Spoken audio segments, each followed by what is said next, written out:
Here, get you a bag of these. What is up, Totem Pole Nation? We're back. Day 3 of the draft starts in about 8 minutes here. So we'll get into day 3, what our thoughts are.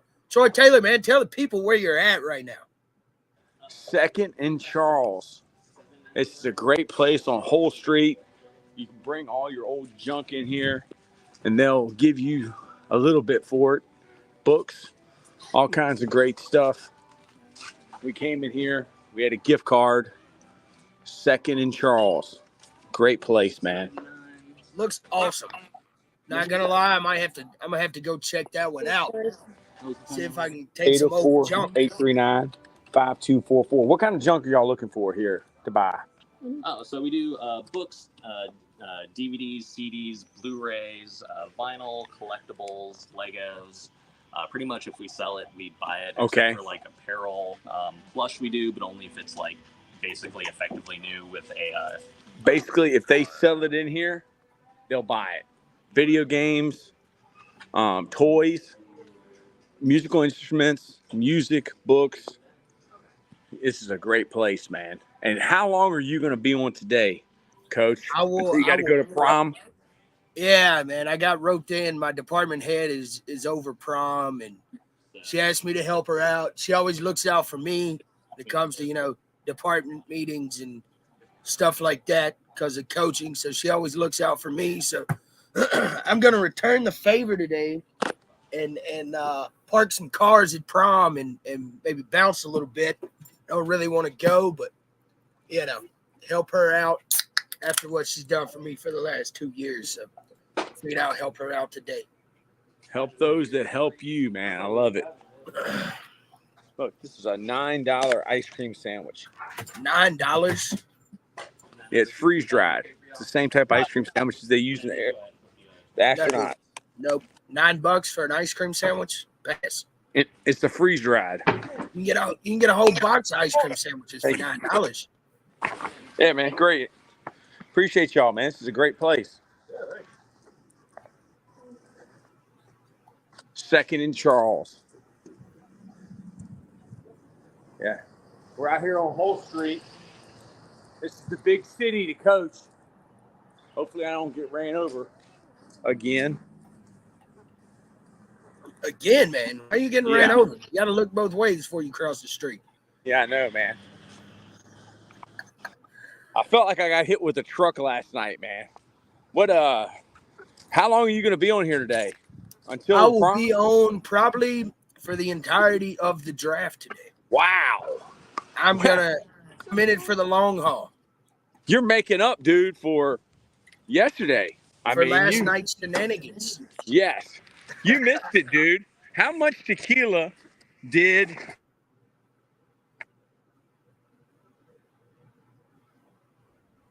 You cut out, Troy. Can't hear you. You cut out.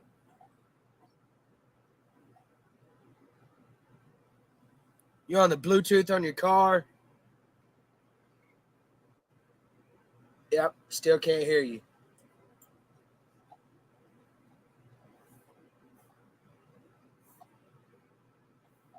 All right, Troy Taylor's having a few technical difficulties on his end. But yeah, man, I'm excited today. The Panthers have, I'm double checking here so I don't say it wrong. Let me pull up the draft tracker here. So the Panthers in round 4 are on the clock. We took a receiver round 1. We took a running back round 2. I think this pick has to be, I'm thinking this one has to be corner. All right, I'm back. And I think the pick for the first pick of round 4 today for the Carolina Panthers is going to be TJ Tampa out of Iowa State. He's a cornerback. I think that's going to be the first pick. They either go him or they try to shore up the tight end spot because it gets a little funky, man. I'm not sold on Troy on Trimble or on Ian Thomas being able to be solid options at tight end. But I think we go TJ Tampa or Aiden. I think it's Aiden Booker or Austin Booker out of Kansas. I think that's the pick. So we're either going to go edge or corner.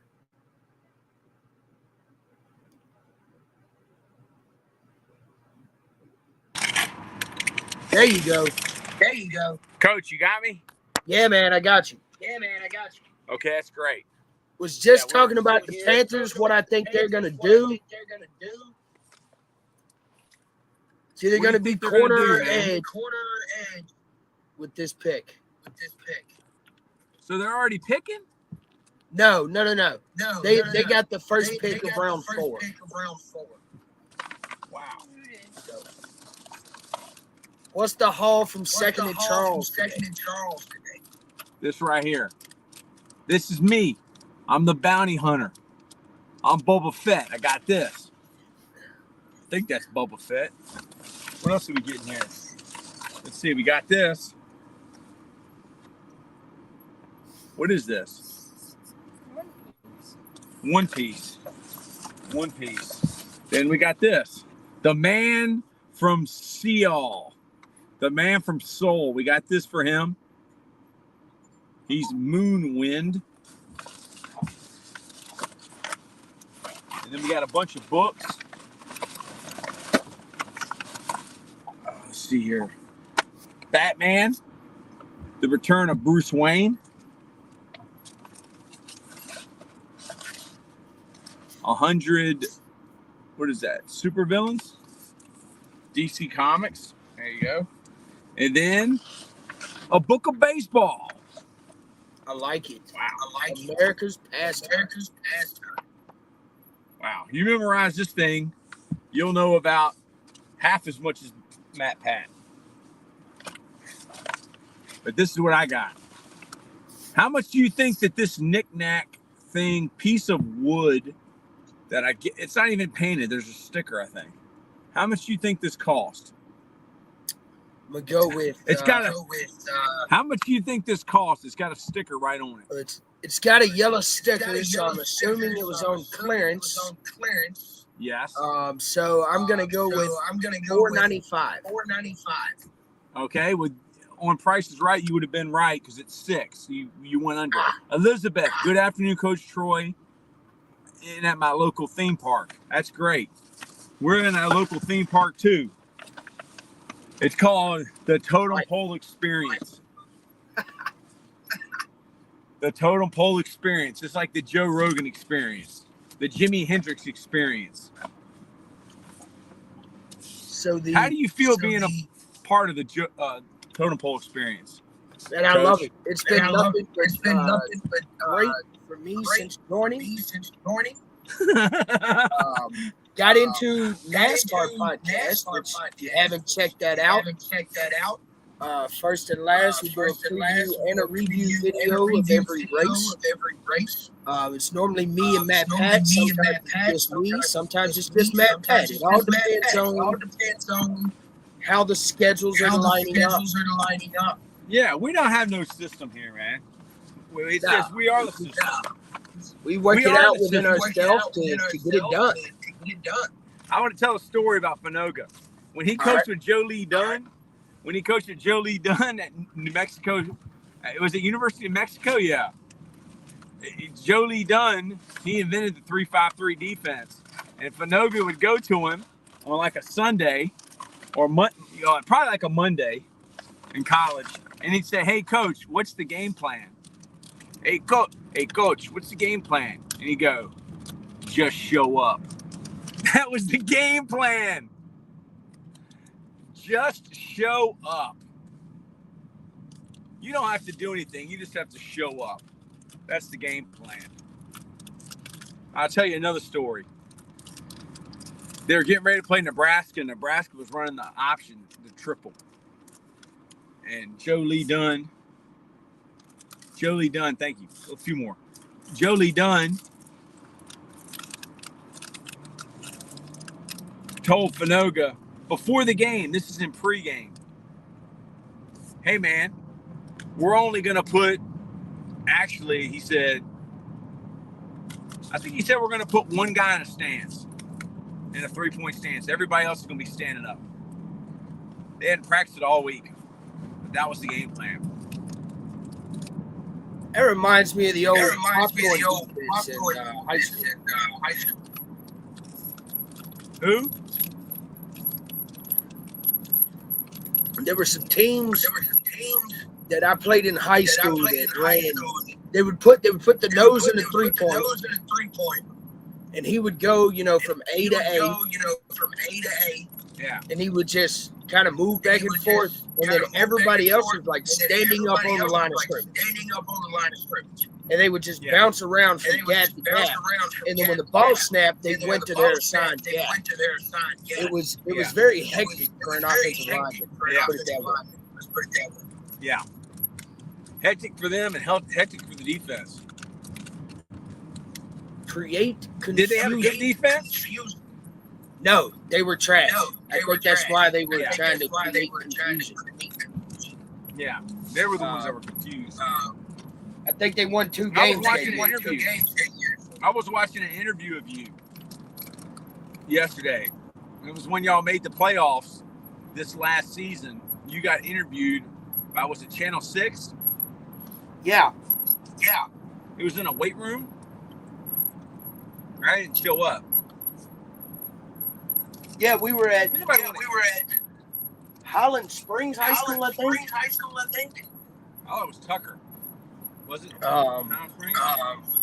And I went because our head coach didn't want to go.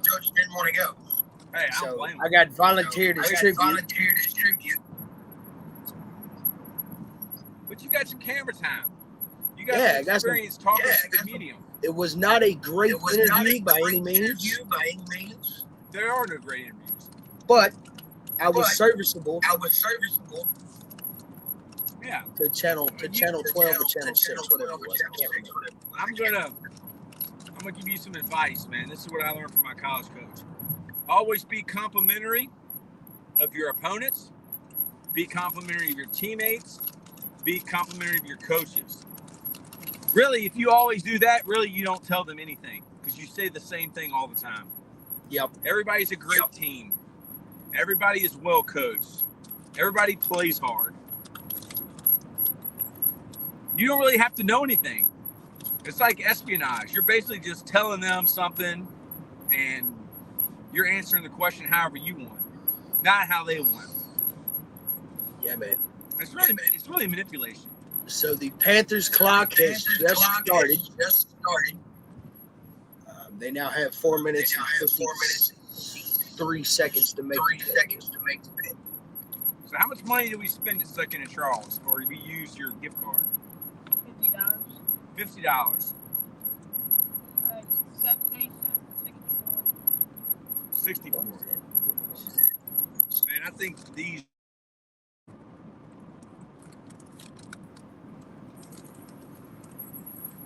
are the best. Freeze-dried Skittles? Or is that regular Skittles? Now they're Jelly Bellies, Ah. jelly beans.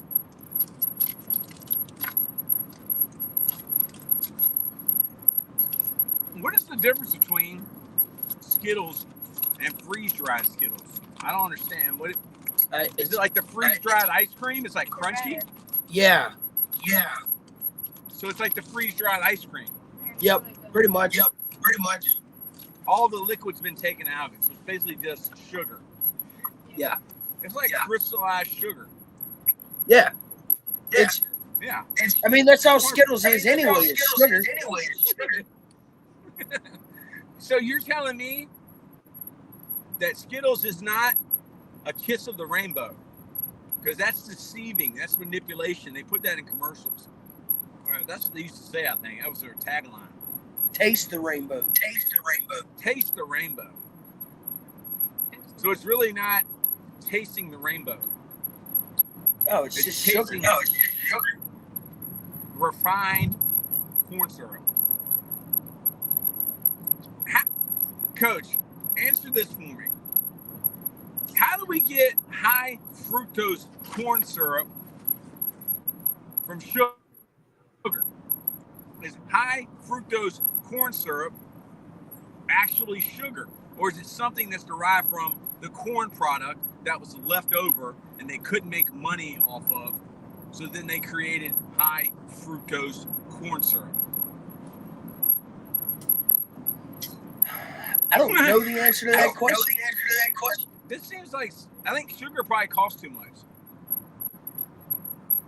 They wanted to make as much money as possible. I mean, yeah, it's all about money. Can I ask you this? Because I felt like I was almost going crazy yesterday. And it's probably because my reality and Matt Pat's is not the same.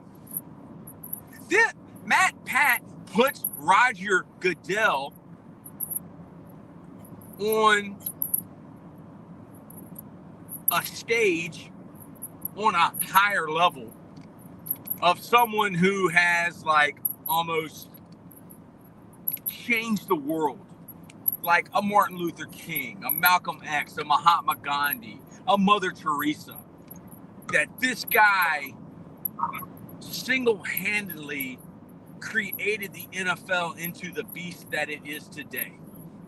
And I think that is really disrespectful to Pete Rozelle and to the people that came before Roger Goodell. Hold on, Roger Corey, let me cut you Goodell- off for a second. Yeah. The Panthers pick his hand. Think it's TJ Tampa. If I am wrong, it won't be the first time. Nope, it is Javon Sanders, tight end out of Texas. Who? Out of Texas. You know, some of you guys, y'all are like, well, I thought they should have took this person. Well, you're probably right. They're probably the ones that are wrong. So I said TJ I mean, Tampa are the edge, but we do need a tight end as well. So I'm not mad about the pick. And we couldn't have got him in the fifth round. So I'm good with it. Big tight end, runs well, goes up, catches the ball. I think he'll pair nice with Deontay Johnson, Xavier Leggett, who was their first round pick. Man, I love him. I love that guy. Where is he from in South Carolina? Mullins, South Carolina. Man. I don't wanna know go where to Mullins. Mullins is. Hey, that's good. You don't need to know. You can just listen to him and you know he's ready to go, man. The Seahawks have traded to Denver. So Denver moves up to number two, round four. And the pick is in. Sean Payton, I mean, he must think he's some type of like a master manipulator or, you know. He's a guru. I like Sean Payton because Coach McNally, but you know, this whole deal about he was gonna draft Pat Mahomes, but the Chiefs jumped up in front of him. You know,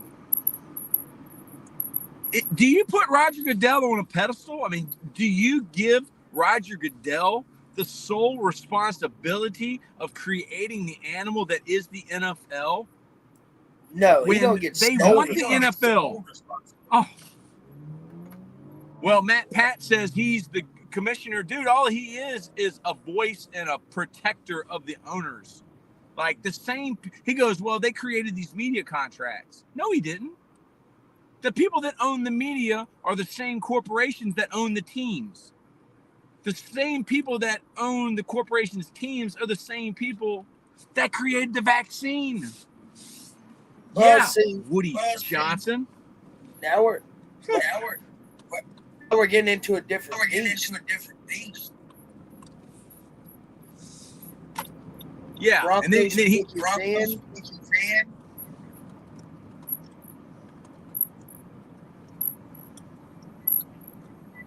Man, that's awesome.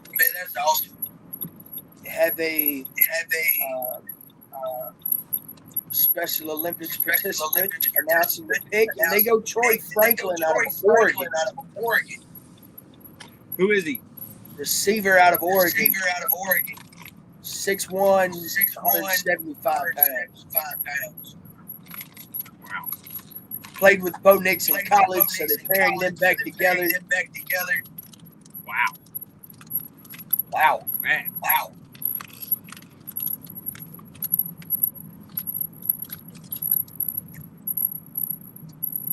It's a good move by Denver. Bo Nix and Zach Wilson. Bo Nix. Do you think that there's more high-quality Cougars in Denver than there are in northern New Jersey for Zach Wilson? Yes. A turkey? Where? Yeah, no, turkey. Yeah, that's Turkey. Good move. Wow, Good we move got- by Denver. Trade up, get Troy Franklin, pair him with Bo Nix. And yeah, I think in 5 years, Bo Nix is going to be really good. They got to get out of that cap hold from Russell. They can. They get out from under that. They got some pieces. I don't think they're a bad team at all. Who is a bad team? Players away. I mean, dude, I like the Panthers. Got the receiver. Took a back second round. Took a linebacker in the third. Fixed a tight end need in the fourth. Dan Morgan's doing some great things over there in Carolina. Dan Morgan from the U. Yes, Dan Morgan from the U. Lambeau's favorite team was 103. Lambeau likes the Miami Hurricanes. No, it's the Patriots. Man. No. Where is Lambeau? Somebody said they saw him on the side of the 895 bridge, the Pocahontas Parkway, getting ready to jump off. No. Because it's 7-on-17. His flag football team, they had to play with their second string quarterback. Wow. Can you believe that? And it's flag football. Because it's Yeah. mom. Because the starter's mom. They don't want to. Is that true? What Was- league? I ain't under the lights. What's the team name? I have no clue. It's a Oh, Lambeau Lancasters.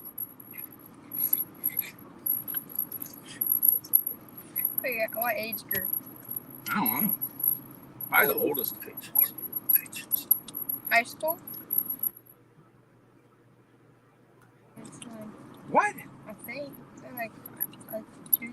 What a joke. Or maybe 14U, 15U. What a waste of time. What? Jack. Playing flag football when you're 15 years old. Yeah, that's low. Right, I dude, can you should be see it, lifting when weights. you're little, but Yeah. But you should be lifting weights. You should be playing other sports. should be lifting with the varsity. Yeah, working out with your team. Your high school team. Not your 7-on-7 coach. 7-on-7's the name of the game now. It's not real football. No, it's not. Patriots go Leighton Robinson out of Texas A&M. Interior O lineman, right guard and left guard.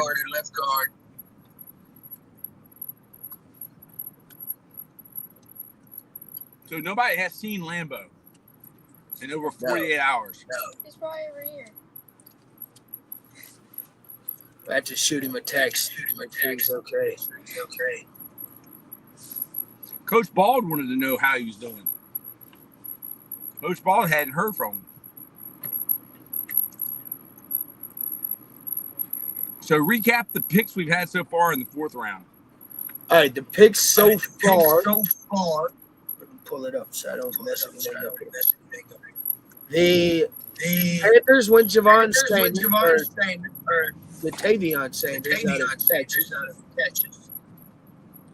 The Broncos traded up with the Seahawks to get Troy Franklin. And the Patriots just took a guard out of Texas A&M. There you go. Recap of who do you think has had the best draft so far?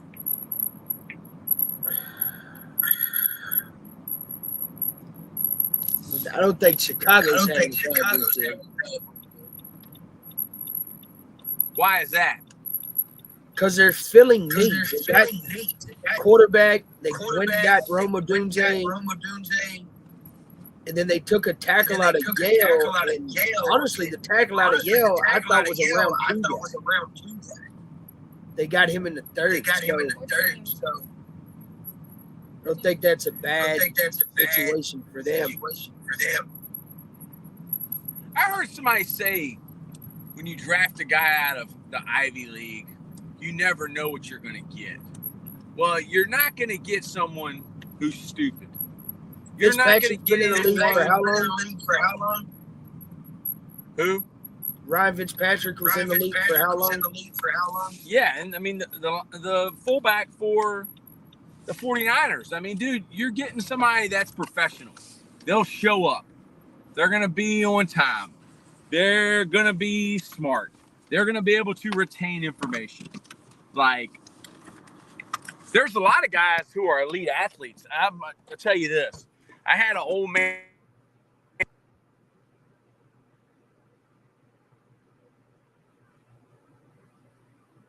Can't hear you.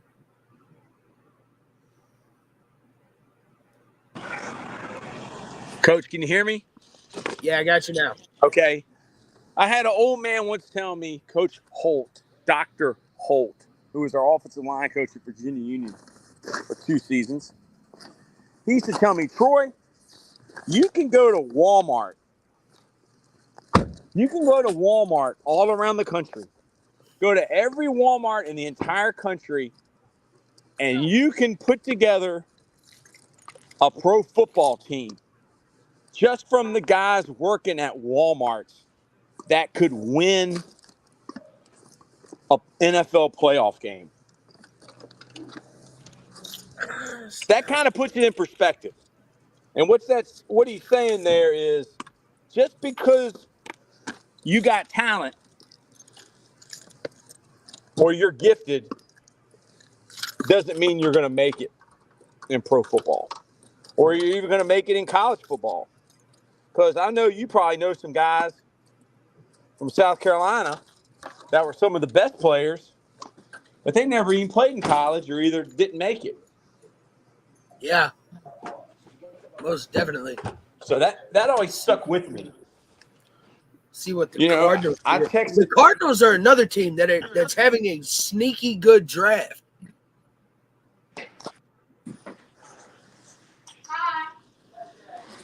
Good. They're having a sneaky good draft, huh? They're having a sneaky good draft. Our bag already ripped.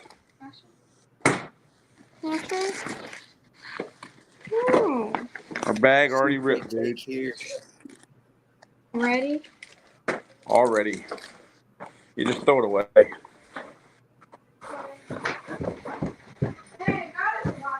So the Cardinals take Taylor Demerson, his last name only out of Texas Tech. He's a safety. So the Cardinals have taken, this is why I say they've had a sneaky good draft. They got Marvin Harrison, obviously. They traded up back into the first round to get Darius Robinson out of Mizzou.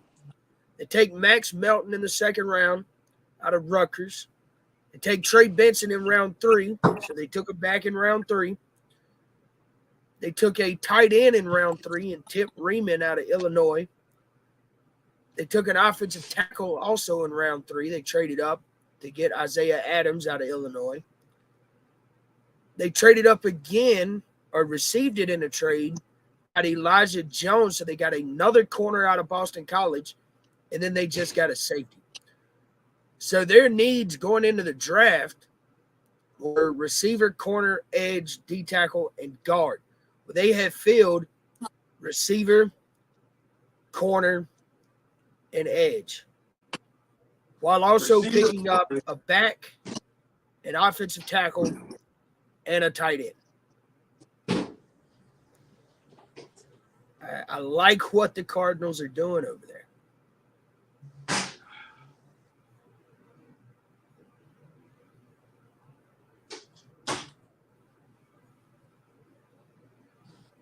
I do like the Cardinals draft plan so far.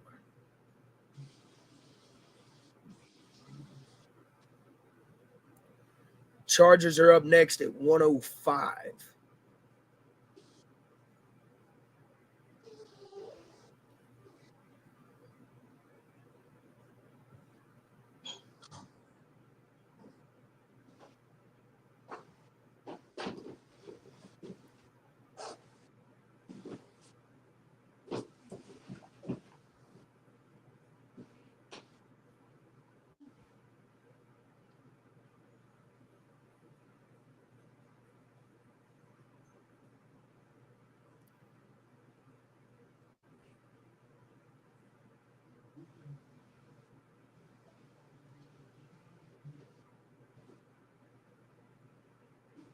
Hey, Jackson, you see those shirts I put in there for you? Huh? Are they on your chair?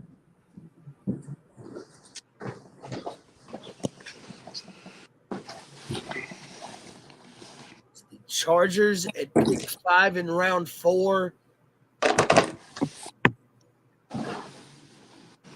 Take Justin. I'm not even going to attempt that last name. He's a defensive tackle at 6'4" and 3/8", 297 pounds out of Alabama. Oh, man. Speed to power. It's a great pick in round 4. Anytime you can get an Alabama defensive player in round 4, it's a good draft.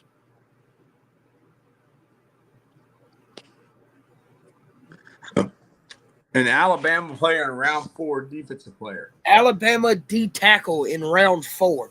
It's Nice. a good day to be a Charger.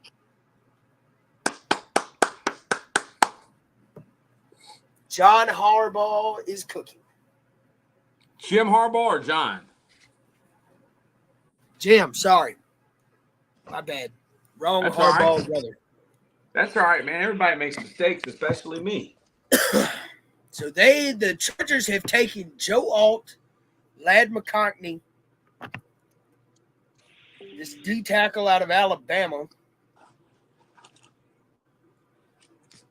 and they got Junior Colson, a linebacker out of Michigan.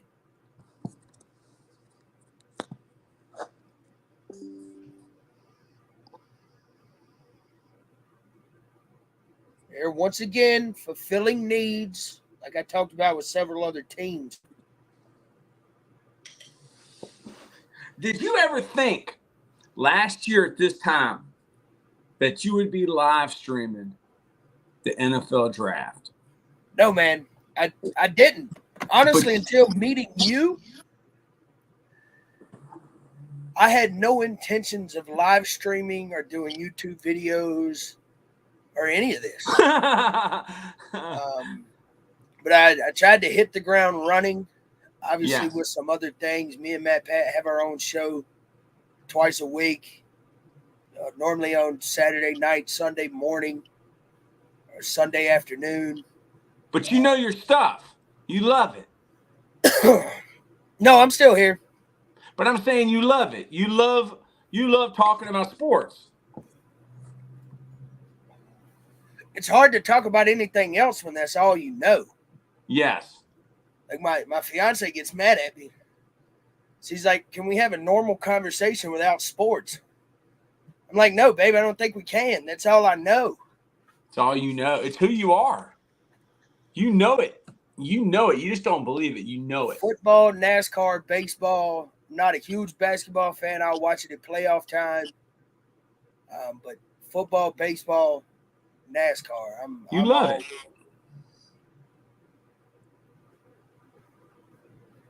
Still, the hardest thing I think to do in fantasy world is a NASCAR fantasy season. That is like the hardest thing ever. You got to be selective on who you pick. You can only use them 10 times. And you never know who's going to run good and who's going to run bad. So, or who's going to wreck, or who's going to You never know. who's going to have to go to the back because, you know, their team made a mistake in the pre-race portion.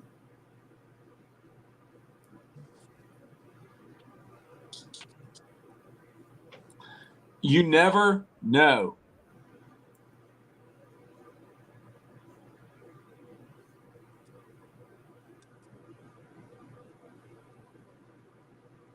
Somebody texted me earlier today and said, "Hey, Troy, you haven't put out any graphics today." Well, I'm coming with some graphics, all right? I'm going to make some graphics.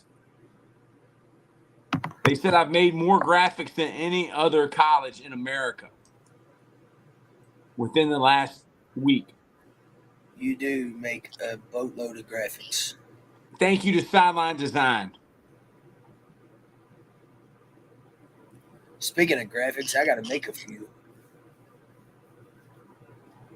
You got to make graphics for.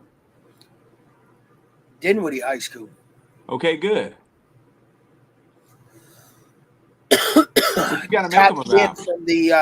from the liftathon. Top 10, obviously, total weight. Top 10 clean. Top 10 bench. Top 10 squat. Top 10 40. Top 10 That's shoulder, great. Top 10 vert. Just some extra exposure for our guys. That is great. So the Titans are picking here, and they take Cedric Gray, linebacker out of North Carolina. It's pick 6 of the 4th round here.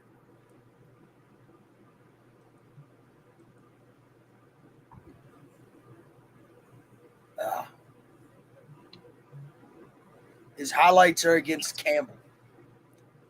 It's a little concerning.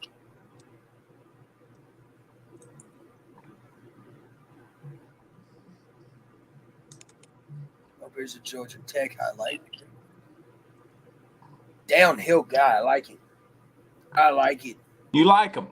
I do like him. You like what you Downhill, see. attack the run. You don't want your inside linebackers playing sideline to sideline. You want them No. going downhill. Boom. Downhill, attacking the run, seeing the ball, navigating the O lineman, getting through the first hole that opens up. Ooh, I like it. Hitting it. I like it. You're getting me excited, man. I started getting excited. All right, so the Giants have picked. Well, the pick is in. Don't know who it's going to be yet. Walk me through what you think about the Falcons taking Michael Penix at number 8. Well, they got their guy, okay? And there's somebody in that organization that thinks Michael Penix Jr. is special. And sometimes, whether it be the Green Bay Packers getting Aaron Rodgers when they had Brett Favre, or Patrick Mahomes when they had Alex Smith, or Jordan Love when they had Aaron Rodgers, they have a chance to get their generational quarterback. And there's no guarantees in the NFL. The names on the back of the jersey changes. The names on the side of the jersey in the front very seldomly change, whether it's George S. Hallis or the Falcons, Arthur Blank or whatever his name is, the Home Depot guy.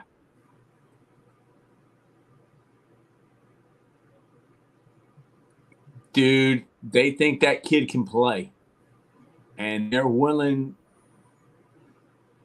to use a first-round pick to prove they're right.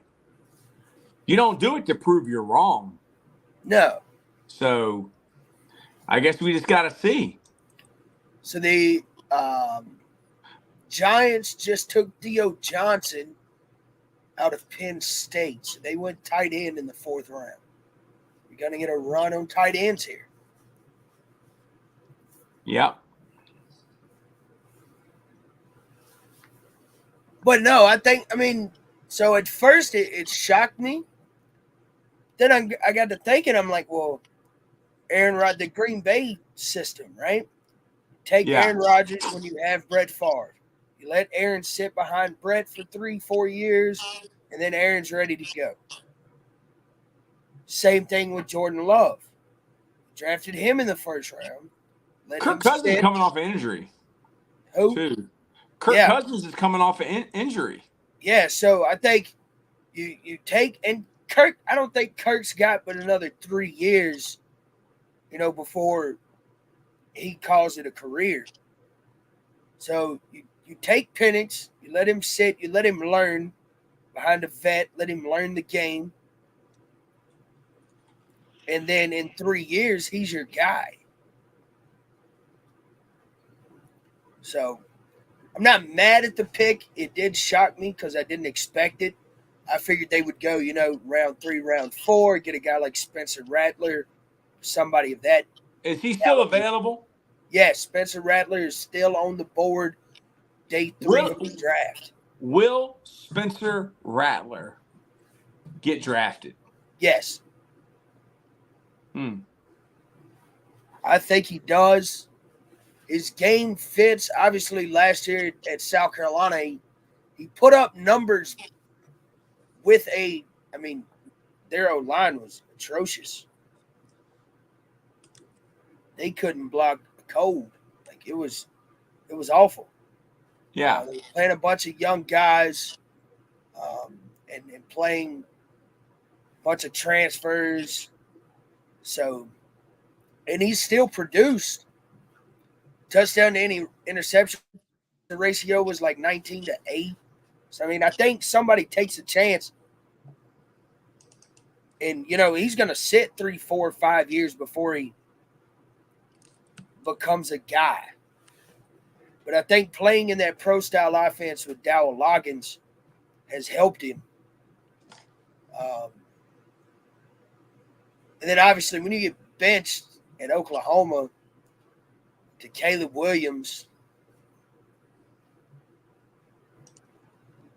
it kind of ruins your ego.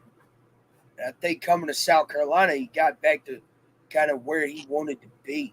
Obviously, Xavier Legette helps out a lot. When you got him, you just, throw up. Chuck it up. Yeah, chuck it up and hope he comes down with it. So, speaking of the Falcons, they are on the clock at 109. Pick is in. There's some fan of the year, international fan of the year up there showing love to the Atlanta Falcons. That's great.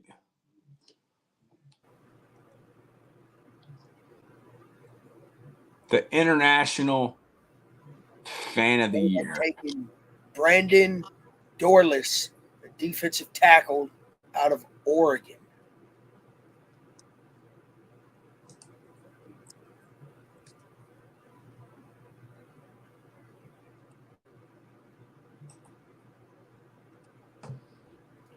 So they go DT, pair with Grady Jarrett over there in Atlanta.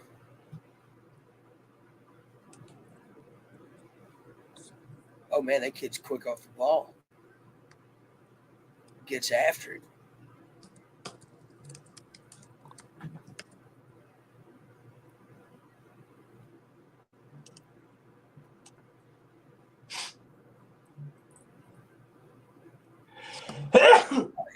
He's getting after it from a 3 and a shade. I like it. Yeah. So line him up wherever you want him. Not just a one-trick pony. I've always believed this. You're a D-line guy. You either head up on a guy, inside of a guy, or outside of a guy. Do you agree with that? Yes. And very rarely do you ever line up head up on a guy. So most times it's inside of a guy or outside of a guy. There you go. There's football. It's obviously we run a different system so that we're head up. We're head up on the center. Yeah. And then the other guys are in fives. If you don't know what that means, that is helmet on the outside, shoulder tackle. Yes. Don't adjust the tight ends. You stay where we're at. Patriots go Javon Baker out of Central Florida. So they come up and get a receiver in round 4. It's probably good for Drake May.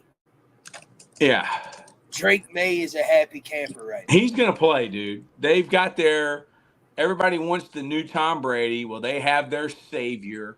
They had their Tom Brady. I don't know if he's a savior. Well, they used the second-round pick on him. No, they used the first-round pick on him. Third pick overall. Third overall. So, get Drake Mason help in round 4. Transferred to UCF from Alabama. Jesus.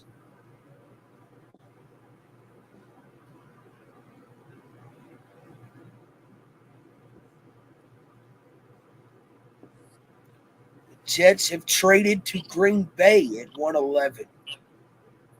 So we got a trade. They're going to be on the clock for 3 seconds and make the pick probably. Yep.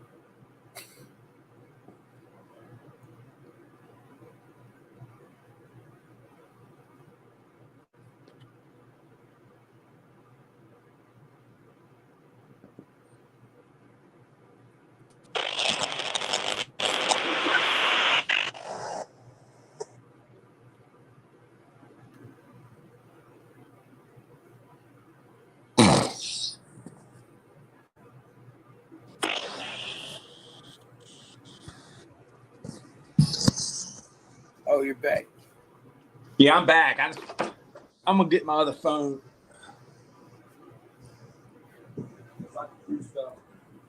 I like what the Packers are doing as well. 2 O-linemen, a tackle and 2 linebackers. So I like their draft plan right now too.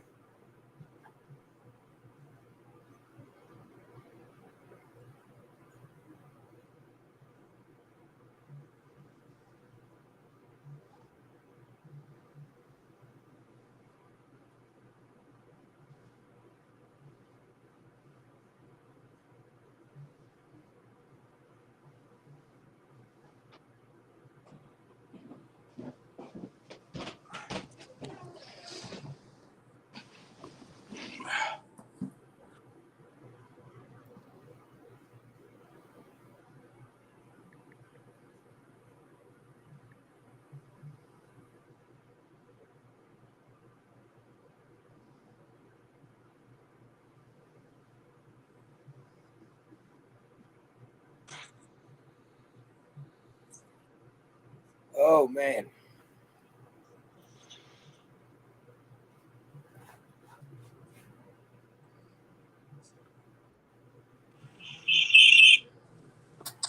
Ah.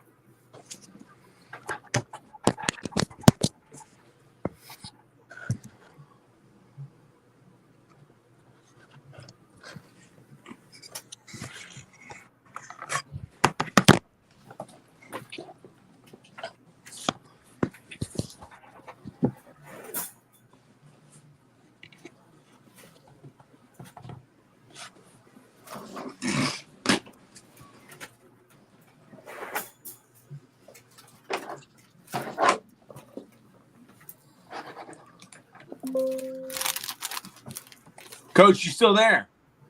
Yeah, I'm still here. Good. I found something that excited me at Walmart the other day. Smart Food popcorn with Doritos nacho cheese. Wow. So I'm going to try it out right now and see. Yeah. Let us know how you like it. If it's worth the buy.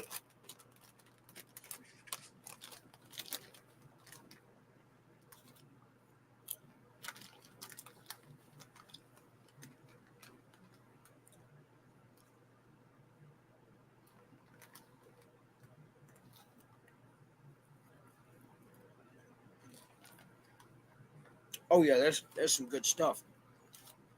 Hey, pup. There you go. All right, the Packers pick is in.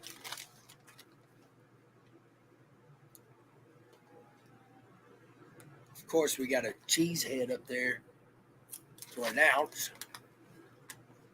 Where is Paul? Is Paul sleeping? Paul is passed out, man. I don't know if Paul is going to be able to make it on today. I think there was too much excitement yesterday for Paul. Paul, the man from Seattle.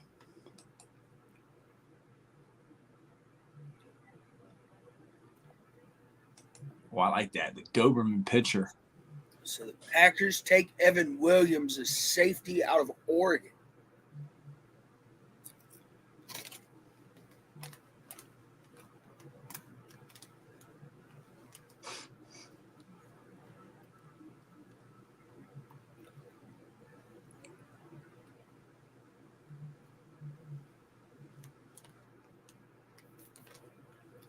So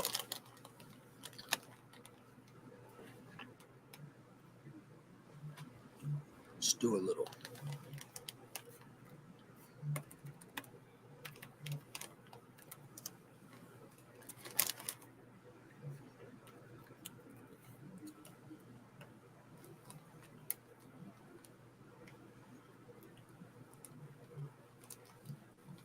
Let's do a little recap of round 4 here after the Raiders pick.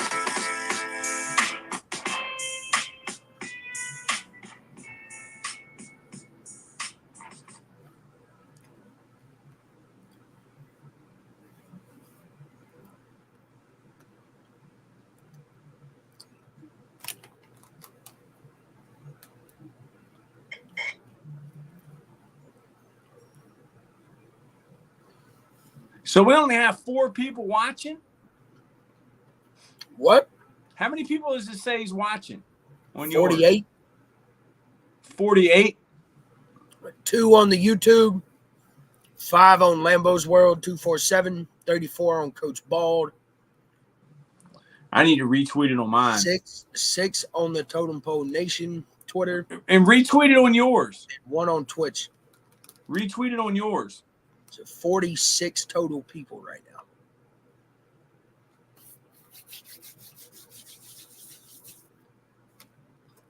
TJ Tampa is sliding.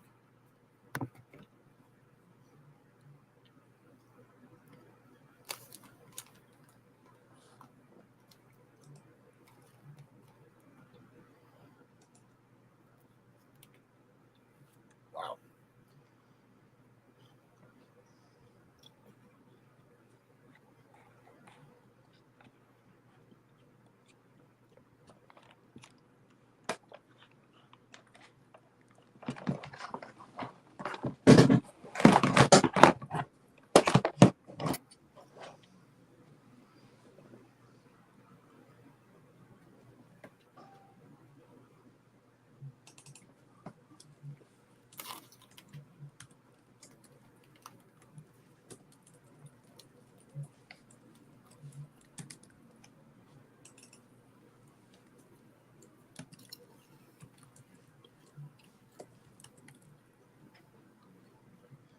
So Tez Walker to the Ravens. The Raiders took a corner. So to recap, to this point,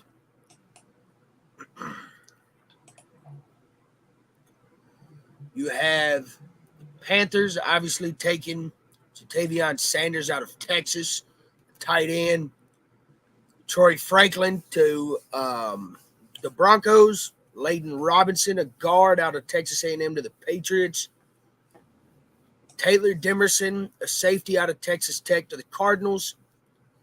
A defensive tackle from Bama, Justin, and I can't pronounce his last name, so I'm not going to try, to the Chargers. Cedric Gray, a linebacker out of North Carolina, to the Titans. Theo Johnson, a tight end out of Penn State, to the Giants.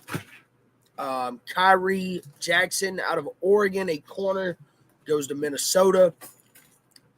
Brandon Dorless, a D tackle out of Oregon, goes to the Falcons.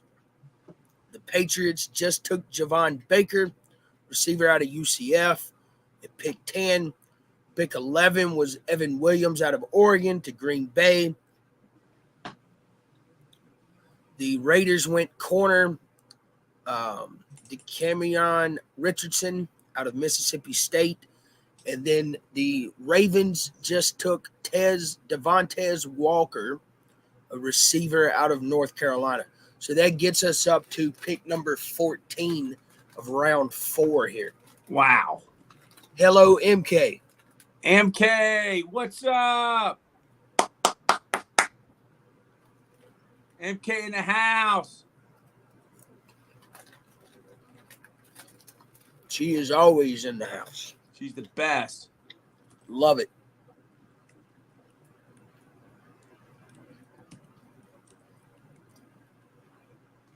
So the Jacksonville Jaguars are on the clock at 114 and 116. So they have 2 picks right here, almost back to back, with Cincy separating.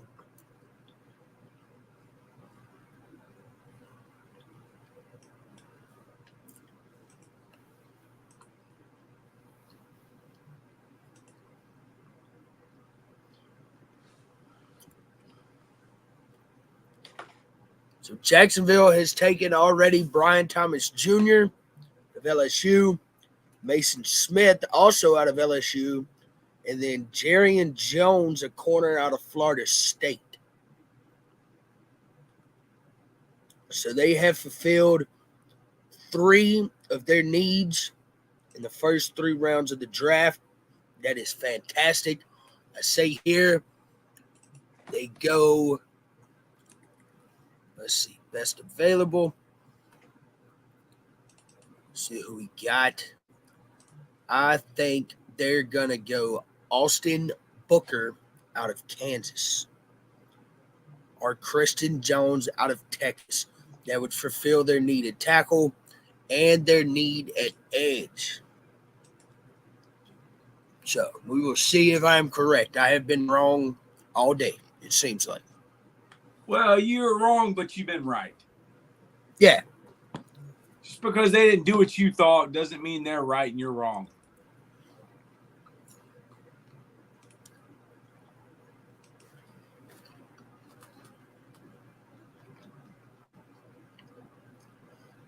It also could go Muhammad Kamara out of Colorado State. Ooh, I like him. So it's a tight end? No, it's the edge.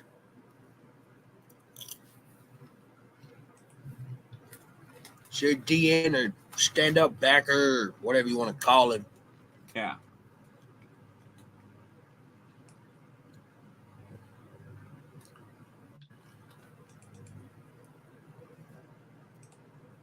But Mel Kiper says they need a corner. Mel Kiper don't know nothing. You know what he knows? He knows how to look like Count Chocula. He looks like a vampire. Not a scary one.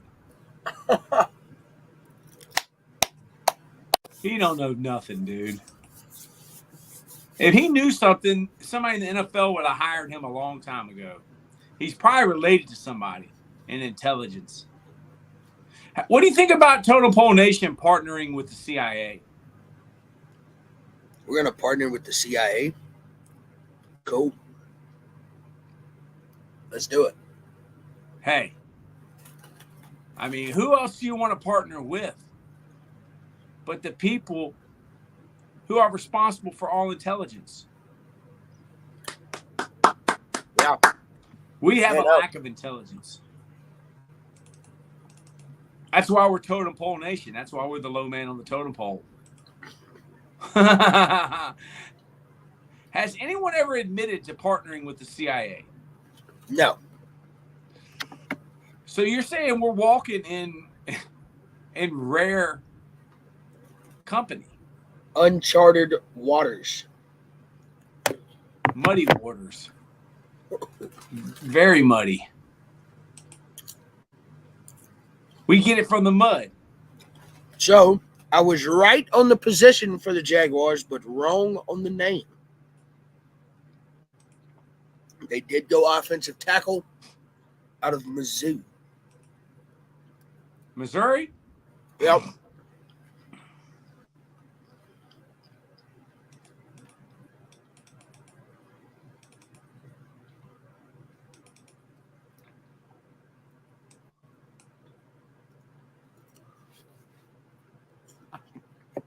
Notable fourth-round picks.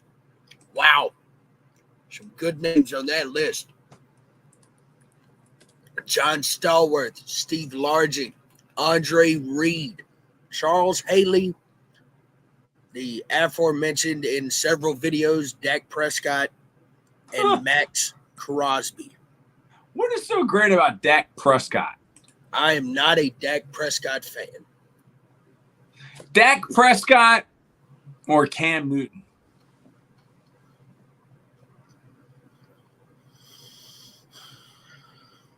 That's a long pause, man. That's a very long pause. Yeah. Dude, I'm taking Cam. I'm taking Cam. At least he got him to the Super Bowl. That is true. You did get them to the Super Bowl. Then they, crap down their leg.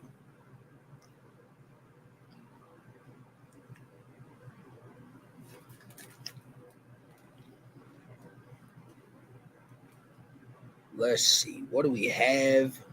Qualifying results.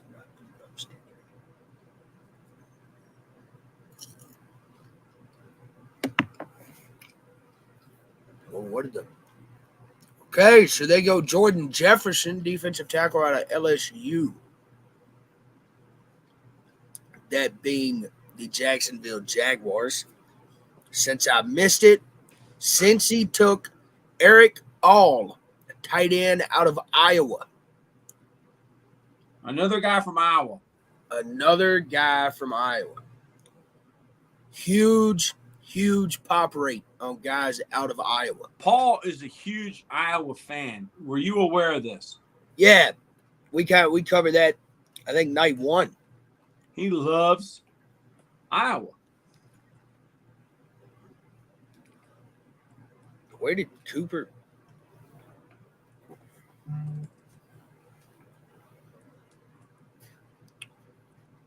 Oh, wow, the Eagles got Cooper DeJean. Okay.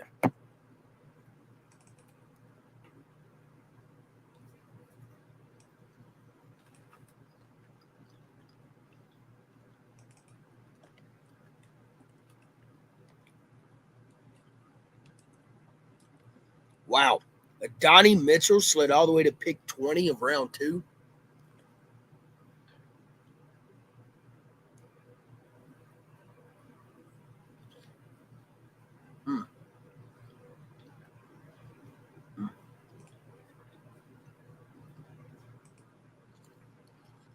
Have you heard this much about Ed Waters football,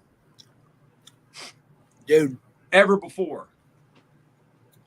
all right, I'm not going to lie. When you said I'm the recruiting coordinator at Ed Waters University, I didn't know where Ed Waters was. I didn't know anything about Ed Waters. I'd never heard of Ed Waters. But now you do. But now I have. Wow. And I see it all the time. Because if you follow Troy Taylor on Twitter, you will see every day new graphic. You're doing a great job, man. Don't let Thank you, anybody brother. tell you difference. Thank you, man.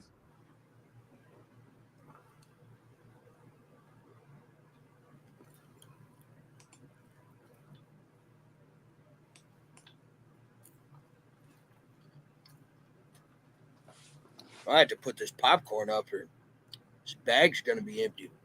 That's all right, man. Keep eating, man. It's good Good for you. stuff. It's good for you. It's smart food. No, yeah. Yep. It's good for you, man. Eat the whole bag. No. My dog's looking at the bag like, I'll help you eat some.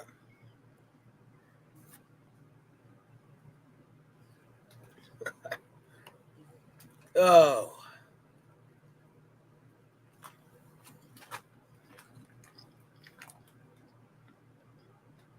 We have been live for over an hour. We have made it 17 picks into round 4.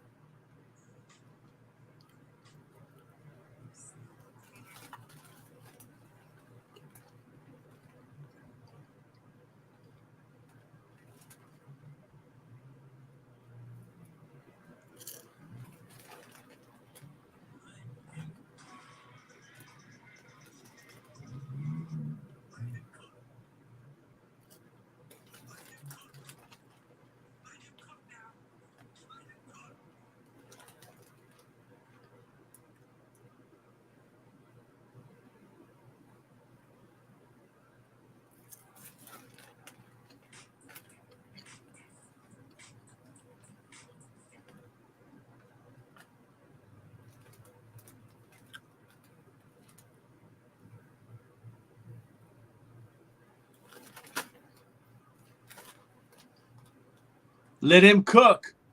Let him cook. Who's cooking?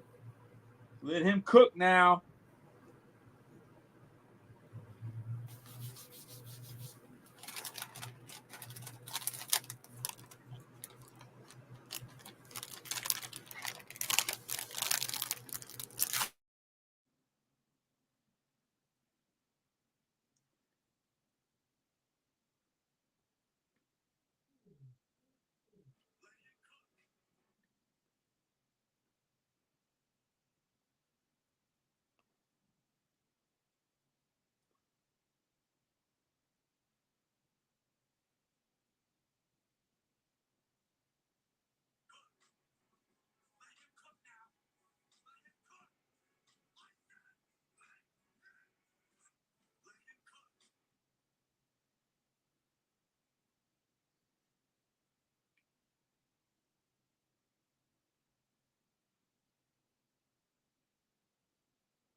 Let him cook now.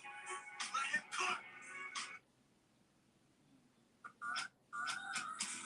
I feel cute. I know I'm sexy.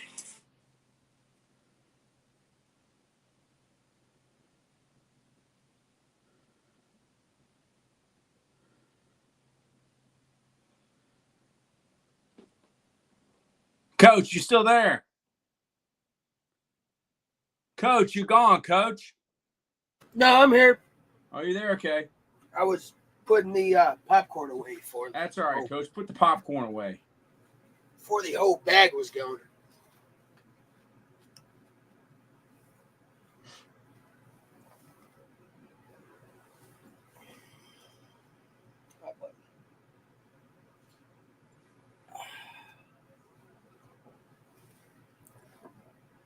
The Pittsburgh Steelers are now on the clock.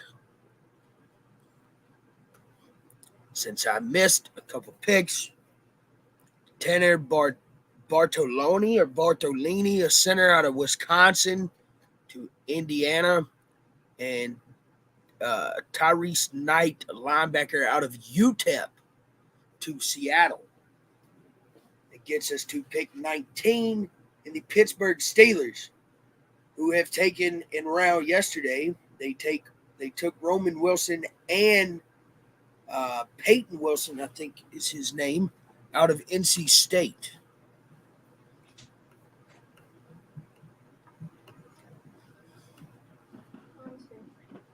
All right. See you, brother. See you. I'm coming to your game, yeah. What time's it start? 3?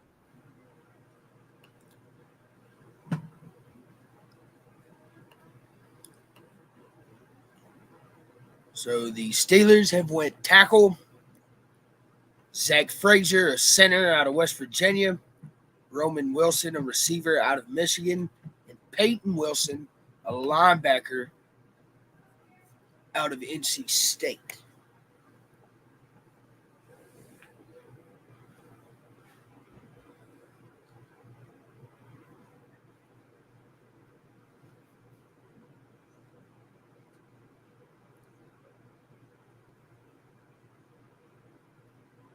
Steelers pick is in. They are going to drag this one out.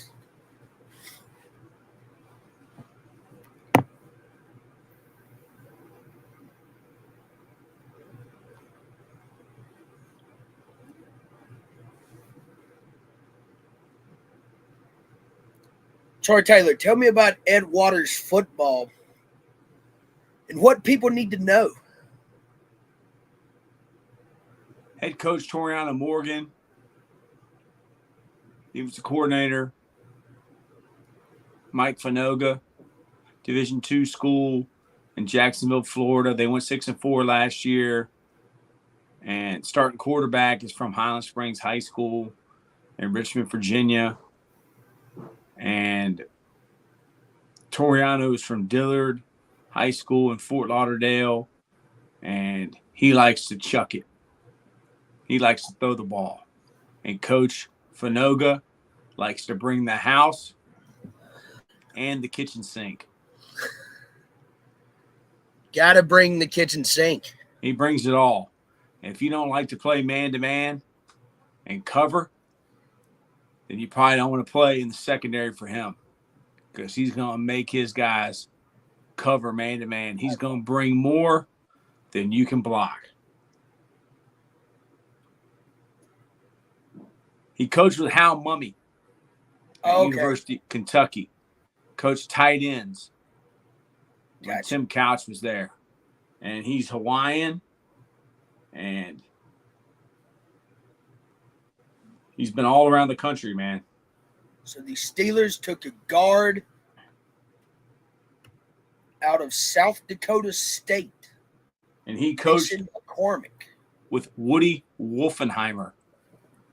Woody Wolfenheimer was the guy who helped Dick LeBeau and Dom Capers.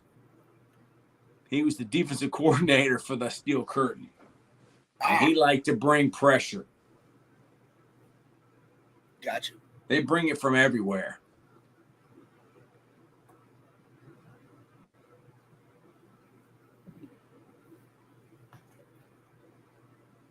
So the Dolphins are now on the clock.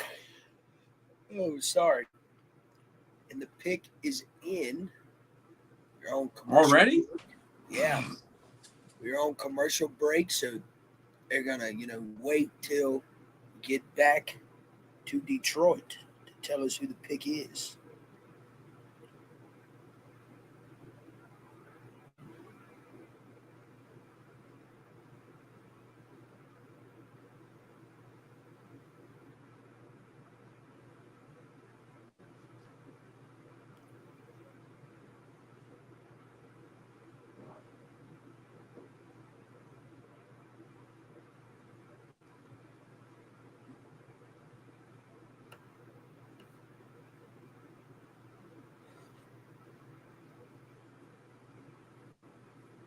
See what the Dolphins need.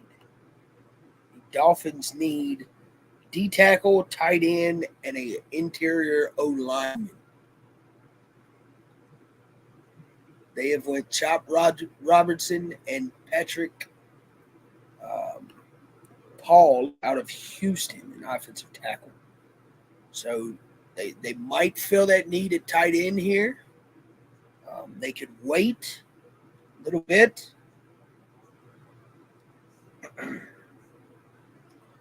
They could fill the need at guard. I think this is a good spot to go guard. But I think the pick is going to be Cade Stover out of Ohio State. I think that is going to be the pick for Miami here. Fill that need at tight end. Mike Schemes McDaniel is going to get a tight end that can play.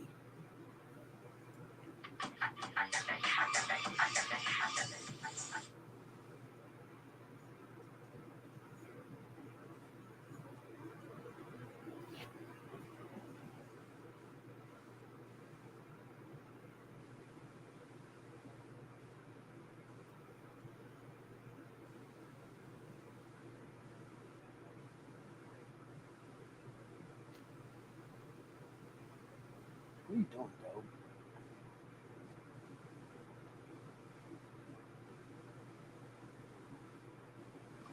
You know what I like, man? What is it?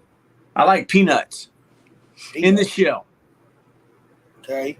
Peanuts in the shell and Diet Coke or Coke Zero, some type of soda.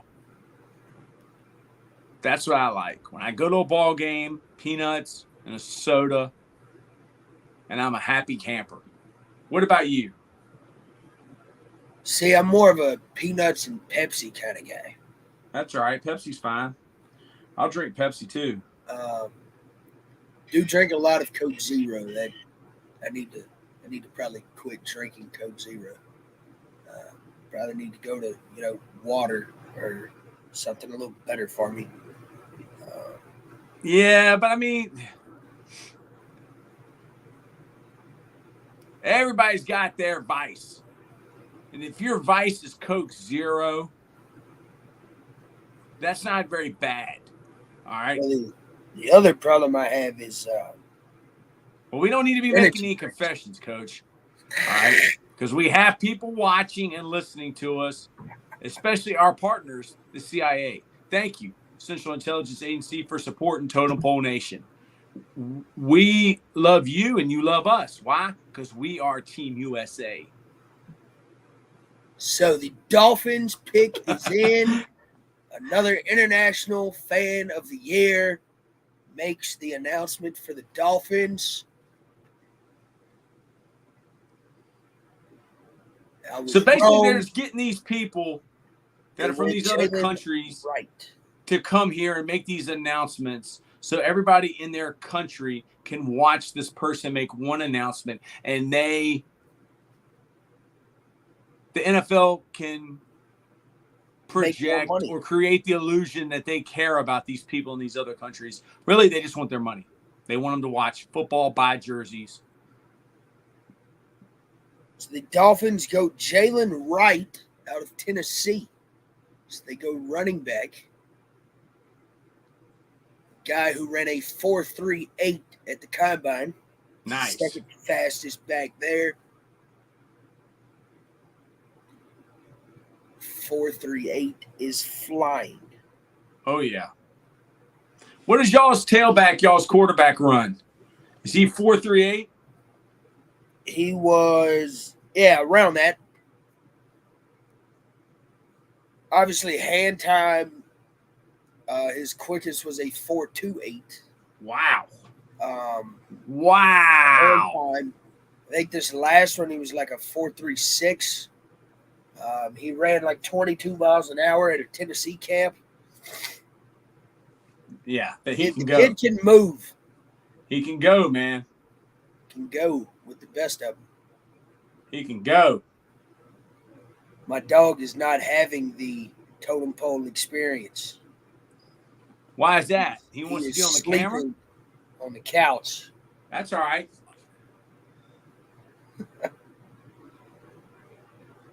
That's what dogs are for, man.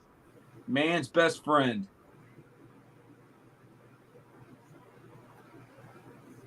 So the Seahawks go A.J. Barner, tight end out of Michigan with pick 21 of round 4.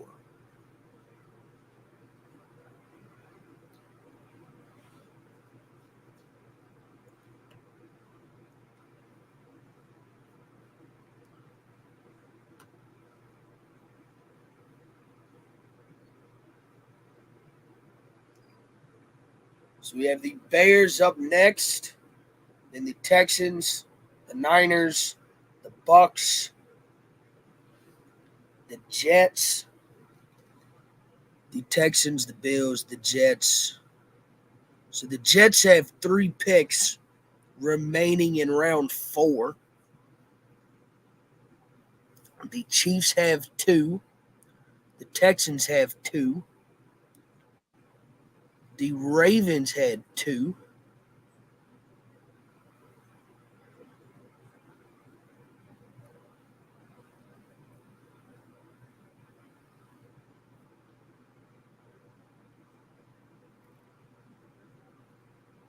So the Bears pick is now in.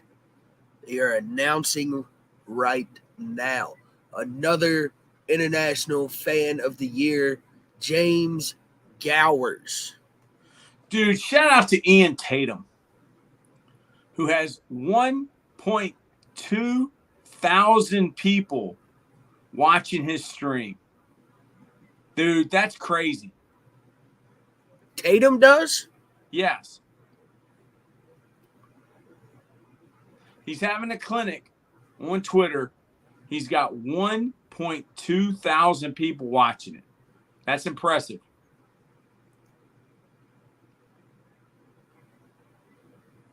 I've got to give him a retweet, man. He had the guy that recruited me to Gardner Webb on the other night.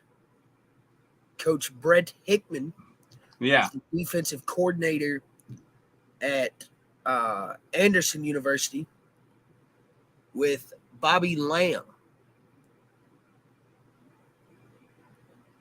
Holy crap, the Bears took a punter in round 4 out of Iowa. Another Iowa guy, round 4.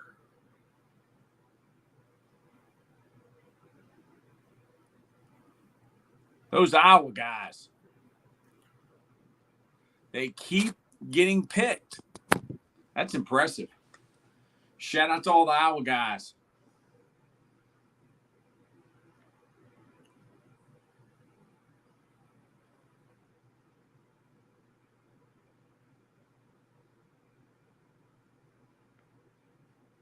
Who was on today? Coach Fly from Mallard Creek is on Ian Tatum's coordinator clinic. They got good players, man. Mallard Creek's got a good program. Who's Tommy Knott's the coach there still? Oh, it's Sketch. Sketch is announcing the pick for the Texans. Holy crap. Special teams, special plays, special players. Sketch. Is And Sketch the really Texans take Sketch? Cade Stover, tight end out of Ohio State. So Cade Is Sketch Stover. really Sketch, or is he being a character? I don't know, man. I ain't figured it out. He's funny to watch. I will give him that. Man, I'm getting a little collection here, dude. Might just be a character. Don't know. Got my Boba Fett, and I got my Mandalorian. So the Texans bring in Cade Stover to play with his former quarterback in C.J. Stroud. Yeah. I They think that's also good. have Dalton Schultz. So, tight end room looking very solid there in Houston.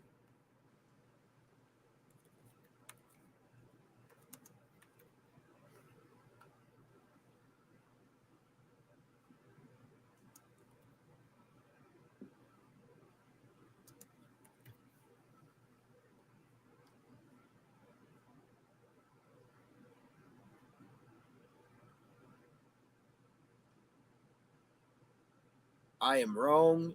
Yes, Dalton Schultz. There we go. So Dalton Schultz and Cade Stover join that fantastic offense, which also features Joe Mixon, Stephon Diggs, Nico Collins, and Tank Dell. Wow. What a group of fantastic skill players the Texans have assembled.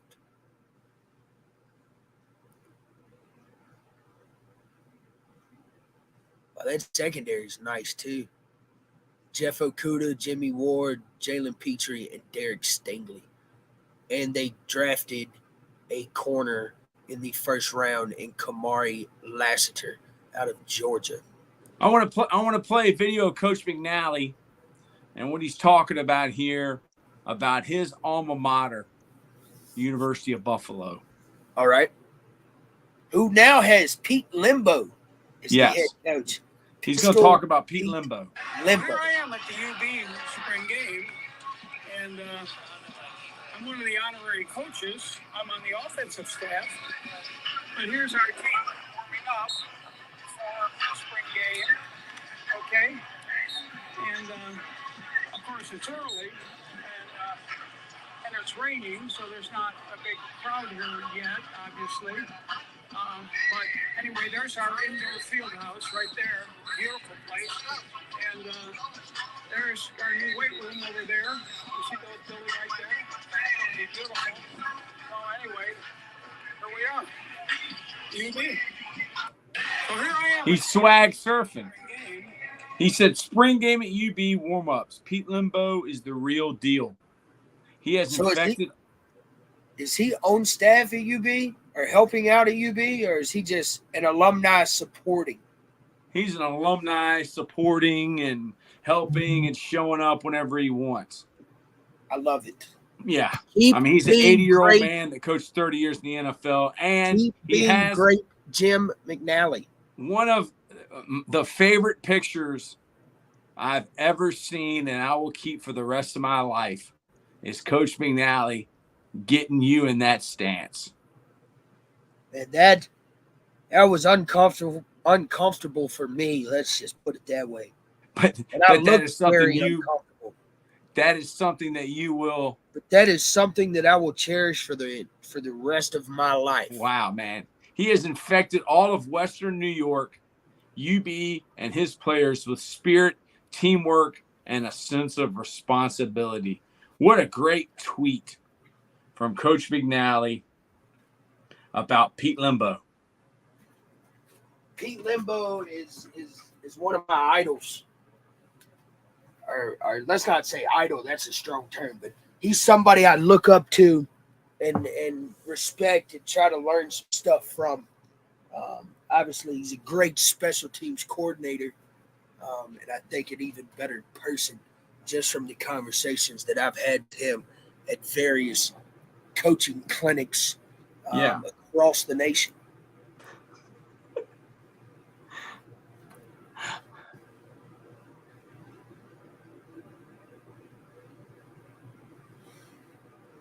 So the Niners go safety Malik Mustafa out of Wake Forest. Pick 24, round 4. Tampa Bay Buccaneers are now on the clock. Where is Coach Bald? Coach Bald is having a meeting.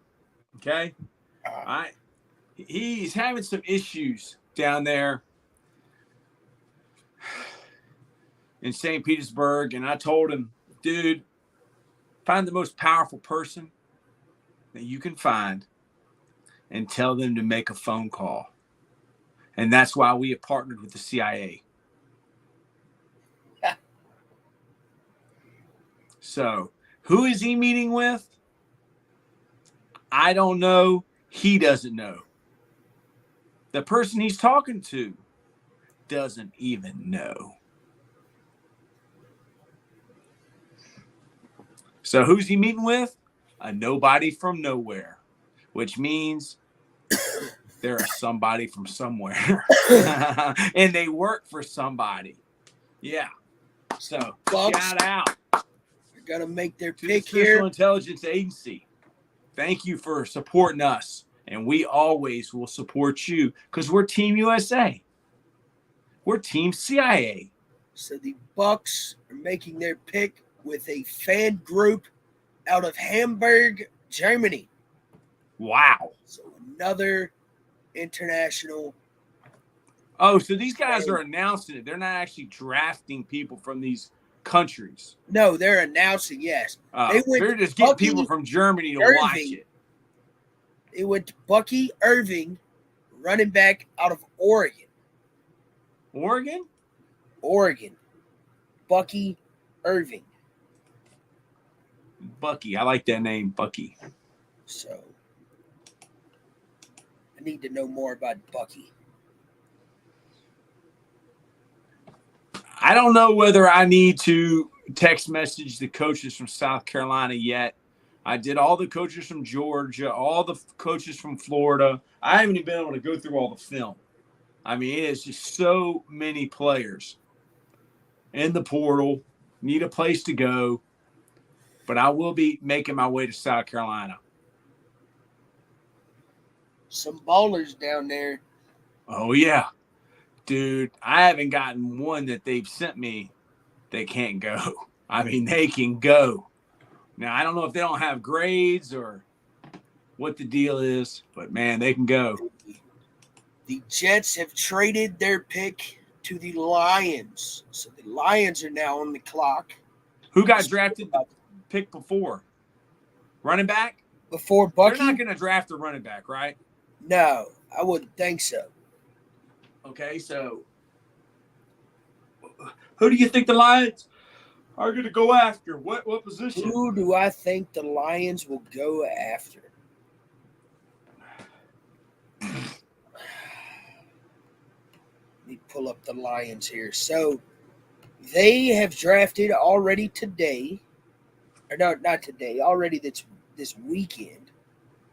They have took Teron Arnold, a corner out of Alabama, and Enos Rakestraw, a corner out of Mizzou. So, with that being said, I don't think they go corner. They need a edge, possibly a D tackle, could possibly go receiver here. If they go receiver, I think it's going to be Brendan Rice out of Southern Cal. If they go edge, I think it's going to be Austin Booker. If they go D tackle, it's going to be Makai Wingo out of LSU. So there's three options there for the Lions. So we will see what the Lions do here at pick 26.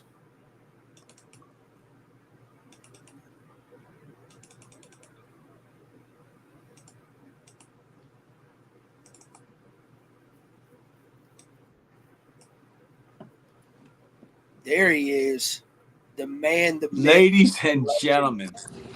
The man, the myth, and the legend. I told Coach about our partnership with the CIA, and he's excited. We're excited because, I mean, whenever you partner with the CIA, you're partnering with Team USA. So how's it going? Woo! Coach Ball, how are you feeling? Oh, he's got his USA shirt on. Totem Pole is a friend of the CIA. I can see that on a graphic coming very soon. I can see the logo of the CIA, Central Intelligence Agency, and Totem Pole Nation.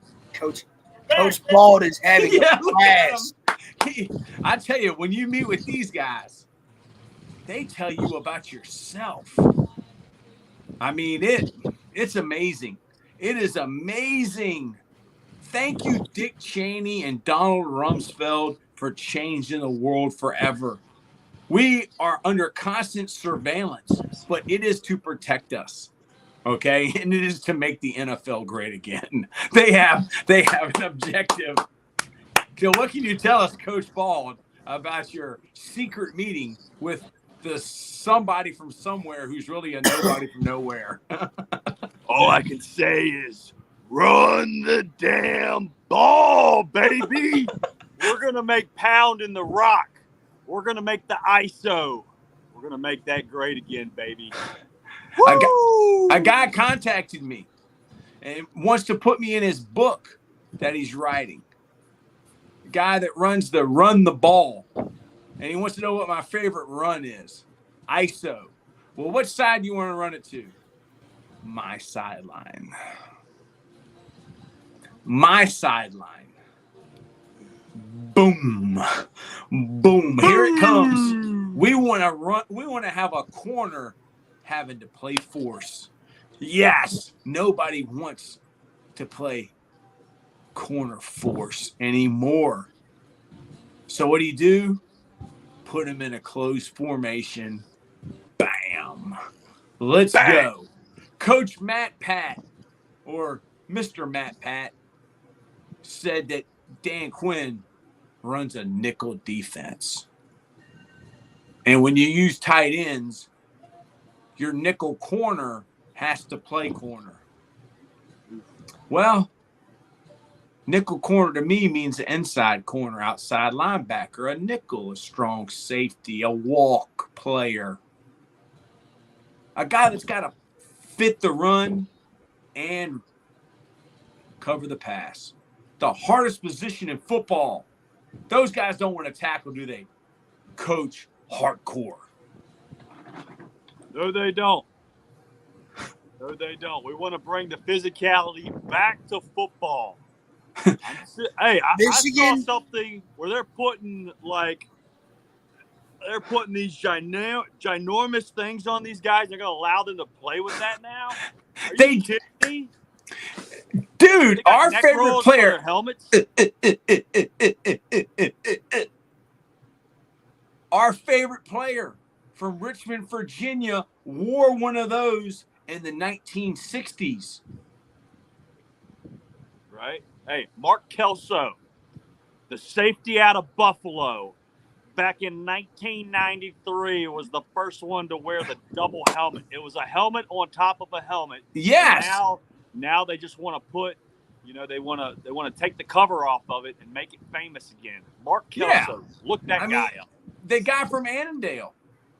We played against a guy in high school that wore one of those things. Yes, we did. It's basically foam rubber on top of a helmet. So if the you think Lions is going to prevent a concussion, why don't they wear those in NASCAR? Why don't motorcycle guys wear a foam rubber helmet? It's like a bubble boy. I mean, you look like Marvin the Martian. That is true. So the Lions have picked here with not an international fan group, with the governor of Michigan making the pick. This is dude.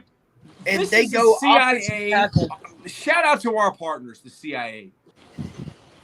This is a great production that the CIA has put on.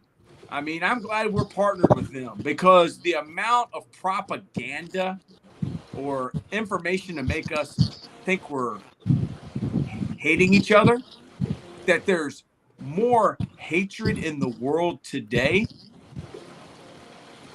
than there's ever been. Man,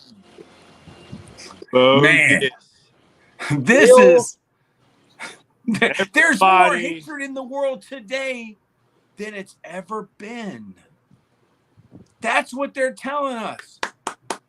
Team USA. I'll tell you I walked into a great place called the Frog Pond here in St. Pete.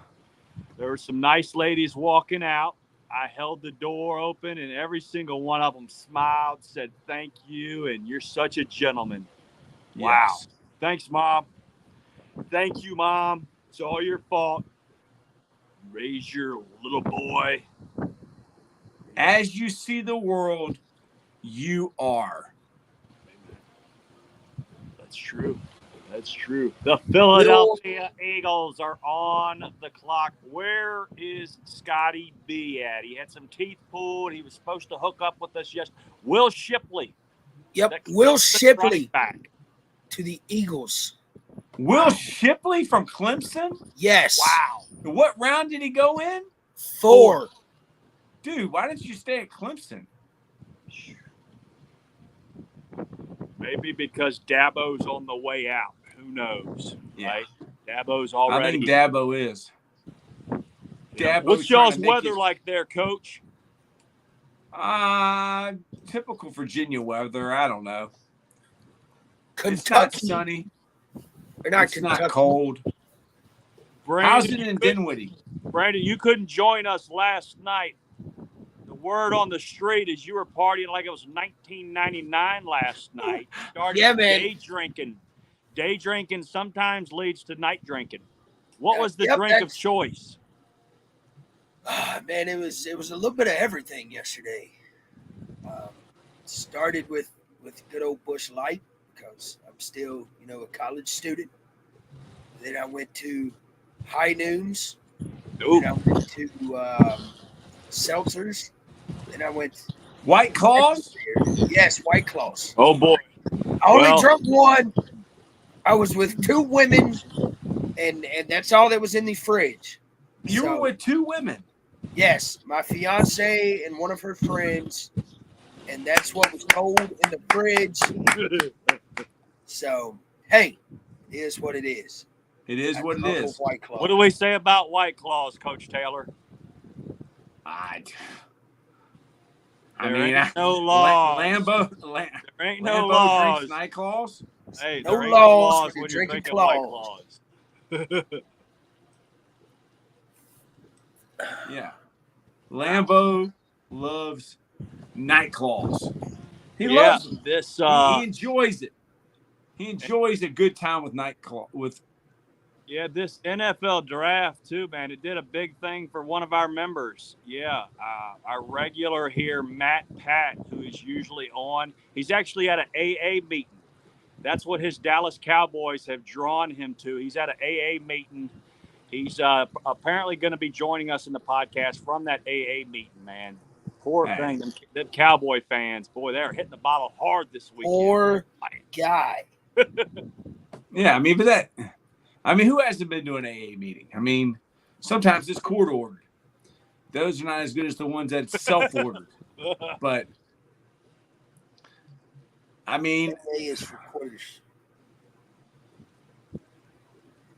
I don't care. I don't know why he cares so much about Dallas Cowboys. The Iceman. Oh, bring him in.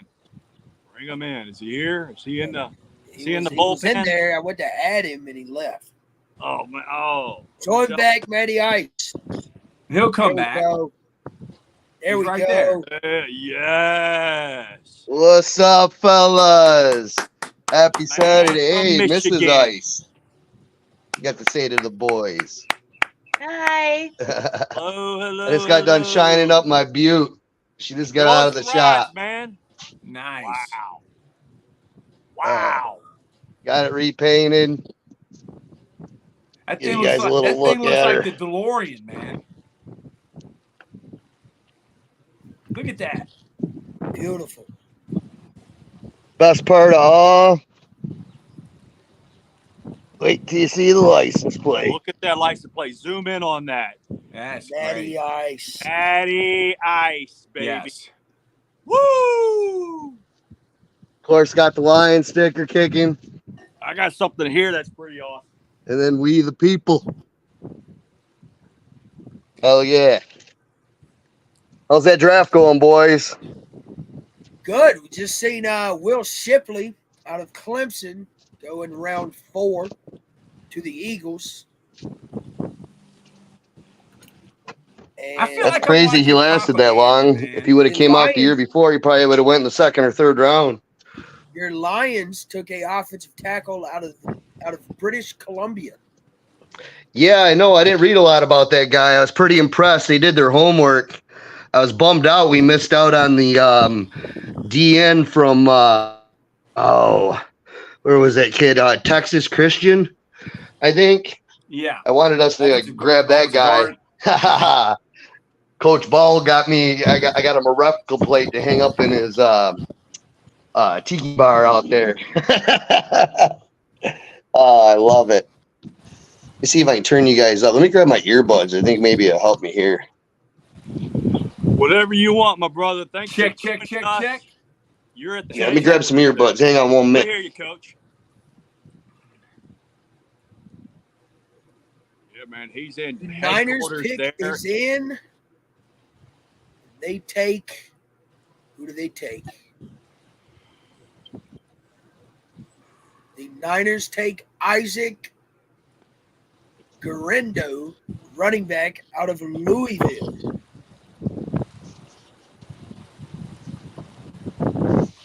So are we getting a run on backs? Last 3 picks, it's been a back. Is this the time for the run?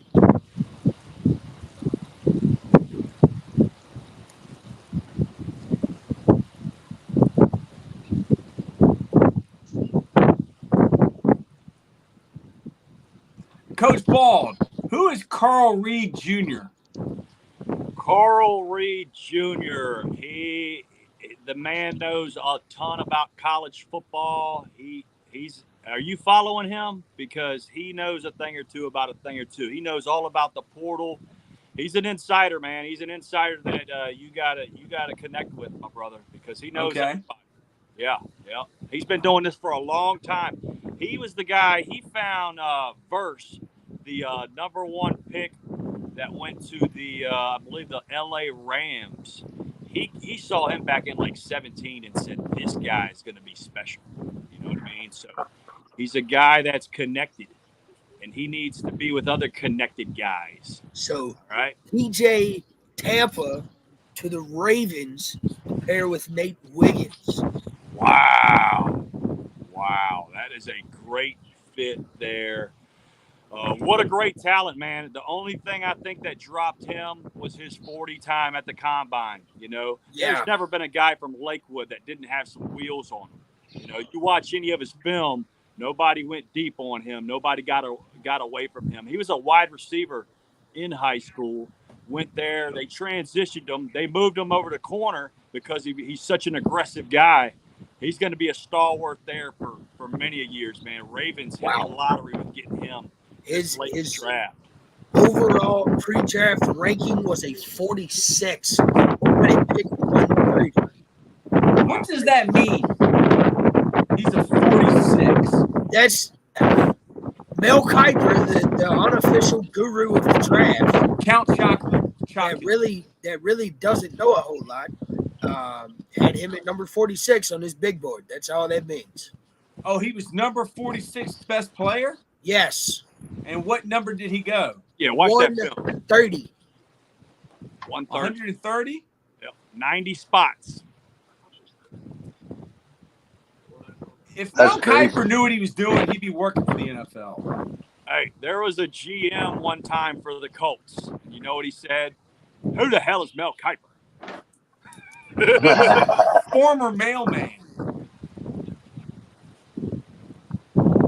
Congratulations to Lakewood's finest, TJ Tampa.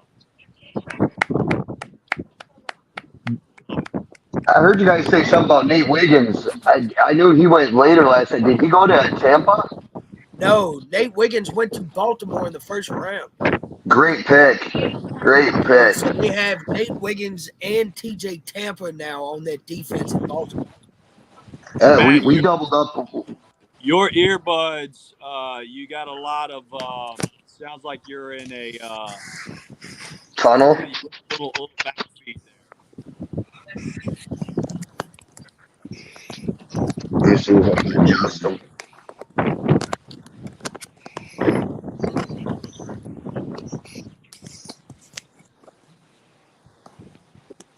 You guys there? Matty Ice's Lions are now on the clock. The Lions are on. Get back on, Matty Ice. We need you on. We need to get your insight here. The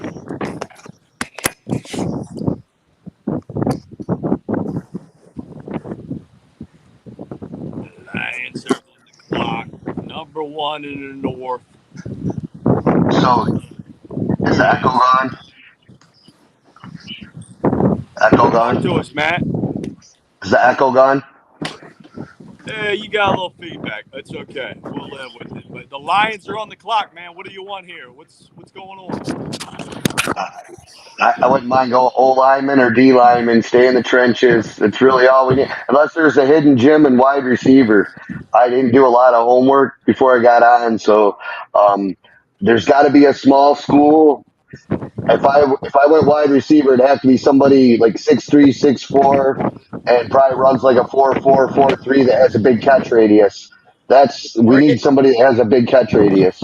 Brendan Rice is still on the board. It's 6'2", 208. Not bad. What school did he go to? Southern Cal. They just had one of theirs drafted just 8 or 10 spots ago, right? Yep.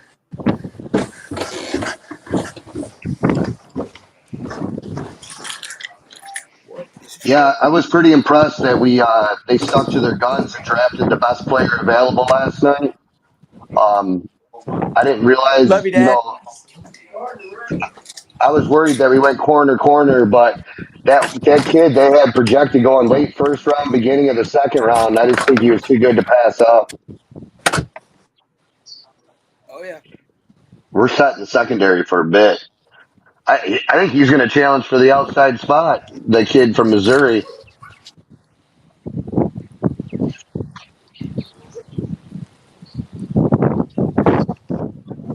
Yeah.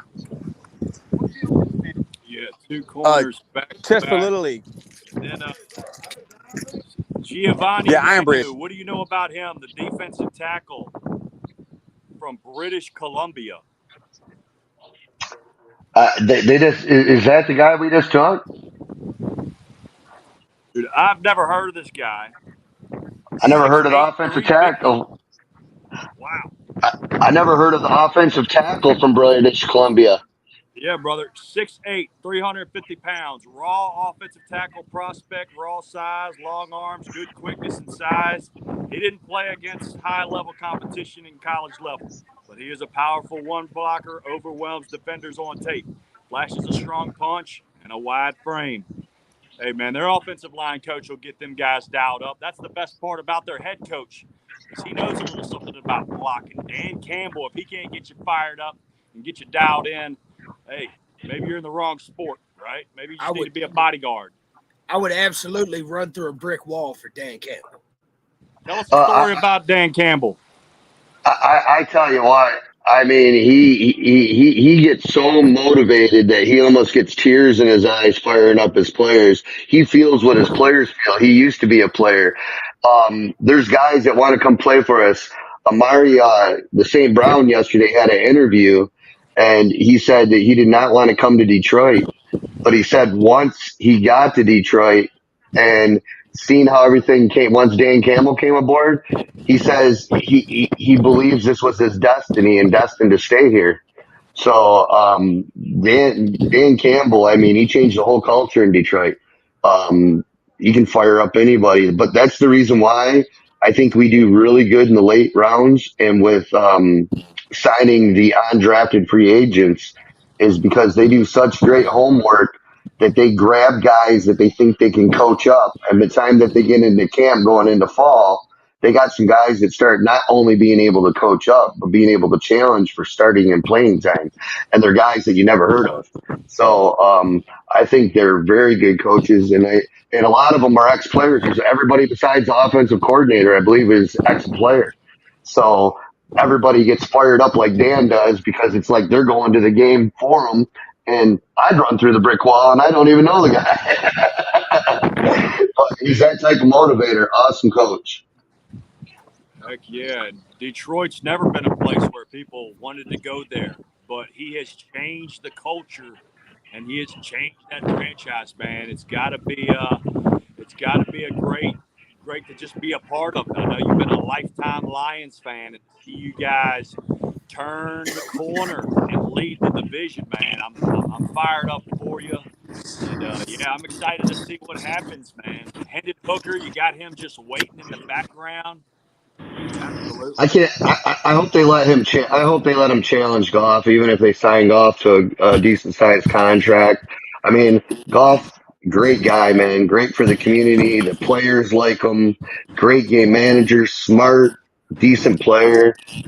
Arm wise, you know, He's not top 15. I don't, you know what I mean? He's got the heart, the fight, and he makes all the good decisions, but he can't make the big throw in the tight spot. You know, he can't make the Matthew Stafford throws. Well, I wish they had this team with Stafford on the team when he was healthy, man. I tell you what, holy smoke. Jared Goff or Dak Prescott? Jared Goff. Who does Dak Prescott remind you of? A guy that can throw the ball a lot, but makes a lot of mistakes. He reminds me of who was the guy that did the W in Tampa? I can't think of his name. Jameis Winston. He reminds me of a Jameis Winston, a little bit more mobile. I mean, I tell you what, I think Justin Fields is going to become a really good player. I think Pittsburgh did something really smart. I'm glad he is not on Chicago. I'm glad he's out of the NFC North. I was worried he was going to go to the Vikings. It sucks that JJ went to the Vikings. I mean, but you know, everybody's got to have a QB. Love's decent. I mean, I don't think he's spectacular. I think he's good. I think he's probably a top 12 quarterback. I think he's better than Goff. I think Justin Fields is better than Goff, but I think he's got to develop with the right coach. But that's just my opinion. You know what I mean? I think, like I said, I think Goff's a great player. He's been awesome for our team. Good leader. Couldn't ask more for a guy in the locker room or in the community. He just ain't got the best arm in the world. And he's not the most mobile. If we had somebody a little bit more mobile, like that's the reason why I think Hooker is the real deal. He's mature, he's got wheels, and he can throw the ball on the run 60 yards. You know what I mean? So they just picked up the safety, Zion Vaki. From Minnesota? 5'11", 210. Versatility is what they say is what he's best at, man. He can play safety, he comes down in the box. He's from the University of Utah, man. Utah plays good defense. The Pac-12 plays good defense. So I like the move in the secondary, man. 3 guys in the secondary for Detroit. I think they know they got to stop those quarterbacks in that division. Yeah, you know, everybody was thinking we needed a D-end. What everybody forgot about is we signed that guy from the Canadian League that broke the Canadian League record with like 18 sacks. Some young kid. I don't know how good he's going to be because I've never watched Canadian League, but he's young and he's D-end. So we might not need his D-end as much as everybody thinks we do.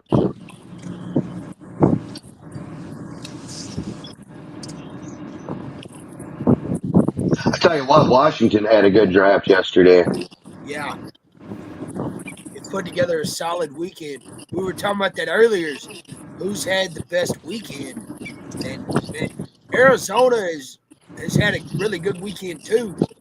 You look at how many picks they've had. They had 2 in the first, 1 in the second, 4 in the third, and they just picked in the fourth. And they've taken, like, they took Marvin Harrison, obviously. They took Darius Robinson out of Mizzou. Went and got Max Melton in the second round, who I thought could have been a late first-round corner, depending on how things shaped out. They got Trey Benson out of Florida State. They got a tackle and a tight end out of Illinois. They took a corner out of Boston College. They just took a safety. So, yeah, I mean, between Arizona and Washington, there's 2 really good drafts. So far, I think the Eagles aren't putting together a half-bad draft. They got 2 corners, which was their position of need from last year. So I don't think they're doing too bad either. Chicago obviously is having a good draft. Obviously, when you have 2 picks inside the top 10, it's going to be a good year. Yeah, I like their picks, but I mean, I'm the first to say it. I said it before middle of the season. Caleb Williams, I think, is going to be a bust. I mean, I think Daniels is going to end up being a really good pro. I think Washington really. Mayer, he's got the tools. to me, it looks like setting duck in the pocket. JJ, I think, is going to be a good pro. And I think Washington, if the kid from Washington, Phoenix, I think if he can stay healthy, he might be a really, really good quarterback. Well, Penix is going to sit. He's going to sit behind Cousins for at least a year. I say he sits for 2, and I don't think Kirk has more than maybe 3 years left. Man, Kirk is coming off an injury. And he's coming off an Achilles injury, and, you know, old for the league standards. So I think that was more of them protecting themselves. They know they're going to be competitive with Kirk Cousins. So I think that was them trying to make a pick. Get another franchise quarterback now instead of waiting until you need that guy. Yeah, I agree with you. But I think they paid too much for him. I mean, for Cousins, Atlanta. I think if it was Atlanta could have went a few different routes. I really thought Justin Fields playing down in Atlanta inside would have been phenomenal. But Cousins, I mean, it's going to make that team probably win that division this year. Yep. You know what I mean? I don't know. It's going to be between them and Tampa, I believe. But I don't know. New Orleans always seems to be there, man. New Orleans has gotten better. Carolina's gotten better this weekend, and with free agency, like I'm interested to see what Bryce Young does in year 2. Yeah, I have mixed emotions on him. I think if he would have had some protection, there's times you can see he knows where to go with the ball and what to do. I think you get that guy protection and some targets, some bigger targets. So we got Deontay Johnson. Yeah. Pittsburgh, still have Adam Thielen. We went and got Xavier Legette. We went and got a tight end in the 4th round. They got that running back yesterday. Yeah. Like I think the only void now is the void of Brian Burns. That we haven't filled. Signed Clowney, but he's older. How good's he really gonna be? DJ Wanham was signed, but how good is he really going to be after playing in Minnesota, or not in Minnesota, in Minneapolis with the Vikings? How good is he going to be outside? He is closer to home because he's from South Carolina. So I don't know how to feel about either one of them. I don't think one or the other is going to replace Burns. I think it's going to be a team effort. We ain't got a linebacker to replace Frankie Louvu. Obviously, we signed Jewell in free agency. So I think we've made some good moves so far between free agency and draft. Still don't think the Panthers are a top. They're not the top of the walk in the NFC South. They're going to be a little more competitive. I don't think this year is the year for them to win it. Possibly next year, on how this draft picks back. Yeah, I think they made some good decisions. I don't know how I feel about the coach that they picked, but I think they made some good decisions. Well, my thought on Dave Canales is he went to the playoffs with Baker Mayfield and won a playoff with Baker Mayfield, who played for the Panthers the year before and was horrible. So I don't know, man. I don't know how to read it. So he was also the OC in Seattle with Smith. Smith balled out. I think he's had some flashes of innovation, able to take these young and win games. Yeah, be interested. That division is going to be very interesting this year. It's going to be fun to watch. I think the NFC North is going to be fun to watch. I mean, there's some improvements. I still think that Detroit's got the division in wrap. But them in Green Bay. Yeah, Green Bay's made some really good offseason moves. I still need to believe a little bit more on the receivers and Love. You know what I mean? Moving forward, I mean, he had flashes last year where he looked really good, but then he had flashes where he looked really bad. But the best thing is he improved as the season went. So that's, I guess, what you look for more or less. You know what I mean? Improvements. So especially out of a young guy. I mean, it was only his first year starting, right, last year. So second year, I think. Well, he got the first year, yeah, first year starting. Yep.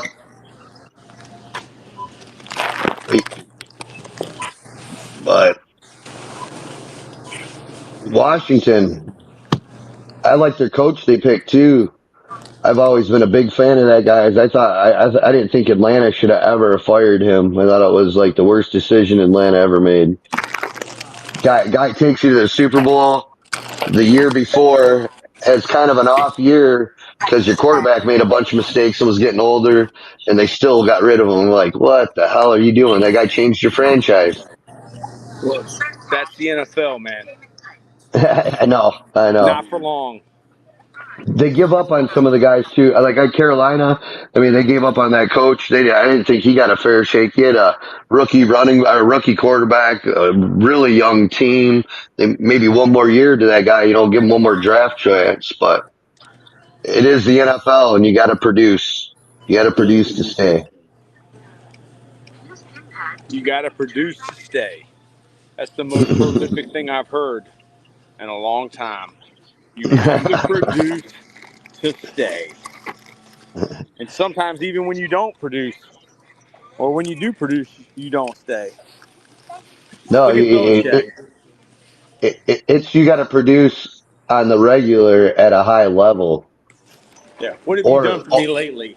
Yeah. It's not what you did for me yesterday or what you're doing for me tomorrow. It's what you did for me today. Today. It's about today. Will Bill Belichick ever coach in the NFL again?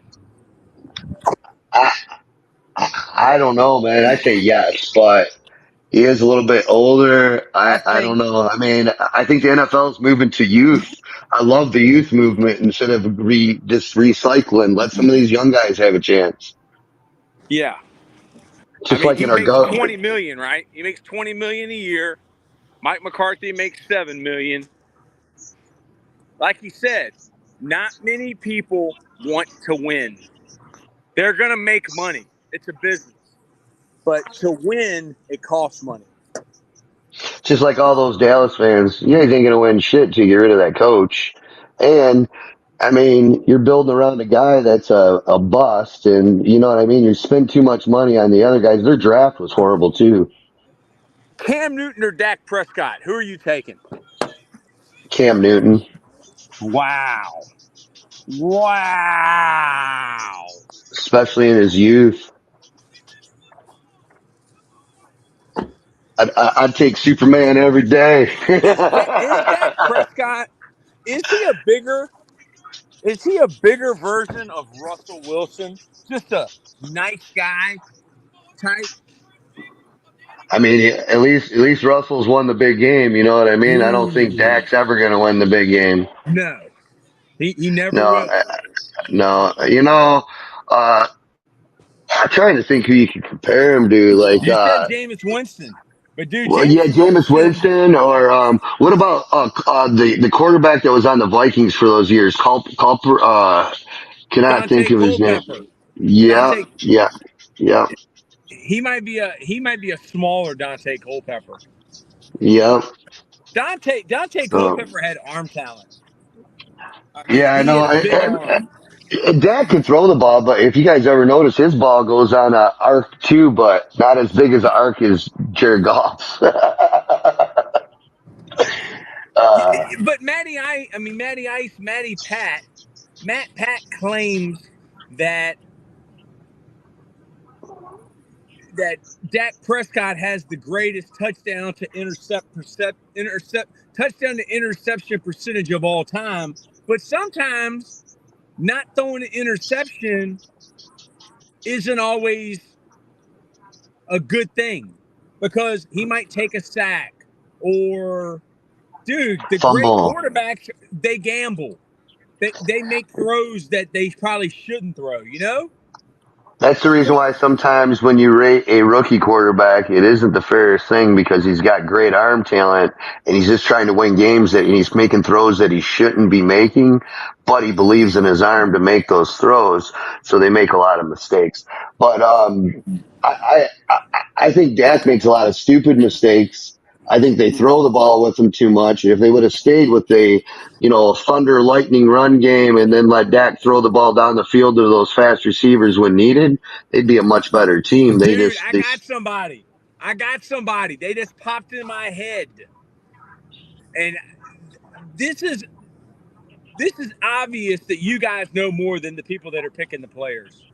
Because I had someone say that Jalen Hurts reminded them of Russell Wilson. No, Tua is a Russell Wilson. Jalen Hurts is a smaller Cam.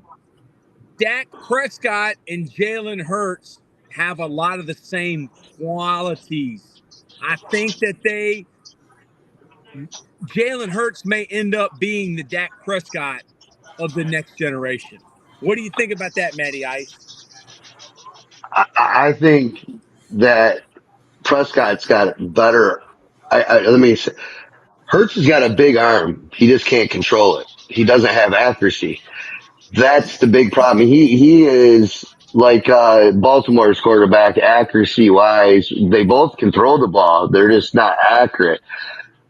Prescott's kind of accurate, but he makes stupid decisions and he tries believing in his arm too much. He doesn't have the arm talent that he thinks he does. Ooh. So I don't know if that makes sense to you or you know what I mean? What he is. And he thinks he's got more juice. He thinks he's got more juice on that arm than what he really does. And he tries fitting the ball where he shouldn't be trying to fit it because he can't make that throw. Tony Romo or Dak Prescott? Romo. And I'm not a Romo fan. I take Kirk Cousins over Prescott. I mean, I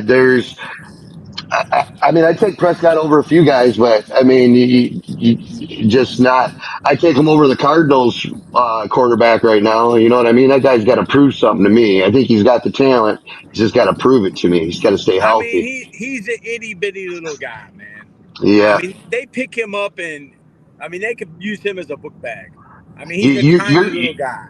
You're going to have a lot of team watching your Washington team the next few years. It's going to take them a couple years, but they're going to be dynamite to watch, man. I mean, you got a great coach now. The kid that you guys got at quarterback's got all the talent in the world.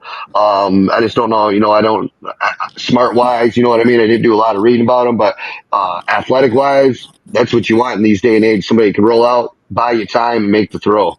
So, speaking of picks, Xavier Thomas out of Clemson just went to Arizona. Arizona keeps, man, how many players did they get to draft? Dude, they had 4 in the third. And you imagine 1 in the second, 4 in the third, 1 in the fourth, 1 in the fifth. You imagine camp this year at Arizona, Washington, Chicago. They've loaded up on so many draft picks, and it's going to be, even the guys that are starting should be fearing for their jobs because you not only got everybody they drafted, then you got all the rookie free agents and everybody that was still on the team. So the competition levels on those squads this year, just to get on the team, is going to be incredible.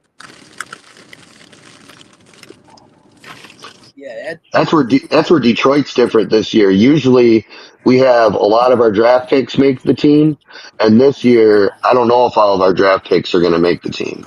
They'll have a franchise, and you have a system. Finally, I mean, it's taken for my whole. Who was the coach before? Was it Jim Caldwell? Matt Campbell. No. We had somebody in between. We had Caldwell, and then there was somebody before. I'm trying to think. Dude, we've had so many coaches. It's like crazy. Yeah, it's like the Redskins.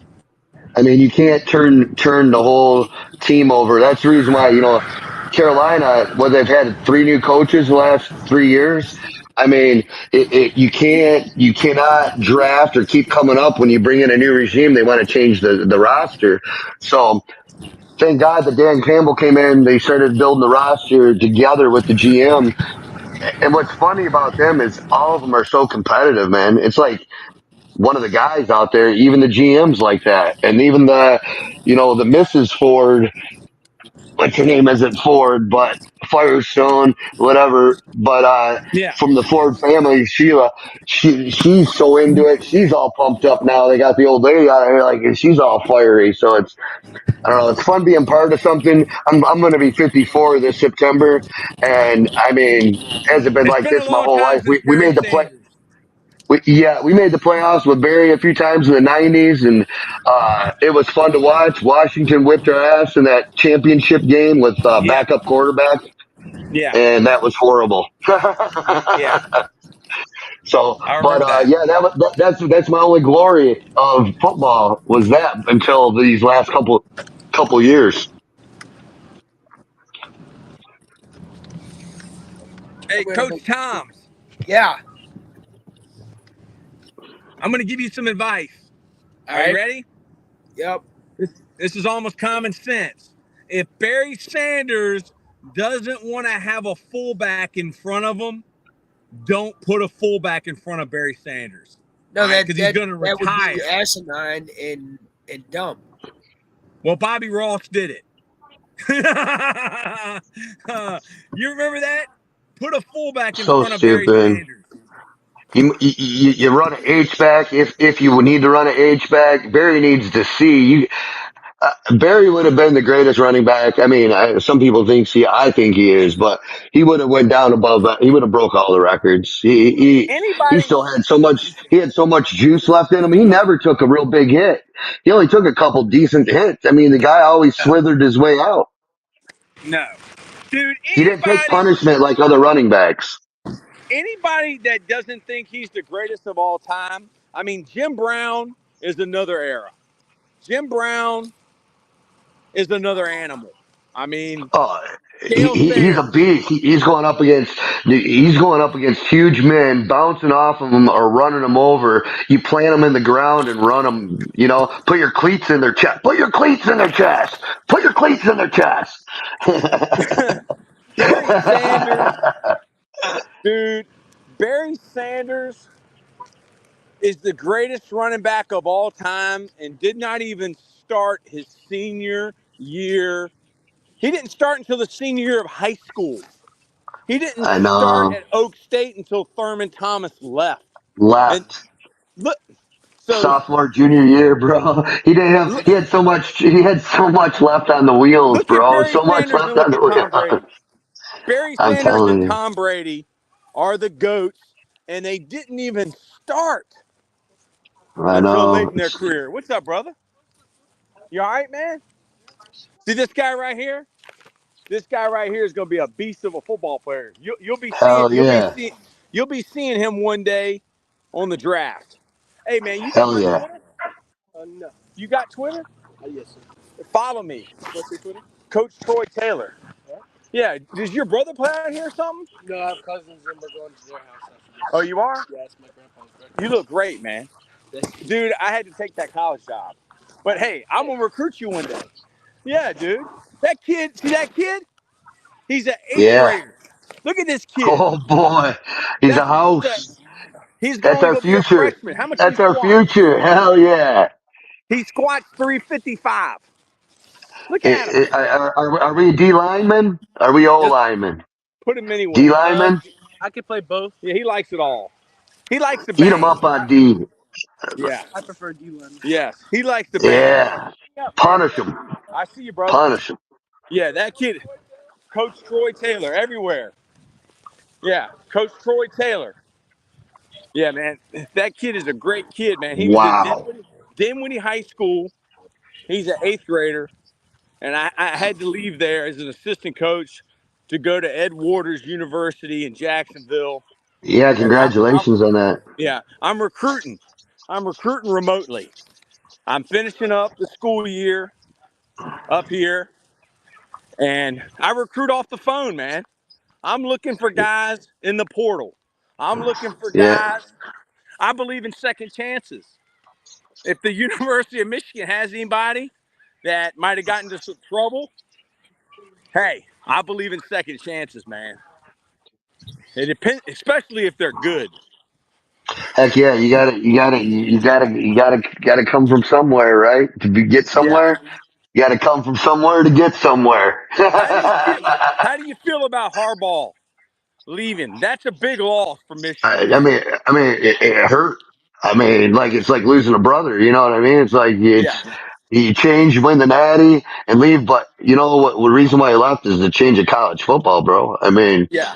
He would have been. He it, would have been it, getting they, suspended again. they're trying to, they can't, and it was over the stupidest stuff, and everybody else is getting away with all this, and Yeah. he's under the microscope. He was just done with it. A hammer. What I didn't like about what he did is he took too many of our coaches. He could have left us with one or two. Yeah. I mean, I mean, he took our strength and conditioning guy, who is an incredible man. He took our cornerbacks coach, which was going to end up being part of our defensive assistant coordinator and in charge of the cornerbacks. He was a young, great recruiter.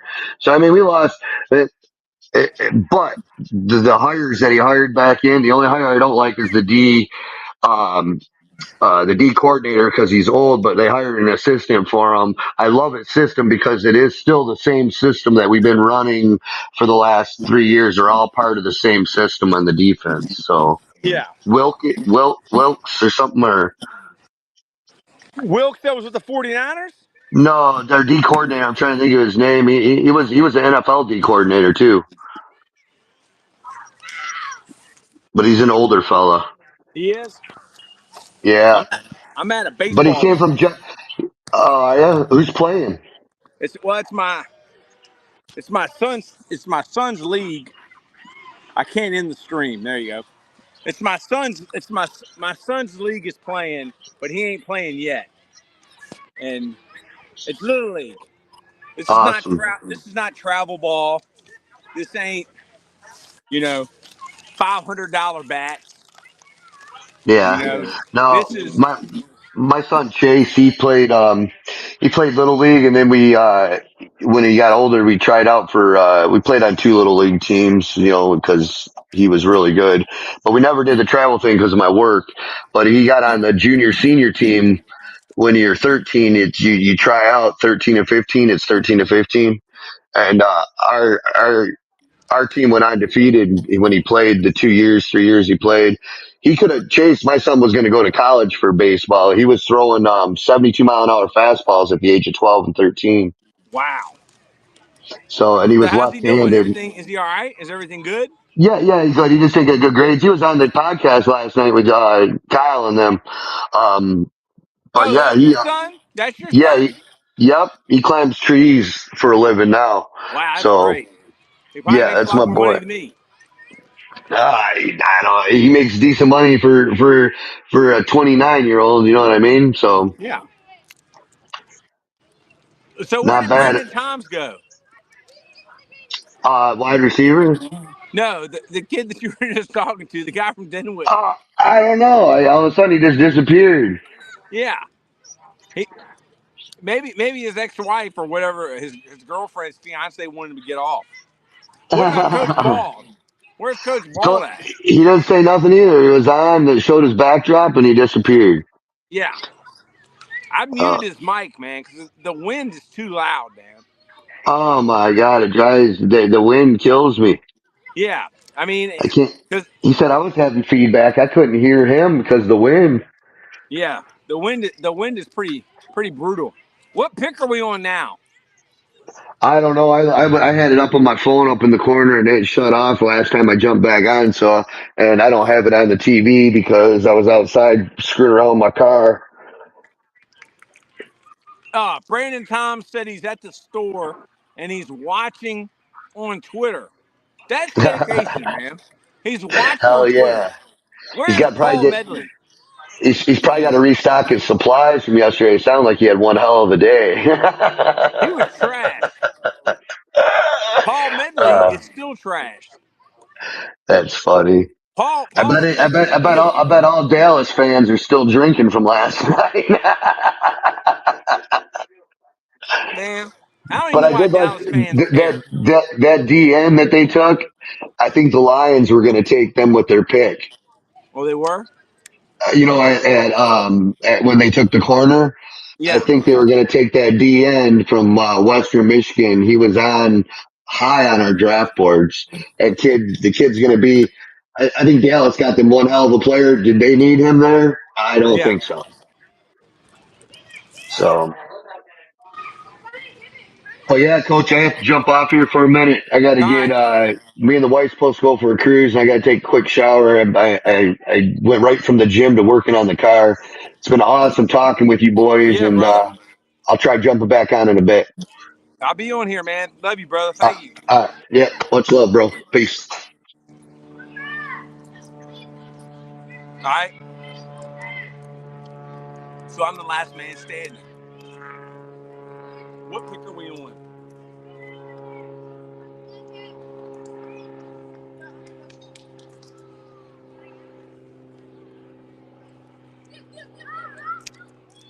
Coach Toms, what pick are we on? Somebody update me with the picks.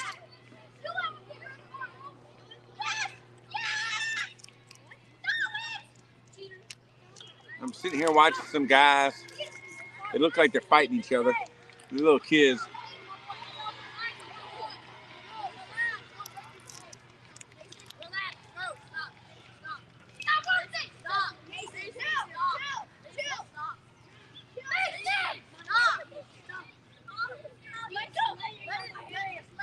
Man. So Coach Bald, Coach Lambo, Paul Medley, Matt Pat said, Matt Pat, he had a big night last night, man, and the night before. It's impressive what these guys have done with totem pole. I'm done with this draft. Yo! There he is. What pick are we on, man? We are on pick 143.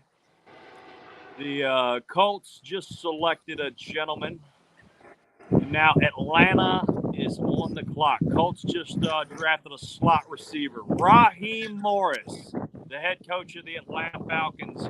You know what? He had one of the best quotes I've ever heard from a coach when he was here for the Tampa Bay Bucks. And you know what that quote was, Coach? What? Stats are for losers. Yeah. Stats are for losers. Yep. There's only one stat that matters. That's it. Only if you're in fantasy football, brother. That is the only thing that stats matter in, is if you're in fantasy football. And, yeah, man. So I'm checking out the scores of other games. The Cleveland Cavaliers are up 60-51 on the Orlando Magic. They're up 2-1. Next game starting here at 3:30. You got the Thunder versus the Pelicans. Fly, Pelicans, fly. Then at 6 o'clock Eastern Standard, you got the Boston Celtics versus the Miami Heat. And then tonight, ladies and gentlemen, LeBron James' last game as the Lakers, as they will get swept by the Denver Nuggets.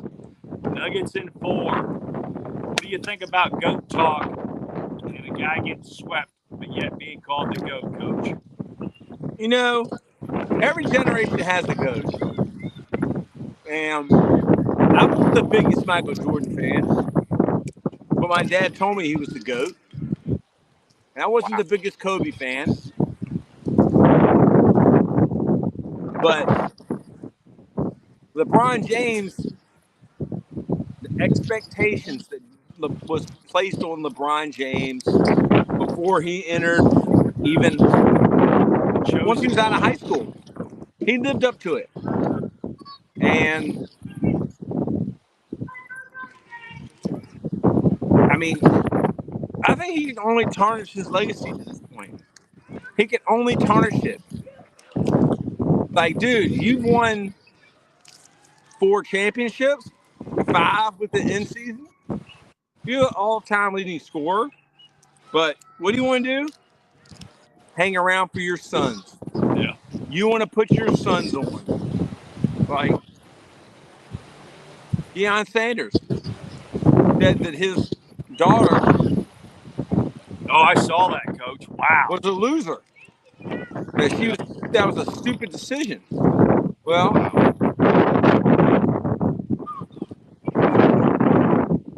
I'm sorry, man. The wind I don't is know. whipping over here. Huh?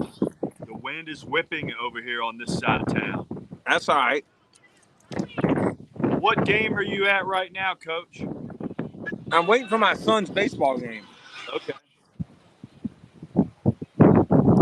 And it's raining a little bit.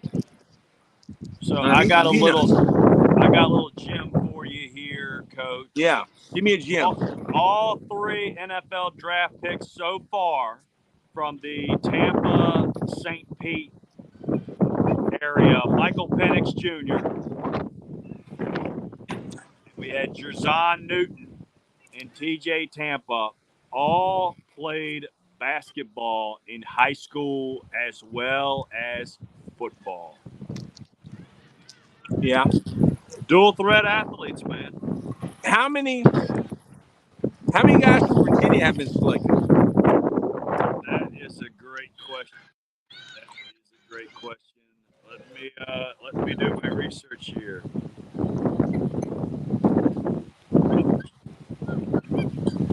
I mean, think all the people taken. All the East Coast guys. I mean, it could be some.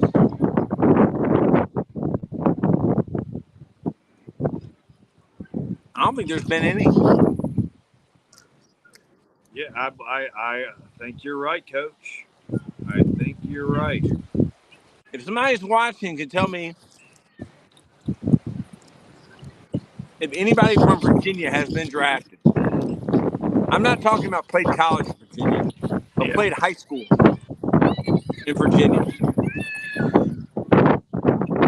That's a very good question. I mean, that one running back from Michigan,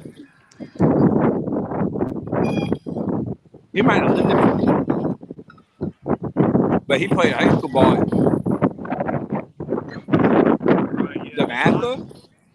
Then Tavion Wicks last year got drafted from UVA to the Packers. I think they got another receiver that is a good chance he gets his name called today.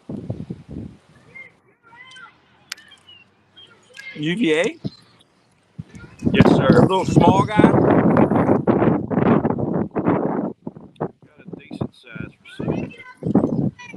Dude, my phone's on 20%. I don't know how much longer I'm gonna be able to last. Hey, man. But I'll go until it runs out. There you go. You might have to phone a friend.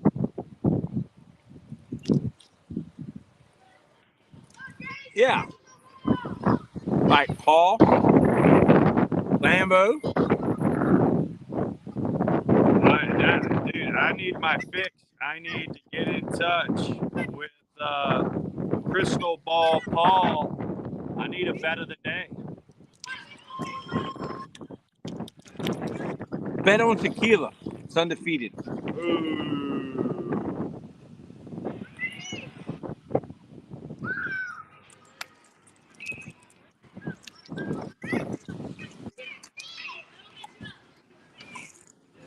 Yep, tequila went undefeated last night, along with Captain Morgan.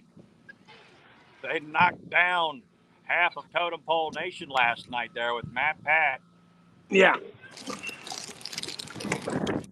That was impressive. And Crystal Ball Paul. Yeah, the man from Seall. Man from Seall. The man from Seabass. The man from Seabass. Kick his ass, Seabass. What a great movie, dude. Yeah, absolutely. An underrated movie. Absolutely.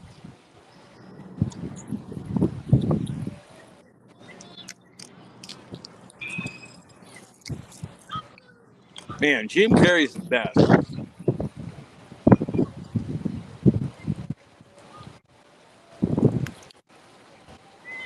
What are we looking at on the draft?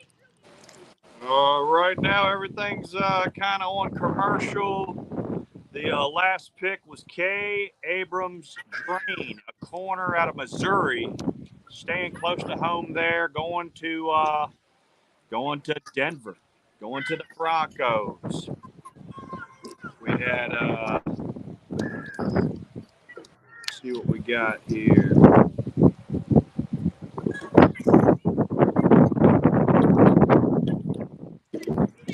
Let's see who we got on the clock here. Next up on the clock, we got the Tennessee Titans. I'll tell you what, man, they have put together a pretty good draft. The Titans, you know. Callahan is the head coach. They went and got a huge offensive lineman, C.J. Latham, a 6'6", 342-pounder. Looked like a basketball player, man. Just a huge, massive athlete. Yeah. Got him playing tackle. They went up, doubled down on size, and got Trevonde Sweat, the huge, mammoth defensive tackle out of Texas. 6'5", 366 pounds. Fire hydrant in the middle of that defense. Then in the fourth round, they got Cedric Gray, standout from North Carolina, 6'2", 230-pounder. Plays Mike linebacker. So, yeah, man. Oh, he's the solid linebacker pickup. from UNC? Yes, sir. Oh, he can go. I saw him in spring ball last year. They've had some good ones there at UNC. He can go. The greatest one ever is Lawrence Taylor. Maybe the greatest player out of the state of Virginia, right? Yeah. I'd say so. Yeah, maybe the greatest defensive football player of all time. I believe so. I think you're right. Is he the Jerry Rice of the defense? Him, and then if you go back to like Dick Butkus. Now that's a player right there. Yeah. Chip, bah. Dude, Yep. He was going to jump through your ear hole. He was going to put his forearms and his face mask in your ear hole or through your chin strap. Yep. They were really trying to take your head off. That's true. Absolutely. Different game then, man. Jack Tatum. That guy was a hitter. Jack Tatum. He'd be ejected instantly. He'd be ejected after the first play. You hit people like that now, they're probably going to put you in a big old jail. truck and drive you straight to prison. Did you see the Joe Biden interview with Howard Stern? You know, I heard a little bit about it. Yeah.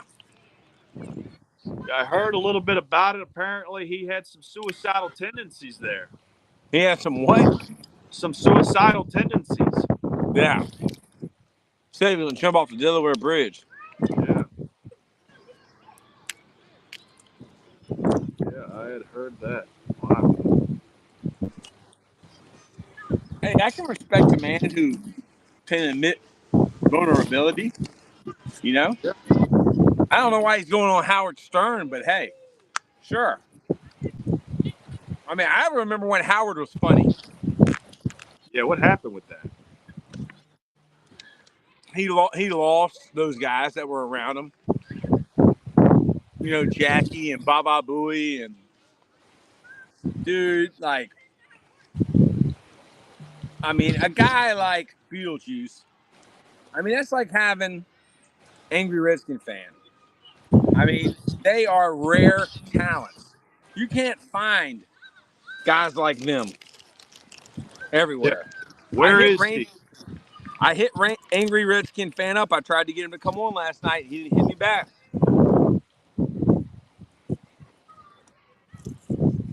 Yeah, man.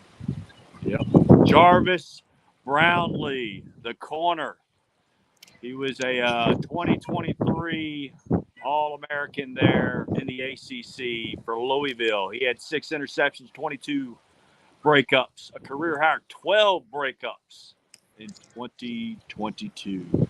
I don't know a whole lot about him, Louisville definitely got scored a lot on, so he definitely had to play a lot of defense this year. Is Nick Saban still on TV? I don't know. The feed that I am watching, I believe, is from the network, the NFL. So, yep. Broncos are on the clock. 2 minutes till their pick is in. And we're at the 5th round, pick number 147. how many rounds do they have now? They go 7. They go 7 rounds. Man, I love the old school jacket that you have on. That thing is brilliant. What does the back look like? Let me see the back. Wow, man, that is official. I love it, man. I love the throwback old school style jackets, man. Dude, this jacket is embroidered. It was $50 on their website. Half off. And this junk is waterproof. And it's quilted. You need waterproof when you're in the state of Florida and you're coaching football, because outside in September, we get a lot of rain, Coach. We get a lot of rain. Oh, you do? Yes, sir. And it's a thing. It could be boiling hot, and then you get a freezing cold rain hit you, and then the air is just chill. It's pretty amazing. I know we were playing a team called Dunedin one year in high school. Lakewood traveled over there. We were beating the face off of those guys, and then late in the 4th quarter, it started pouring, and it was a cold rain. Took the edge off, though, man.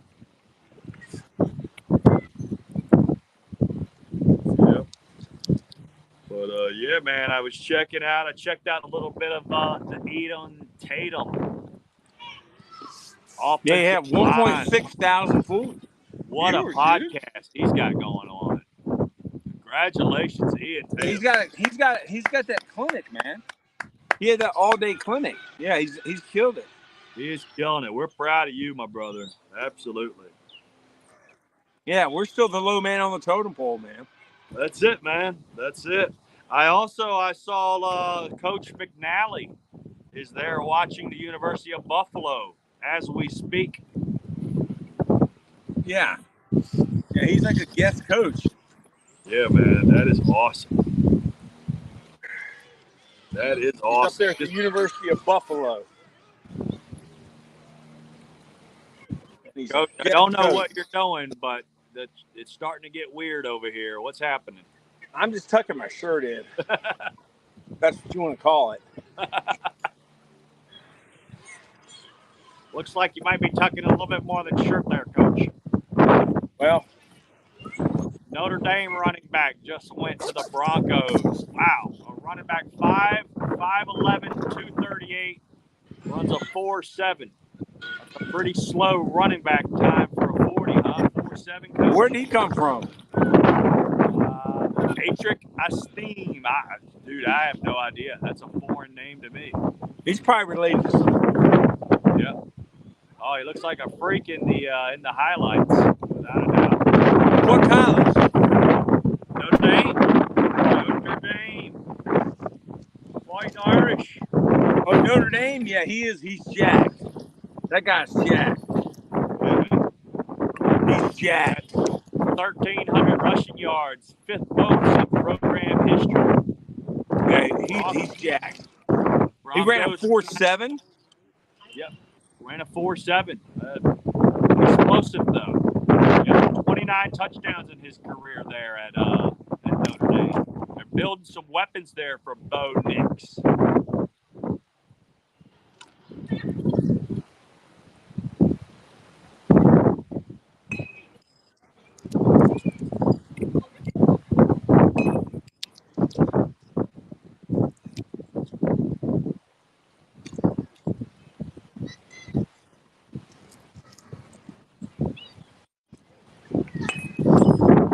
$5.11, $2.30.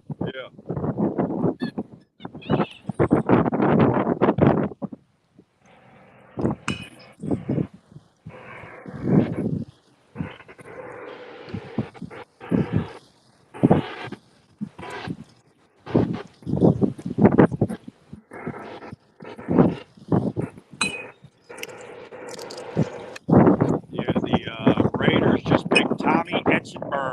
two-time first-team All-Big Ten linebacker from the Buckeyes of Ohio State. Raiders have had a solid draft as well, man. Like what the Raiders have done. Who they get from Ohio State? They got the linebacker, Tommy Etchenberg. Yeah. He's a thumper. 120 tackles last year. For the Raiders. And man, the Raiders, did anybody start off the draft hotter than those guys? Acquiring Sarah Blake Cheek into the fan base. The one and only. You just got over 1 million followers just like that, Oakland. Without a doubt, by signing Got 1 million followers? Bombshell, that queen of the sea. When did she get 1 million followers? Between the Gram, Twitter, at least. Yeah. And OnlyFans, at least. But yeah, they got Brock Bowers, the huge tight end. They went out and got a center in the next round, Jackson Powers Johnson for Oregon. Then they went and got the big tackle, Demir Glaze out of Maryland. Then they went defense. Cameron Richardson, corner out of Mississippi State. And then followed that up with Tommy Etchenberg.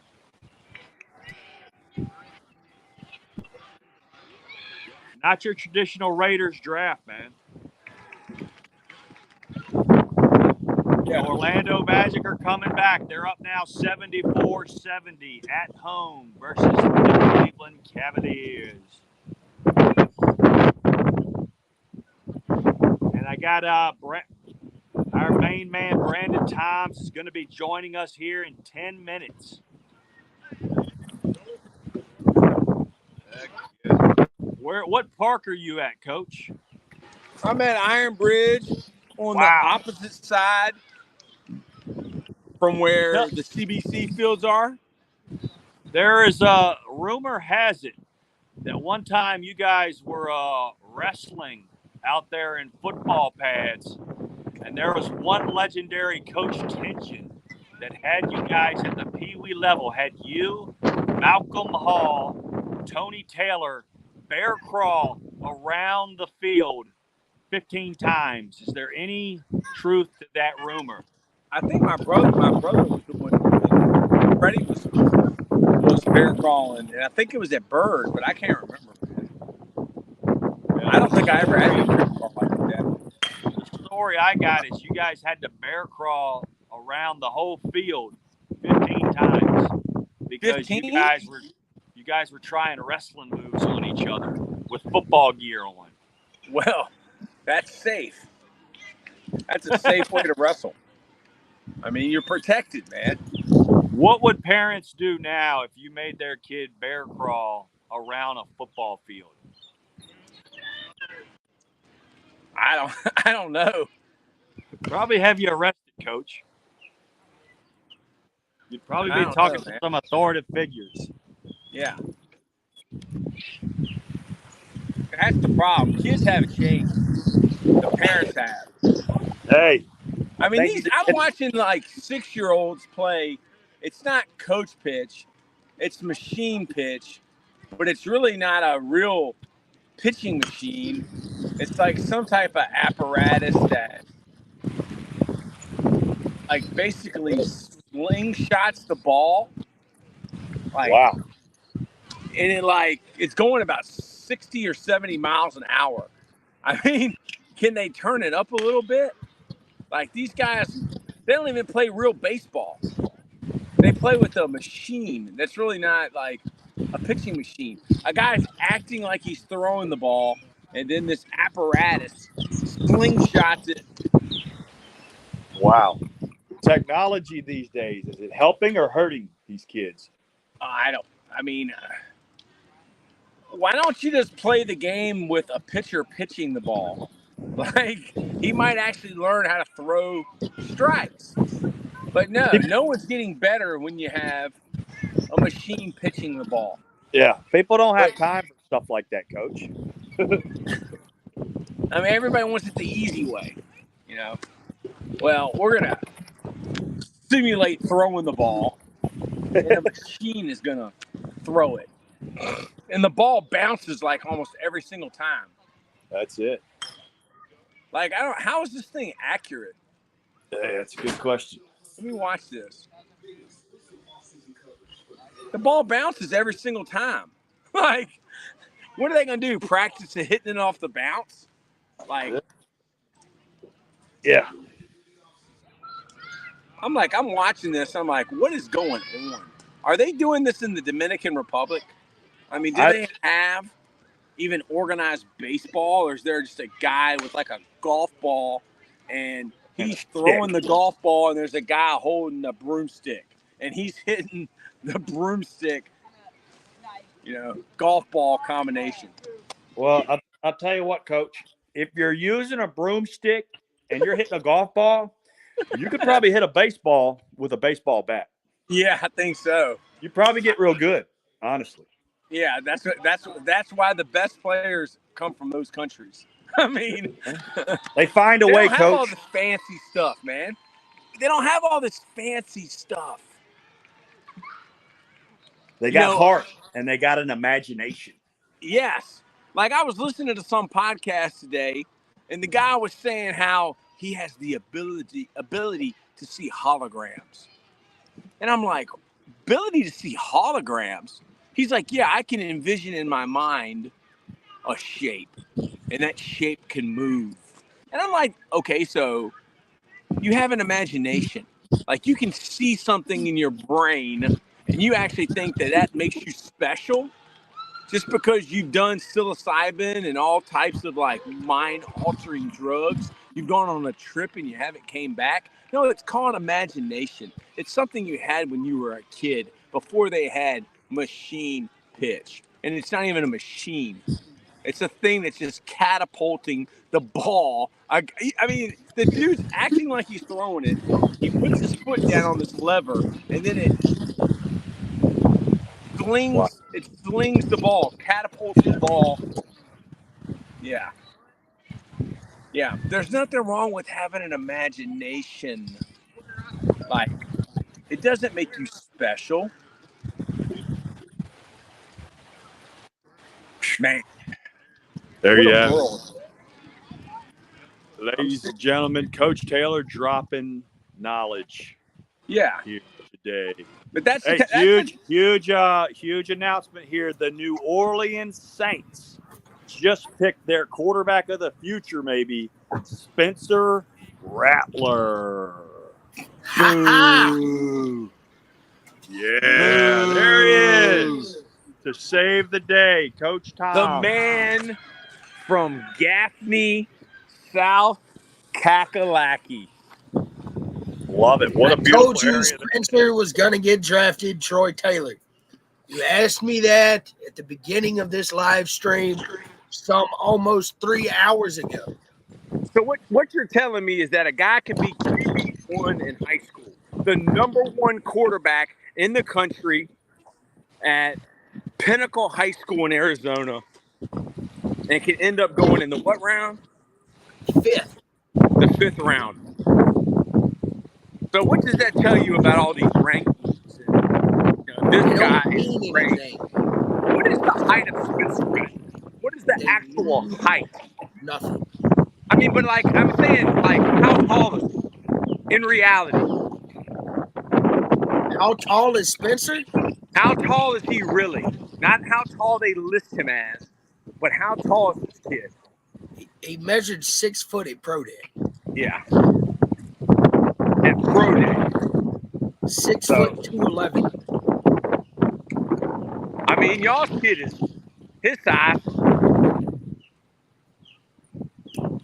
I would rather have Harry Dalton than Spencer Rattler. I mean, Harry Dalton's a better runner than Spencer ever thought about being. Yeah. Spencer's not exactly. I mean, people compared this kid to Patrick Mahomes. They compared him to Patrick Mahomes. did have a career 67% completion percentage. Which means what? He throws bubbles? I mean, No, dude. Like, South Carolina ran a whole lot of crap this past year. Obviously, majority of it was chuck it up. Yeah. Well, have that Freakazoid Megatron, you know, the country version of Megatron. He can up your passing percentage or completion ratio or whatever you want to call it. I know there's some fancy word. There's some buzzword that people use. Everything's buzzwords. Spencer Rattler, he's gonna get his brain rattled. All right. He's They're gonna gonna go pick down him there. up and they're gonna slam him. He's gonna go down there to New Orleans, sit behind Derek Carr, learn from a vet, and take over in 4 years. I'm going in my car because my phone's gonna die. So, is it raining in Chesterfield? Yes, it's raining. Son of a. I hope it don't rain in Pearl. Raining in Chesterfield. They have 102 people. 104.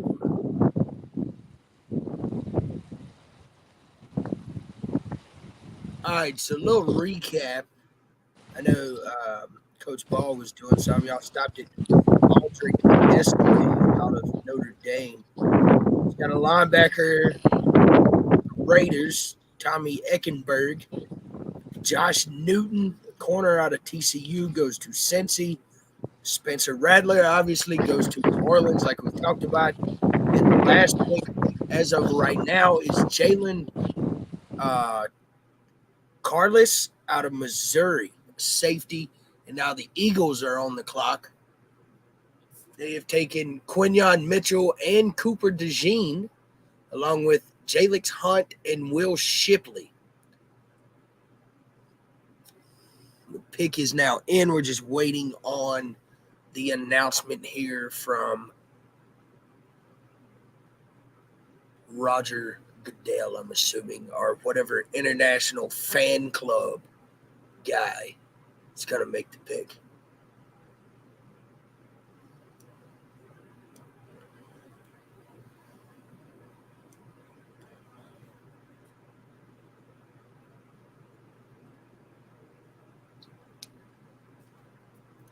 Oh, some high school students making the pick for the Eagles.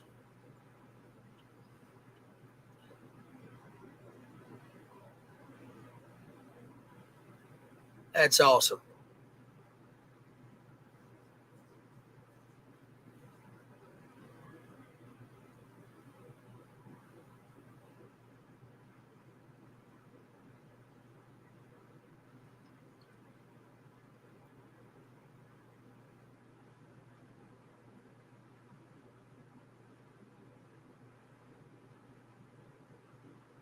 The Eagles select Ainias Smith, receiver out of Texas A&M.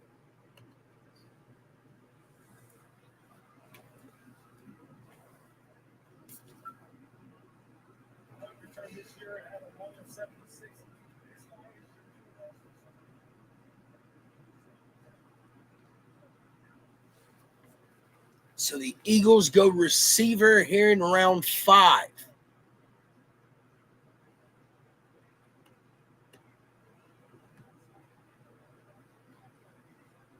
Ainias Smith.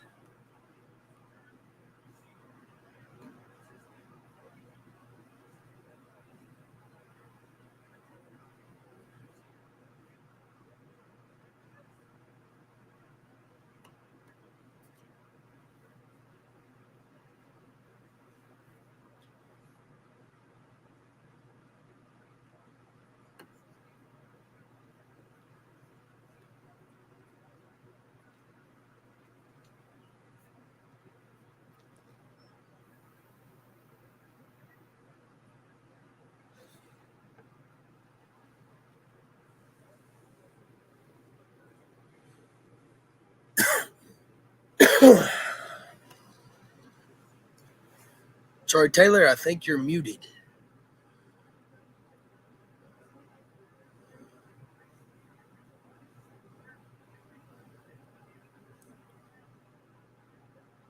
Can't hear you still.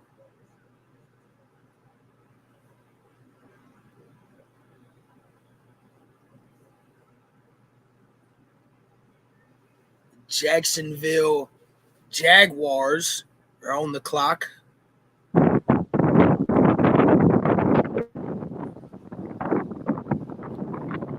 Missed it. They went the The Eagles took Aniyah Smith out of Texas A&M.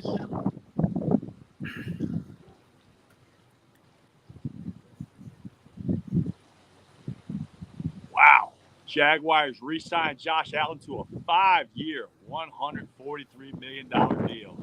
Wow. Boy, if your name is Josh Allen, you're making some cake in the NFL. Yep. Last name is Allen. Name your son Josh. Get him into football stat. Look at this. Jags just picked up a corner out of Ole Miss. It's the latest pick. Now the Rams are on the clock. Seen a cool thing with the Rams, Coach Bald, while I was on the way to the store. Twitter, that Jared Verse, who they drafted in the first round out of Florida State and the University of Albany. Hey, I got a question for y'all. I've been wondering this because I've been watching people over the last few years, really over the last 4 years, going into the last 3 years, 2 years, 1 year, 12 months, 6 months. How effective are masks?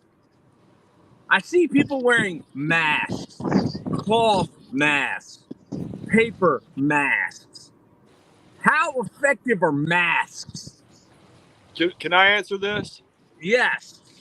Okay, what it does is you don't know who the person is. Okay, so if I go and I tag you in and you got the mask on and you come in and you start really tearing the house down and the crowd's going crazy, everybody wants to know who you are. You know what I mean? So you could literally be two people. You could be the guy without the mask that we know who it is, or you could be the guy with the mask that nobody knows. Dude, did I just see balloons? Did balloons just show up? How did that happen? I don't know, dude, but thank you to our sponsor, the CIA. Man, you guys are the master of masks. I mean, thank you. So how do you feel about masks, Coach Toms? I don't think they really do anything. I think it became a fad, during the pandemic. It was supposed to keep you from getting sick. That, however, does not happen. You've been coughing since I've known you. I've been coughing for the last 2 months, and so I don't think this guy's never had a really shot. Help. He's never had a COVID shot. He's never had COVID. I've had 3 COVID shots, and I've had COVID 27 times. And people are still wearing masks. I think it's like this. I think as far as like a mask goes and with COVID, like do this, okay? That's like thinking that if you take a shit and you got your underwear on, that it's not, that shit ain't gonna hit the fan, so to say. So that's what is so great about masks? I mean, I understand. There was one time when I wanted to hide my face. Okay, I was embarrassed to go into public. I went 1-5 at LC Bird, the worst record in school history, I believe. Oof. And I wore a mask and a hood everywhere. But are people trying to make masks great again? I mean, what only is it good in like pro a wrestling. crutch? Are people just depending on their mask? That's Yeah, man. I think you're trying to hide who you So- really are. The Eagles just traded up to Uh-oh. take Jeremiah Trotter out of Clemson. Wow. Yes. Who got That was a Jeremiah great Trotter? pick. The Eagles. Oh, the Eagles got Jeremiah Trotter. I remember when Jeremiah Trotter used to play for the Eagles, and I Welcome think that back. was before people wore masks. Welcome back, Trotter. Welcome back. Yeah. Do you remember I had football cards of NFL players wearing masks on the sidelines? Do y'all remember that? Wow. They were wearing masks. Wow. They made us wear masks when we worked out. Like, Yeah, that was. So I was at Gardner Webb when the pandemic, I guess, started. So they made us wear. We had to lift outside on the turf in goddamn June, hotter than two rats in a wool sock, and we're out there 5 yards apart from each other, wearing a mask to lift in a hot sun on the turf in a mask, lifting in the middle of June at 1 o'clock in the afternoon. I'm not supposed to get political on this show. I mean, I'm not. That's not a political statement. That's just asshole. What did we accomplish by wearing masks? Nothing. We hid the ugly people in the world. I think that wearing masks has led to people unmasking. And I just don't believe anything that I'm told anymore. It doesn't make sense. It doesn't make sense. It probably ain't sense. Man. So the Cleveland Browns are now on the clock. And then my favorite team, the Carolina Panthers, will pick after the Browns.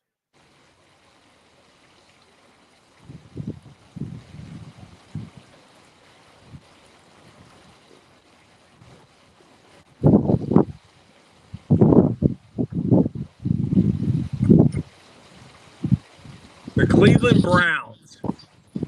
Cleveland Browns. They're real smart. Yeah, they are.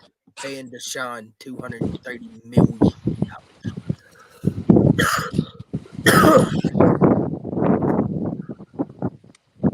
Do you think that they have to wear a mask in the Cleveland Browns facility? Someone told me that they're going to start making us wear masks again. Is that true? I hope not. Is there going to be a mask mandate? Mr. Sir, can you please put on your mask?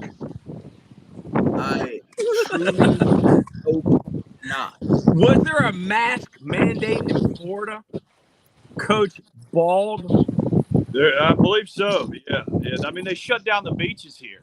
You know, they had no clue what the heck was going on. Hey, I remember I rolled up to a store and there was this lady came out and she had like on the full hazmat, like Breaking Bad, right?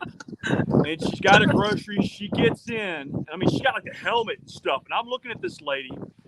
And as soon as she gets in, like, you know, she takes her helmet off. And then all the windows go down.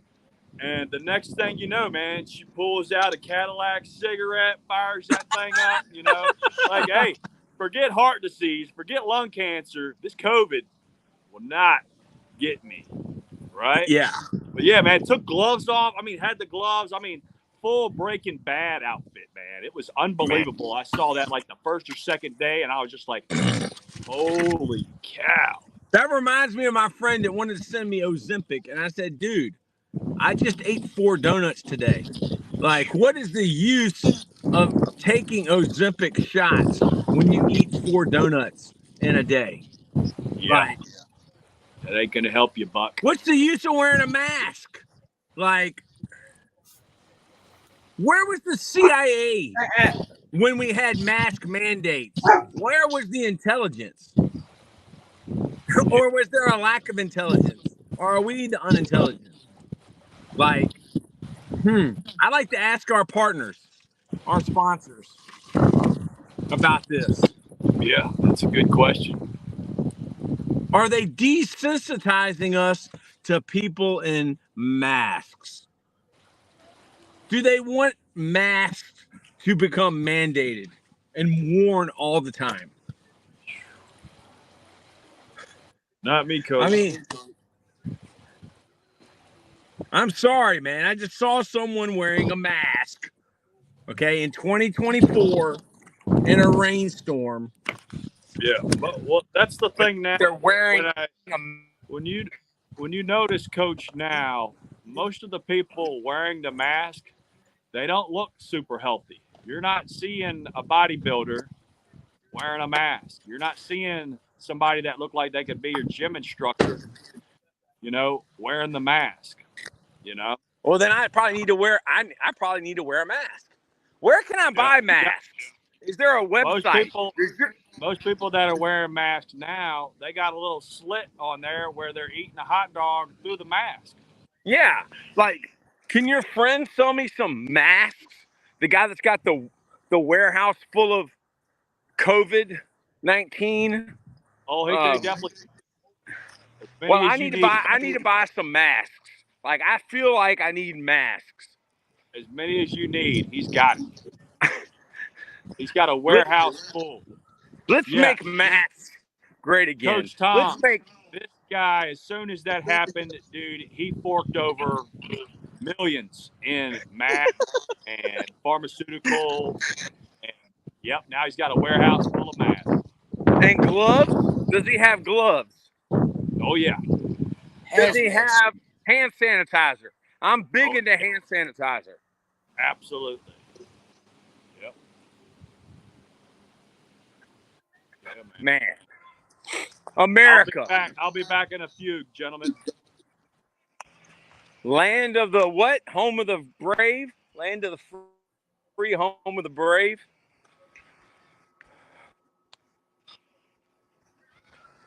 The Panthers have made their pick.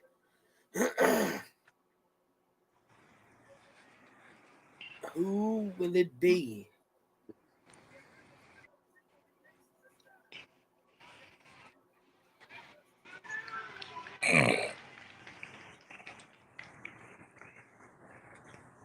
I need to go back through I think I gave all my football cards away, but I used to have all those ones with the mask. I just need to. Had all these pro football players with a mask on the sidelines.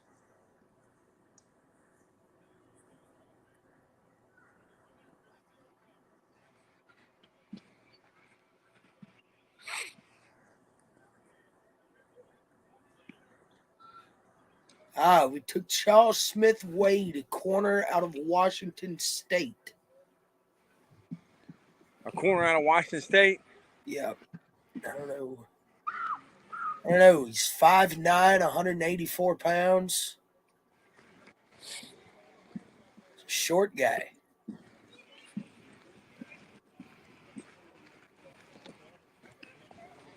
$36 tackles, 2 tackles for loss, 6 passes deflected. In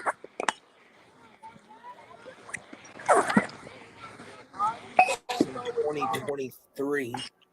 2022, he had 43 tackles, 2 picks, and 3 forced fumbles.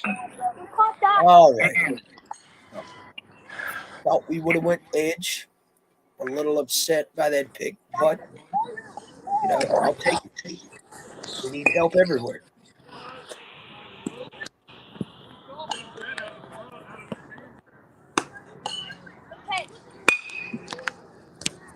I just smacked that one.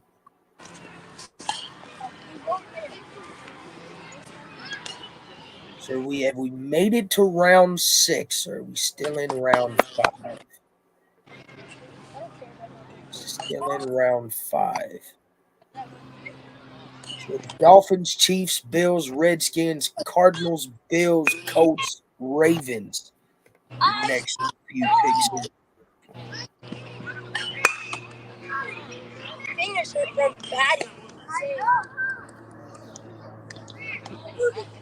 How is the baseball game, Troy Taylor?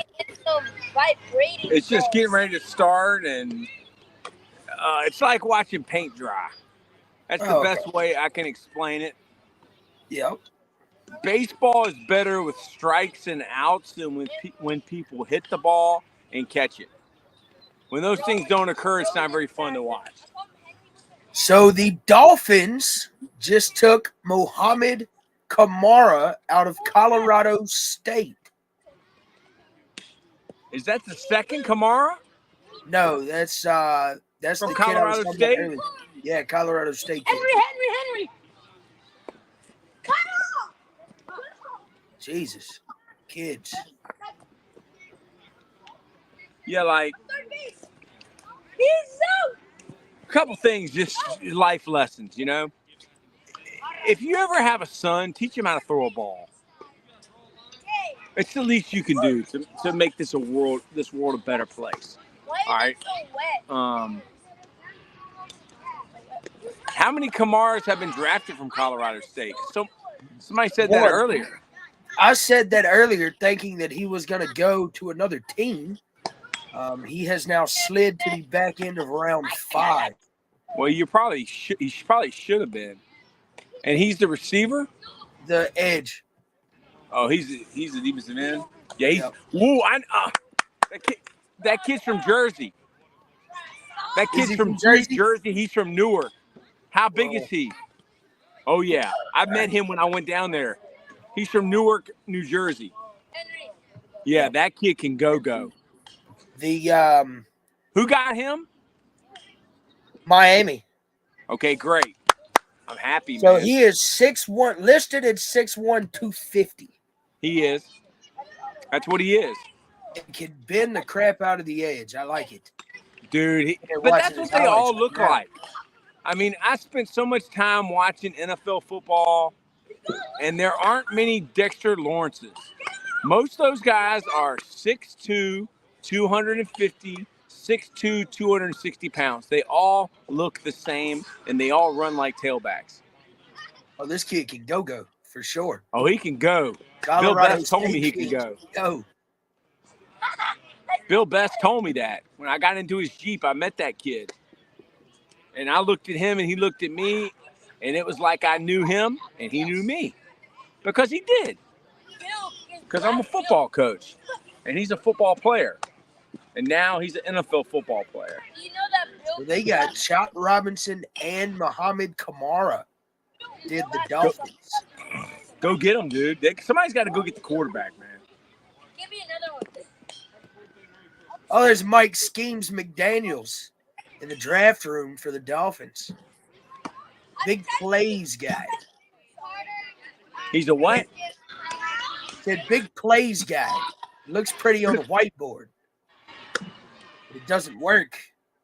Case in point, can't win in the cold in Kansas City. Well, he's not going to win with Tua. No. But I mean, dude, he's made Miami relevant. Yeah, that's true. He has done that. I mean, he's brought them back. I mean, they were pretty fun to watch there. You know, they lit up the Redskins. I watched them score 100 on the Redskins. I mean, there's only so many different. When Tyreek Hill and Jalen Waddle aren't on the field, it's a run. I'm a high school coach. I know that. I watch them run on and off the field. Like, Are you watching that game? The Commanders are now on the clock. Cover Tyreek Hill. That's good advice. Cover Jalen Waddle. Also good advice. How do you know? Who do the Redskins get here? They got a corner and a tight end in round 2. They got a guard and a receiver in round 3. Round 1, obviously, they got Jaden Daniels. They got a linebacker out of Temple in round 5, pick 139. So they've got every position. They get a D lineman? No. They're going D lineman right here. Because a D lineman just went. Who's the best available D lineman?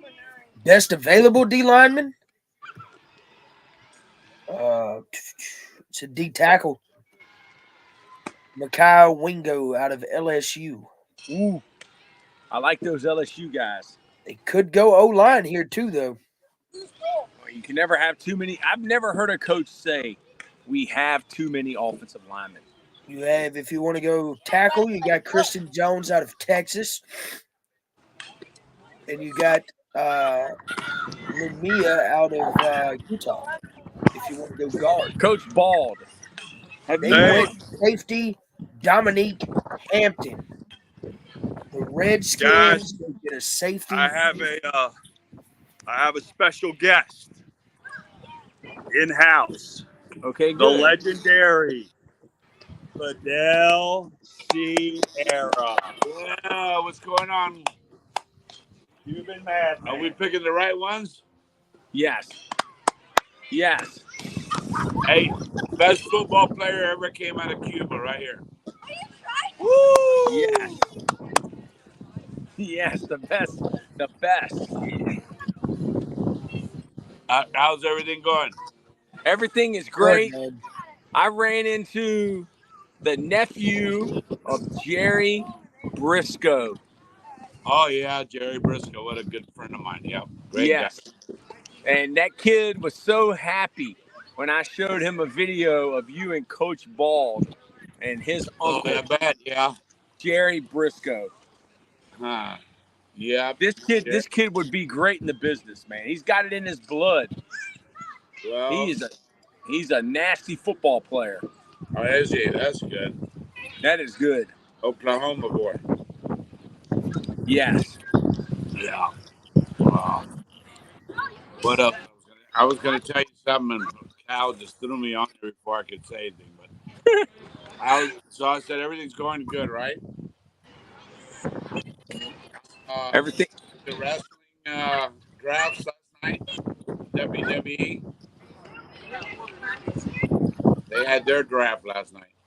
Oh, they did. They're smart because they know everybody's doing this NFL draft right now. Yeah. The WWE draft. So last night they did half of it. Then Monday they finished it.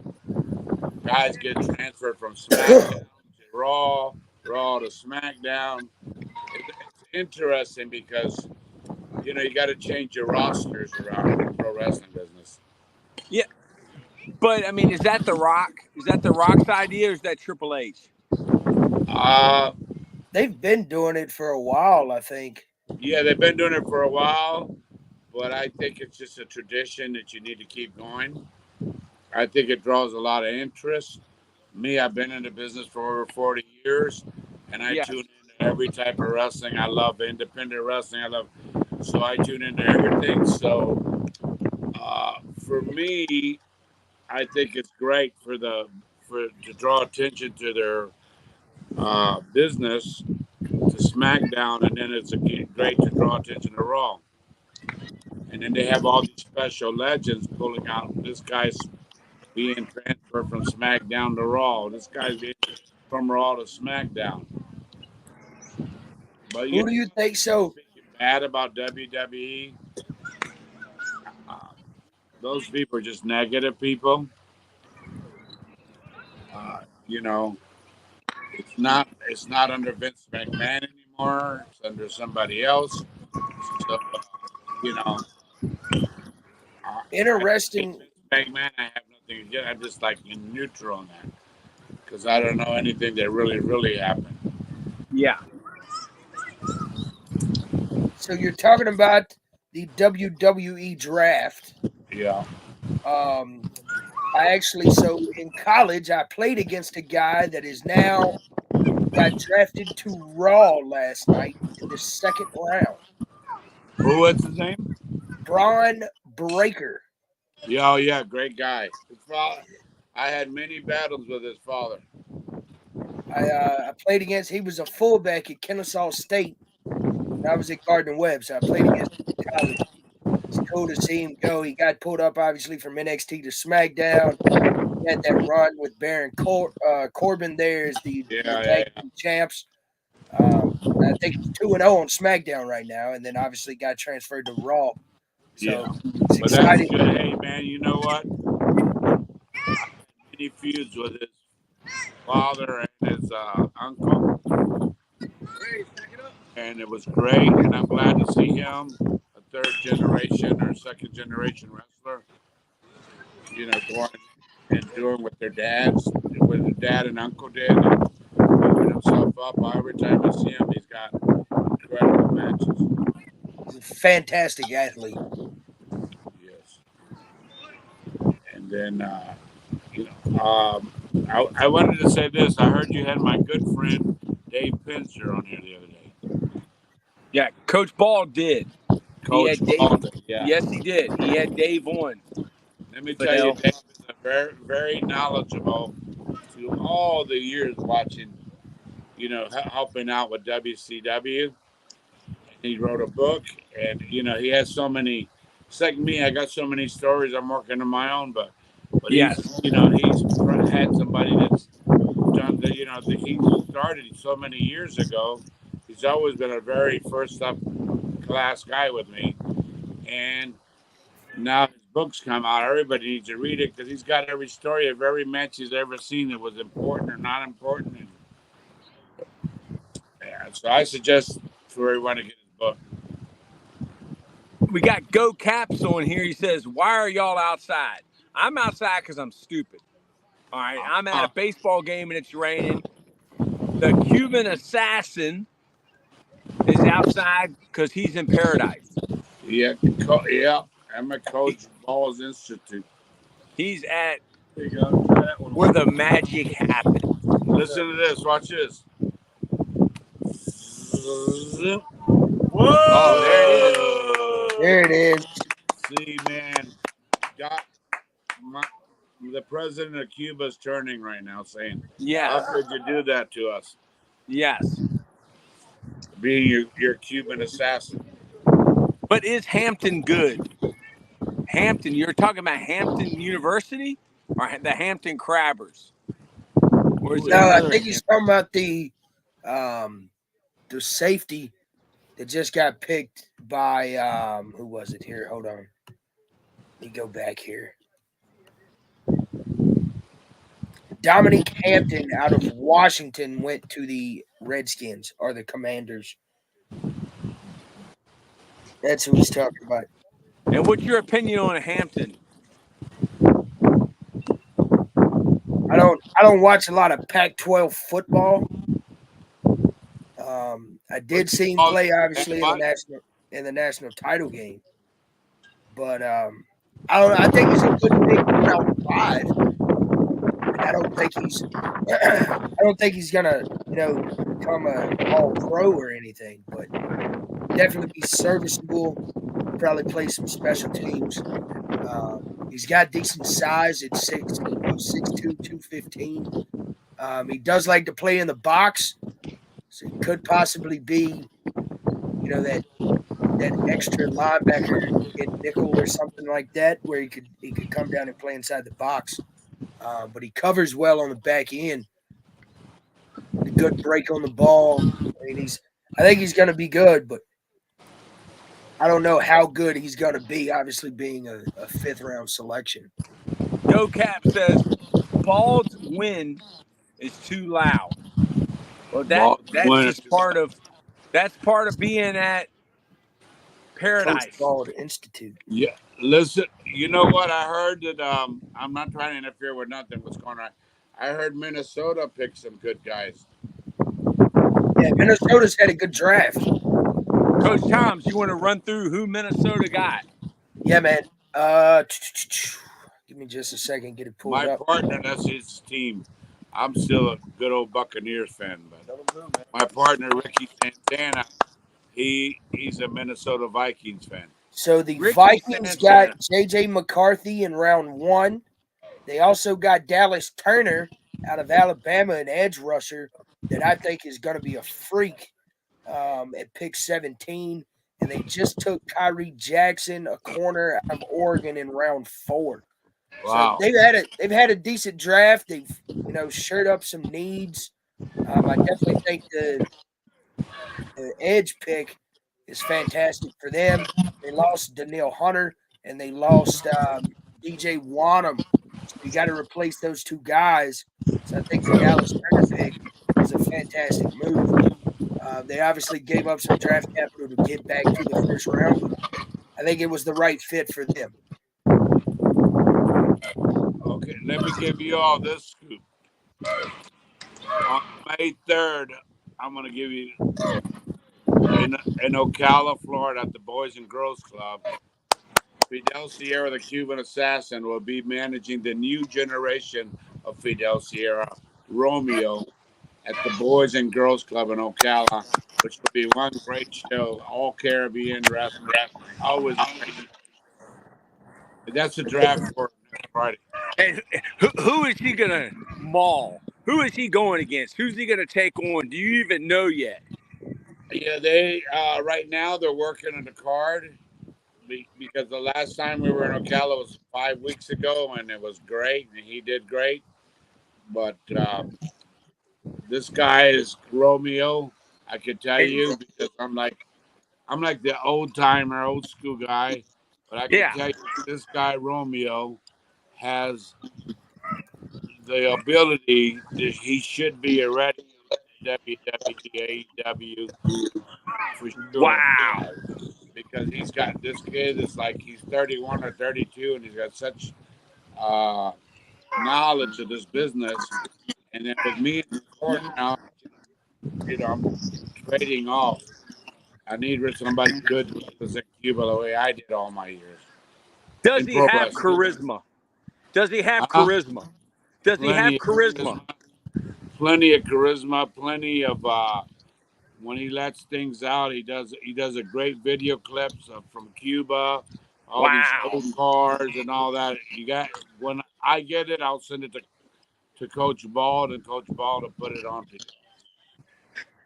Could you ever see Coach Bald entering into the wrestling industry, or is he too old? No, I'm going to tell you this.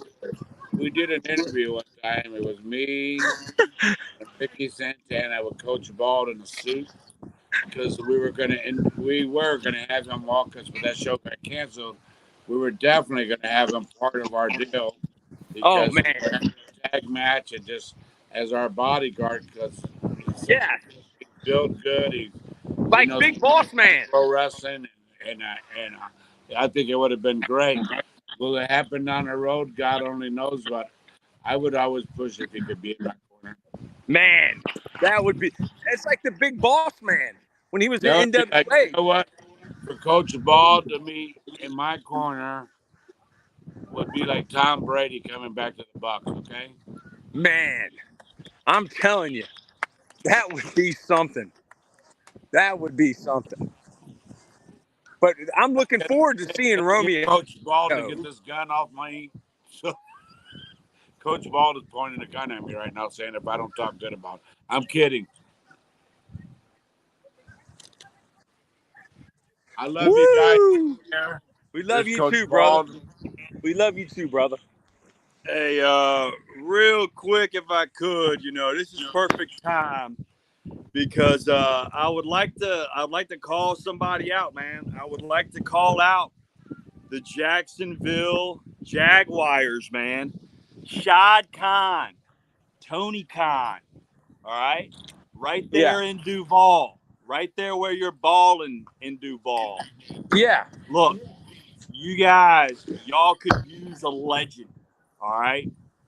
This man right here that's got my back, who's had my back for life right here, him, Ricky Santana, their mindset when it comes to pro wrestling can turn everything that they got going on, turn it around and make it great. Hit us up. Hey, we want a ball in Duval. Big things are happening in Duval. But get this guy right here. Get this legend. Get this legend right here. Get my big brother. Not only that, and also we can get the grappler. We've done it all together. This is one of Haku's best friends right here. Yes. And I'm blessed to say he's one of my best friends.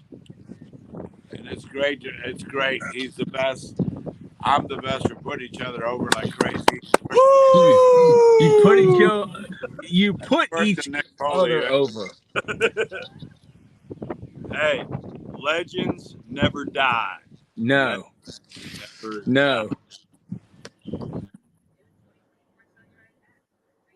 Legends never die. That is true. Coach Bald.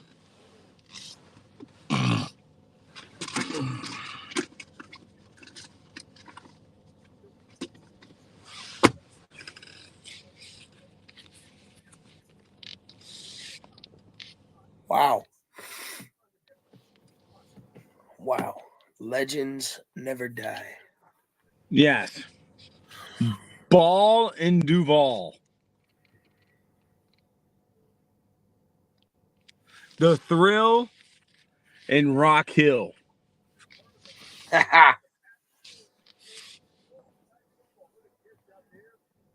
Totem pole. Rasheed Ali out of Marshall goes to the Baltimore Ravens, where he's probably not going to play because, you know, they have Derrick Henry over there toting the rock.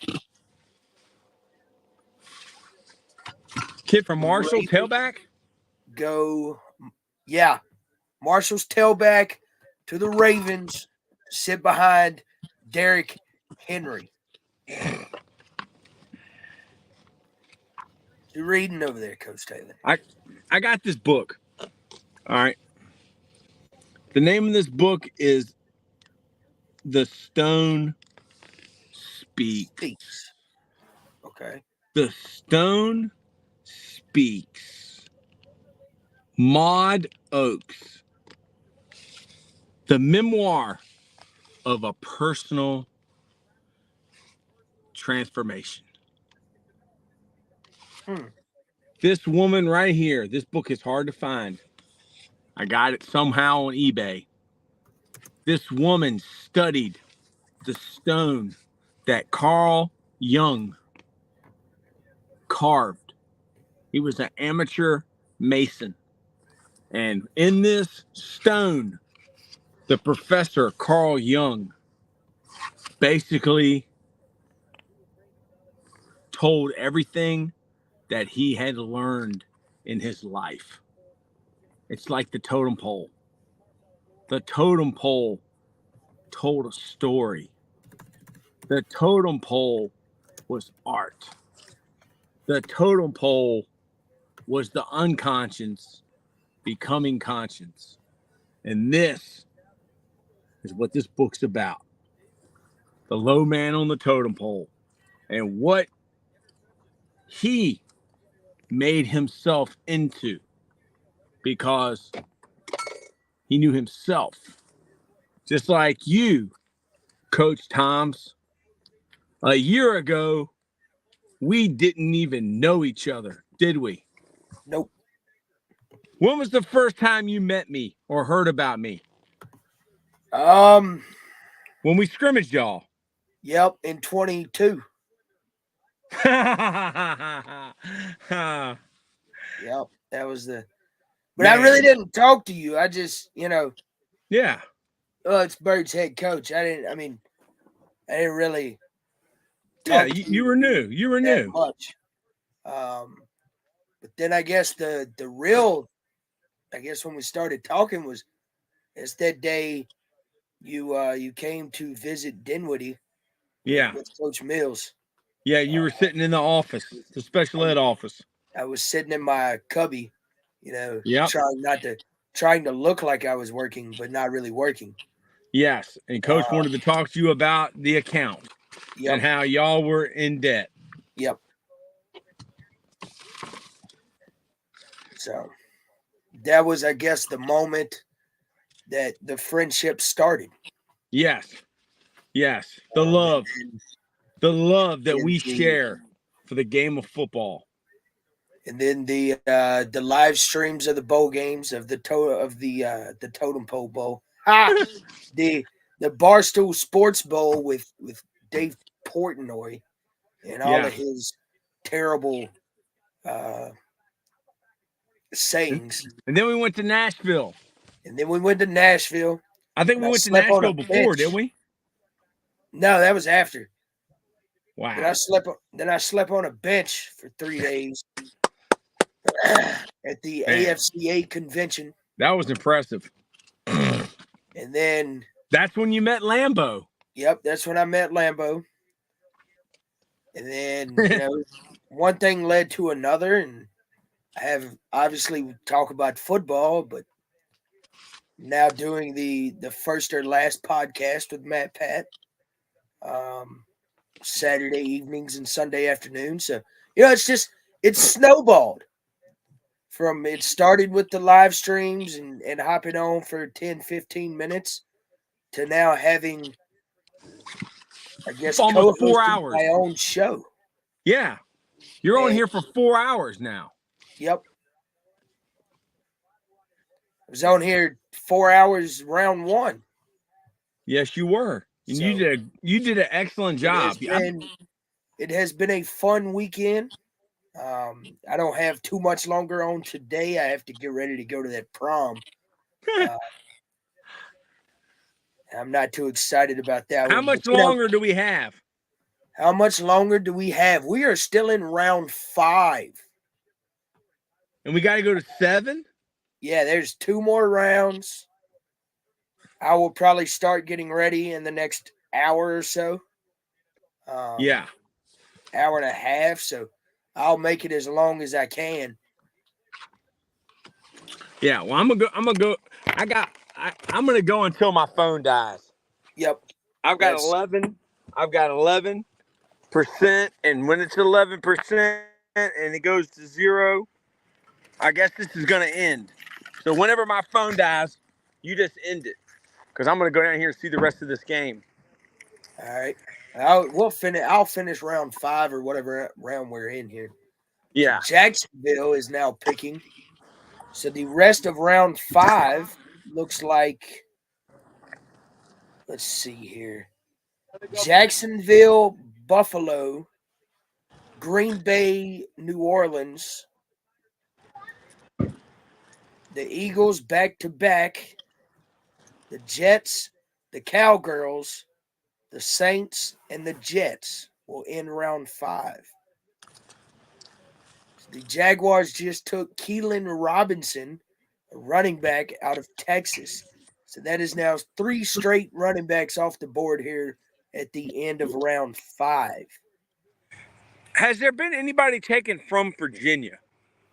No. I know UVA and Virginia Tech, but anybody that is from Virginia? I don't know about from originally. Here's my thing. Brendan Rice is still on the board. Who is Brendan Rice? Brendan Rice is a 6'2", 208-pound receiver out of Southern Cal. Oh, Jerry Rice's son? Yep.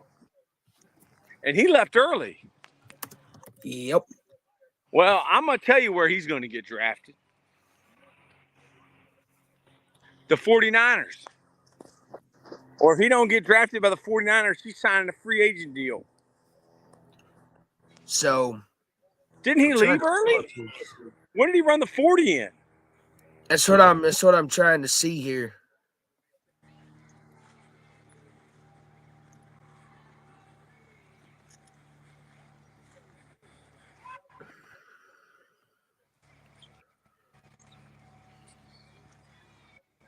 Oh wow! So Ian Rapp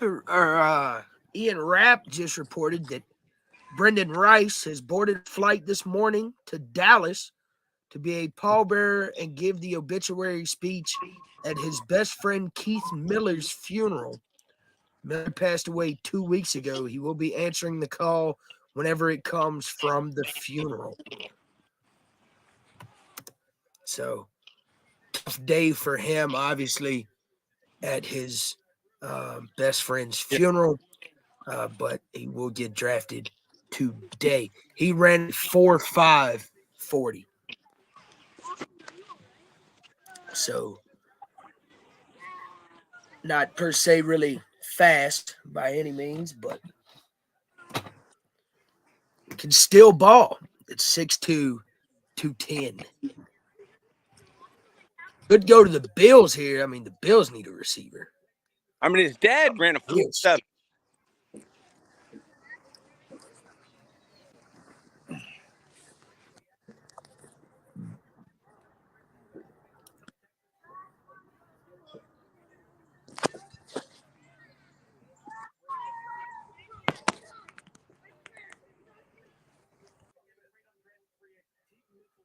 The Bills pick is in.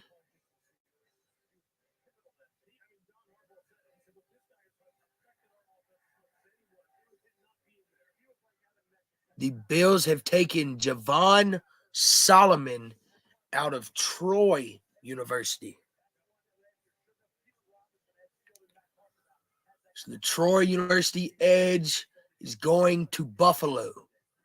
Green Bay is next on the clock at pick 169. Guys, we're entering the last few picks here of round 5.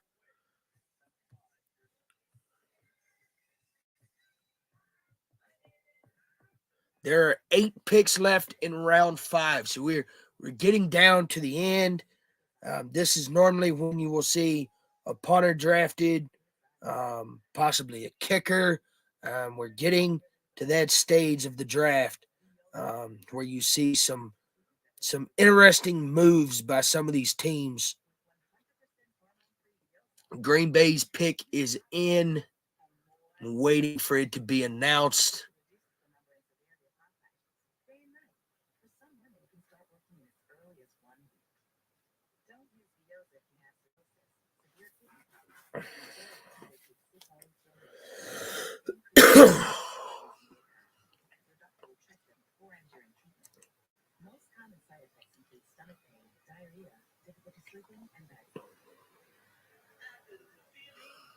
Your doctor about hormone-free Vioza and enjoy more not lashes. I know that anytime I see a woman in this space, that they are so good.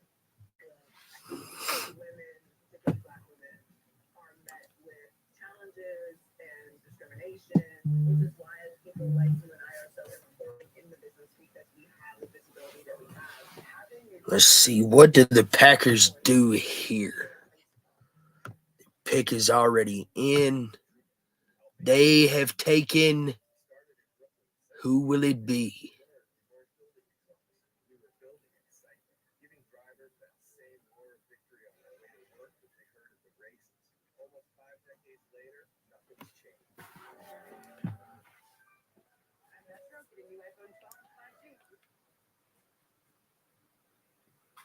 Who will be the newest Green Bay Packer? Keaton Oladapo, a safety out of Oregon State, goes to the Packers. Next on the clock will be the New Orleans Saints. Their previous pick was Spencer Rattler out of South Carolina. That was their previous pick right before this one. Other 2 picks in this draft, they got Fuga out of Oregon State, 6'6", 324-pound tackle. And they got Kool-Aid McKinstry out of Alabama. So they took a corner, a tackle, and then Spencer Rattler. So they are on the clock. They need D-tackle, guard, or receiver here. Is it time for Jerry Rice's son to be picked? Is it not?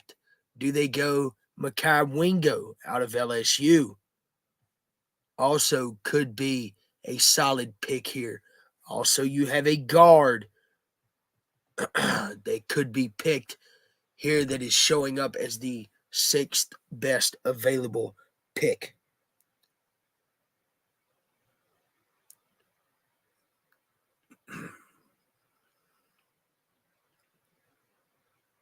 So the best available right now, according to Mel Kiper, Johnny Wilson, Mekhi Wingo, Tanner McLean, DJ James, a corner out of Auburn, and Kalen Carson, a corner out of Wake Forest. So there's 2 corners at 4 and 5, a tight end at 3, a D tackle at 2, and a receiver, Johnny Wilson, out of Florida State at 1. The pick is in.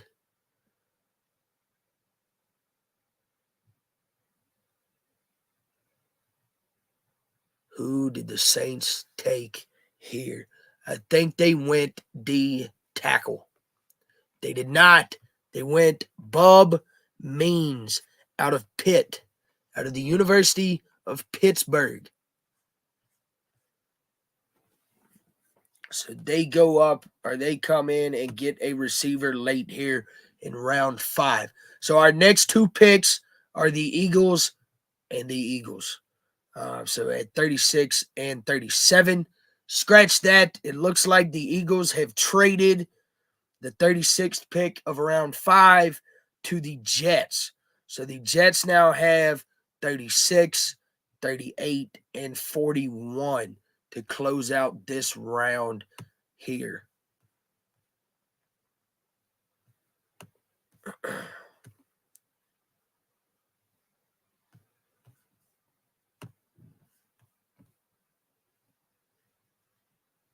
Hold up, maybe they didn't trade the pick.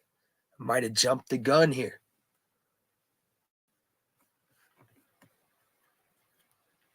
Yep, no, they traded to the Jets.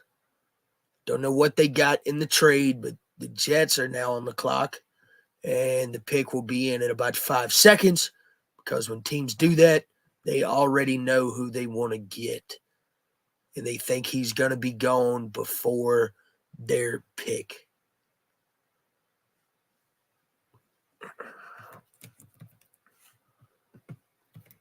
The pick is now in.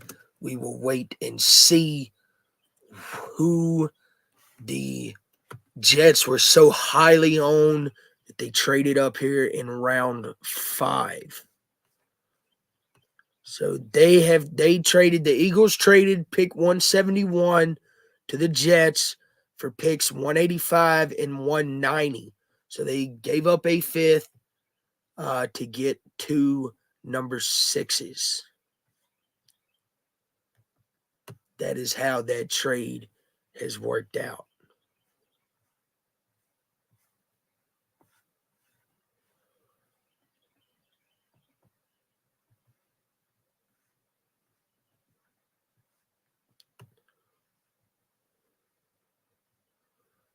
So they now have 2 of the top 10 picks in the next round, or top 15 picks in round 6.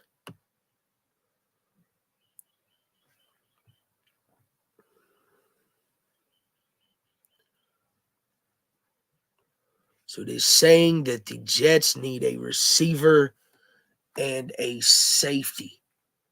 Is it Johnny Wilson time?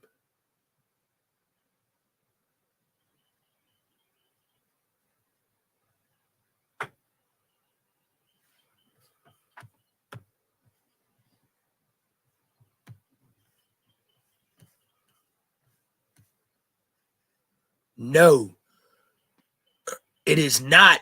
The Jets traded up to get Jordan Travis out of Florida State. Wow. Surprising move here from the Jets. They go up and get Jordan Travis. Obviously, he will sit behind Aaron Rodgers in New York. So Jordan Travis is now a Jet and will sit behind Aaron Rodgers.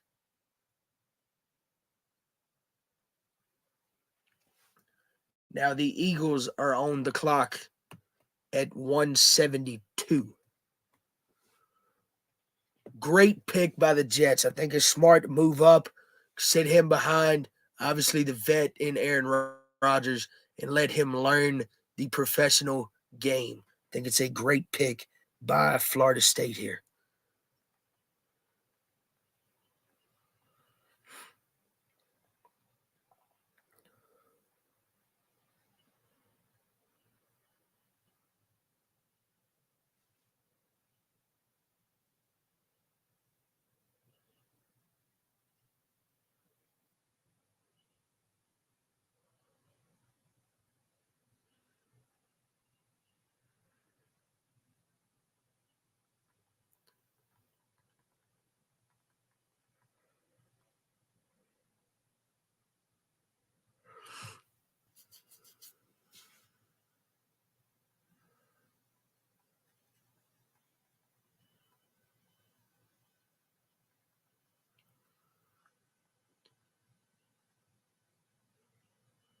The Eagles pick is in. We will wait and see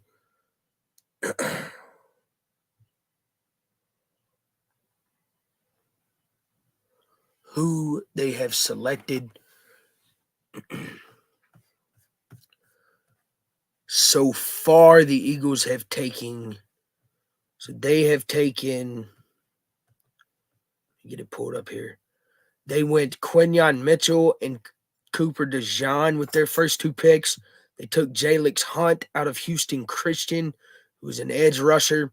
They took Will Shipley in round 4. They took Anais Smith and Jeremiah Trotter in round 5. They just took Trevor Keegan, an offensive guard out of Michigan. So the Eagles go offensive line here towards the end of round 5. The next pick is going to be the New York Jets. So the New York Jets will have the next pick. Then we will get into the last 3 picks, being the Cowboys, the Saints, and the Jets again.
What do the Jets do? They just got Jordan Travis to back up Aaron Rodgers. They also added Tyrod Taylor in free agency. So they now have 3 quarterbacks on the roster.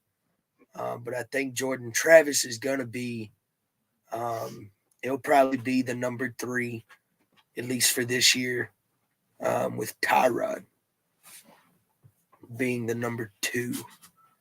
Unless Jordan Travis outperforms him, then they will obviously get rid of Tyrod Taylor because he's going to make more than Jordan Travis. So the Jets pick is in. I'm not exactly sure who they have taken yet. I will let you know as soon as it comes across the screen.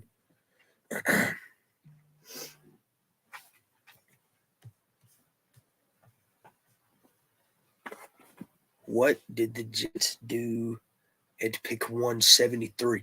We have a commercial break, so it might be a minute before it is announced.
The Jets pick is, come on, darn it.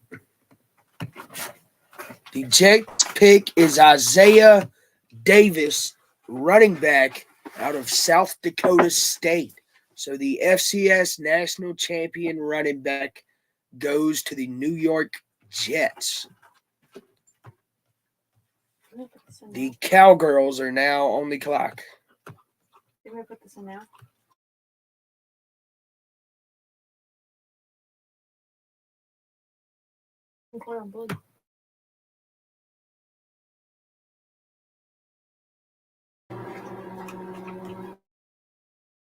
So the Cowgirls are on the clock here. Matt, Pat, I know they have not really done anything you have liked so far, but I will recap the Cowgirls selections. They have fulfilled one need, according to ESPN. They took Tyler Guyton in the first, Marshawn Nealon and edge out of Western Michigan at number 24 of the second round. They took Cooper Beebe out of Kansas State. I really like that kid. He's an old school guy. Obviously, I'm not that old, but I've seen and watched football for a while. So I've seen old school offensive linemen, and he fits that to a T. Likes to run block. It's exactly what the Cowboys need to do, is run the football and protect Dak Prescott. And then they just took a linebacker yesterday, out of Notre Dame. So what do they do here at pick 38 of the 5th round? I'm going to assume they need possibly a receiver, possibly could go D tackle, could go running back here. Rico Dowdle is their starting running back, and I'm not exactly sold on him. So they could go running back here at the end of round 5.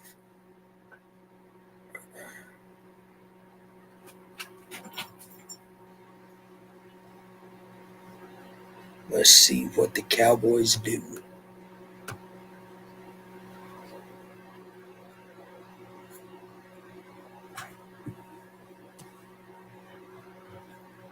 The pick is in.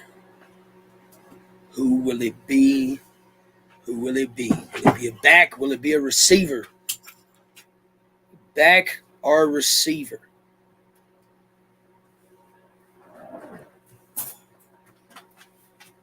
Or a D tackle, but thinking it's going to be a back here or a receiver at the end of round 5 for the Cowboys.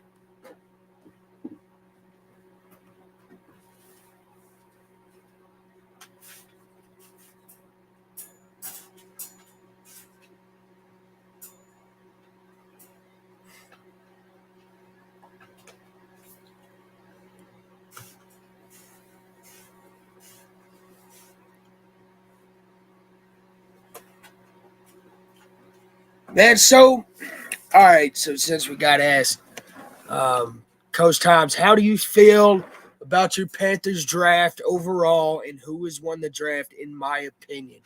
So the Panthers draft, I do like what we're doing, and we shored up some things in free agency as well. So I do like what we're doing so far. Obviously, Xavier Legette, round 1.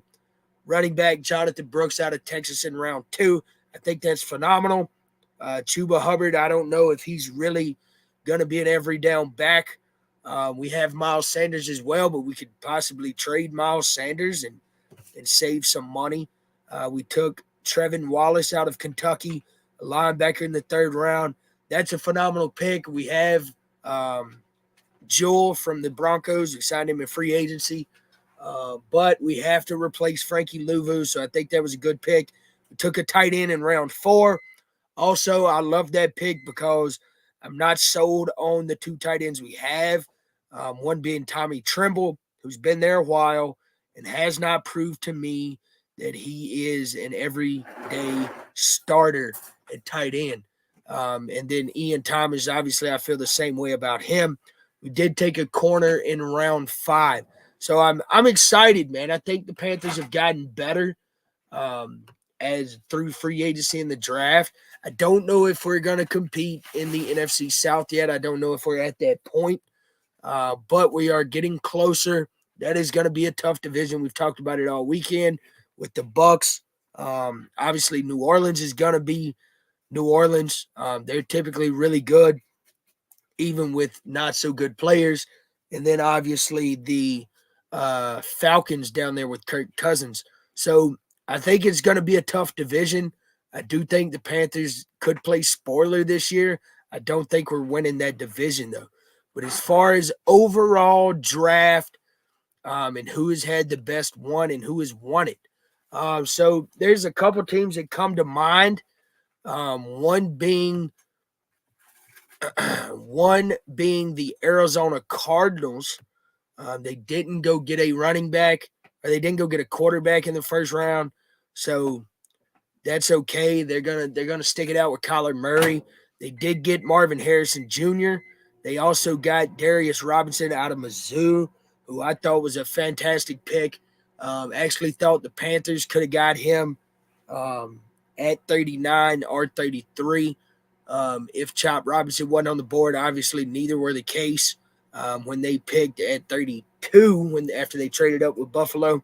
They went and got Max Melton, who I thought could have been a first-round corner out of Rutgers. They got Trey Benson, a running back out of Florida State. In the third, they also got Isaiah Thomas, a tackle. They got Tip Raymond, a tight end out of Illinois as well. In the third, they went and got a corner in round 3. Their round 4 pick today was a safety out of Texas Tech. They got Xavier Thomas with pick 3 of the 5th round, and Christian Jones, a tackle out of Texas, in round 5. So the Cardinals have done, I think, what they need to do. They are retooling to be better. Obviously, they still have Kyler Murray, so I think they've done what they needed to do, and have had a fantastic draft. The other team, I think this has been mentioned several times, and they are now done picking, but the Bears, man, they have kind of ruled the world with that number 1 pick. Caleb Williams, I'm not a huge fan of, just because of some off-the-field stuff. I just don't think he's a good locker room guy. That's me. He's more egotistic, and I don't like that, but that's me. Obviously, they got Rome Odunze at 9. Anytime you have 2 picks in the top 10, you're going to do okay as far as your draft grade. They took a tackle out of Yale, who I think is a really good ball player. The other thing you're going to get with an Ivy League guy is he's going to be smart. He's going to understand the business side of it, and he's going to be a good player. They took a punter out of Iowa for Paul.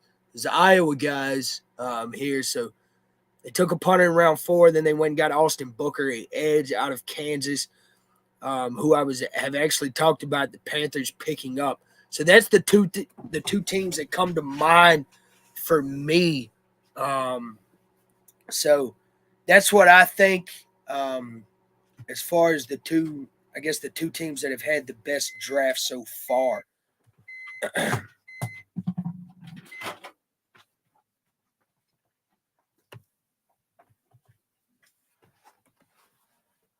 I'm down Coach Ball to come to the Bucs-Panthers game. I am 100% down for that one. So these Saints are now on the clock at 175. They got their last pick was Spencer Rattler, if I'm not mistaken. Let me double check that here. Yes, their last pick was Spencer Rattler. Just kidding. Their last pick was Bub Means out of Pittsburgh.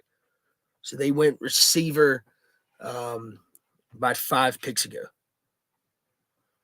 Now they pick again at 175.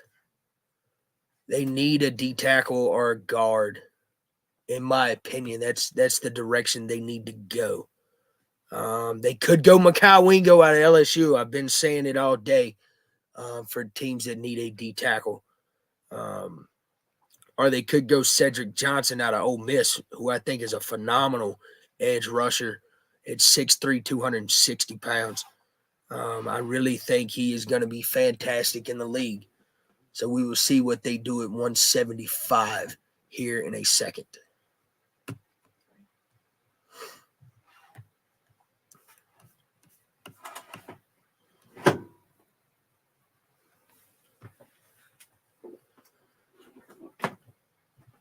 Coach Ball, what's the date on that Bucs-Panthers game?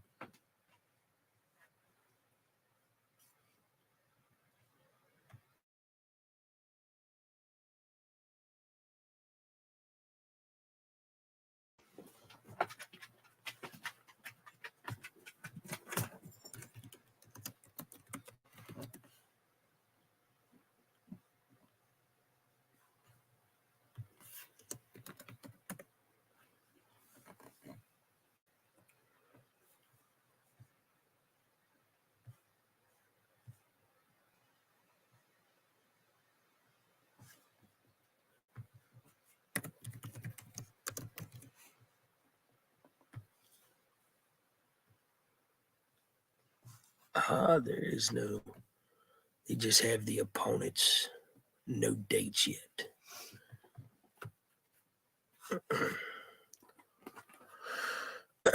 Two picks left here in the fifth round. After that, guys, I'm probably gonna end the stream. It has been a long 4 hours and 15 minutes here with you guys today. Look like they are walking to the podium to make this selection for the New Orleans Saints.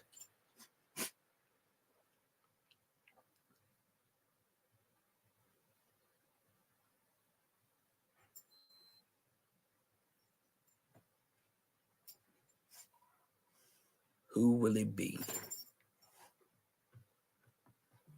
So the Saints take Jaylan Ford, a linebacker out of Texas. I am wrong again. Thought they were going to go D-tackle, but that is not the case. I do like this pick. Jaylan Ford was a great linebacker at Texas. Really plays downhill.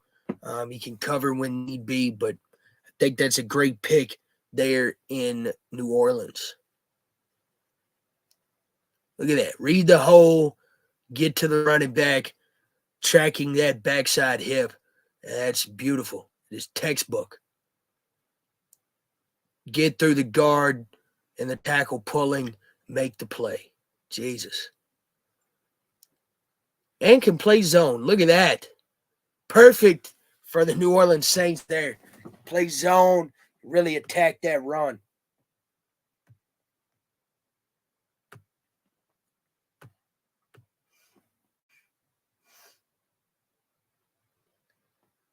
One final pick here in round 5, and then I will end the show. The Jets have the final pick of round 5.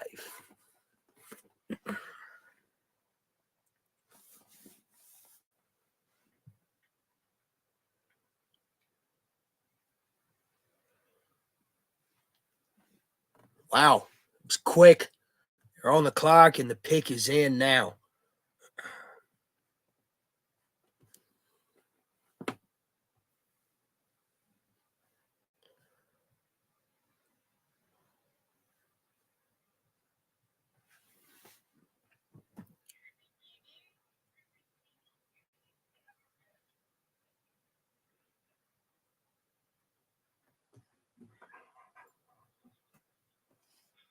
Louis Riddick. Jesus. All right, so last pick of round 5, and then I will end. Thank you guys for coming on and hanging out with us today.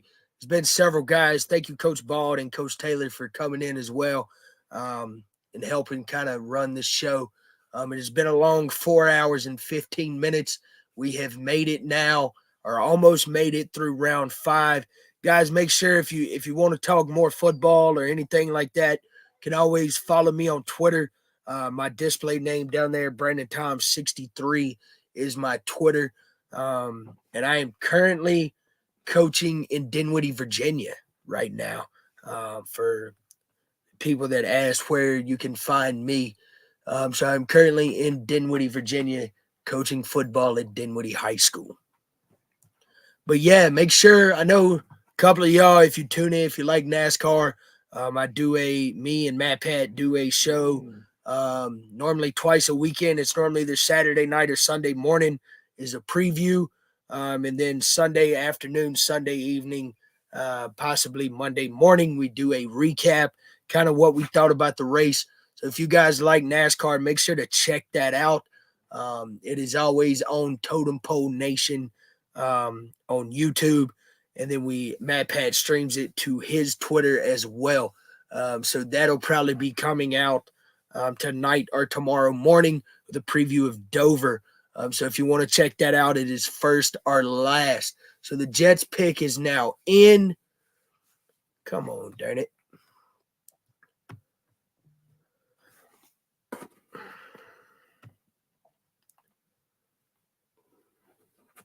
See the draft room there in New York.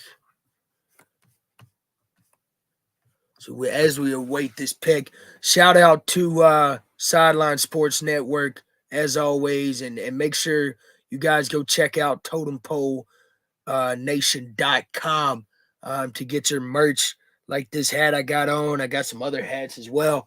And also shout out to St. Pete Rejuvenate and all the hard work they do down there in St. Petersburg, Florida.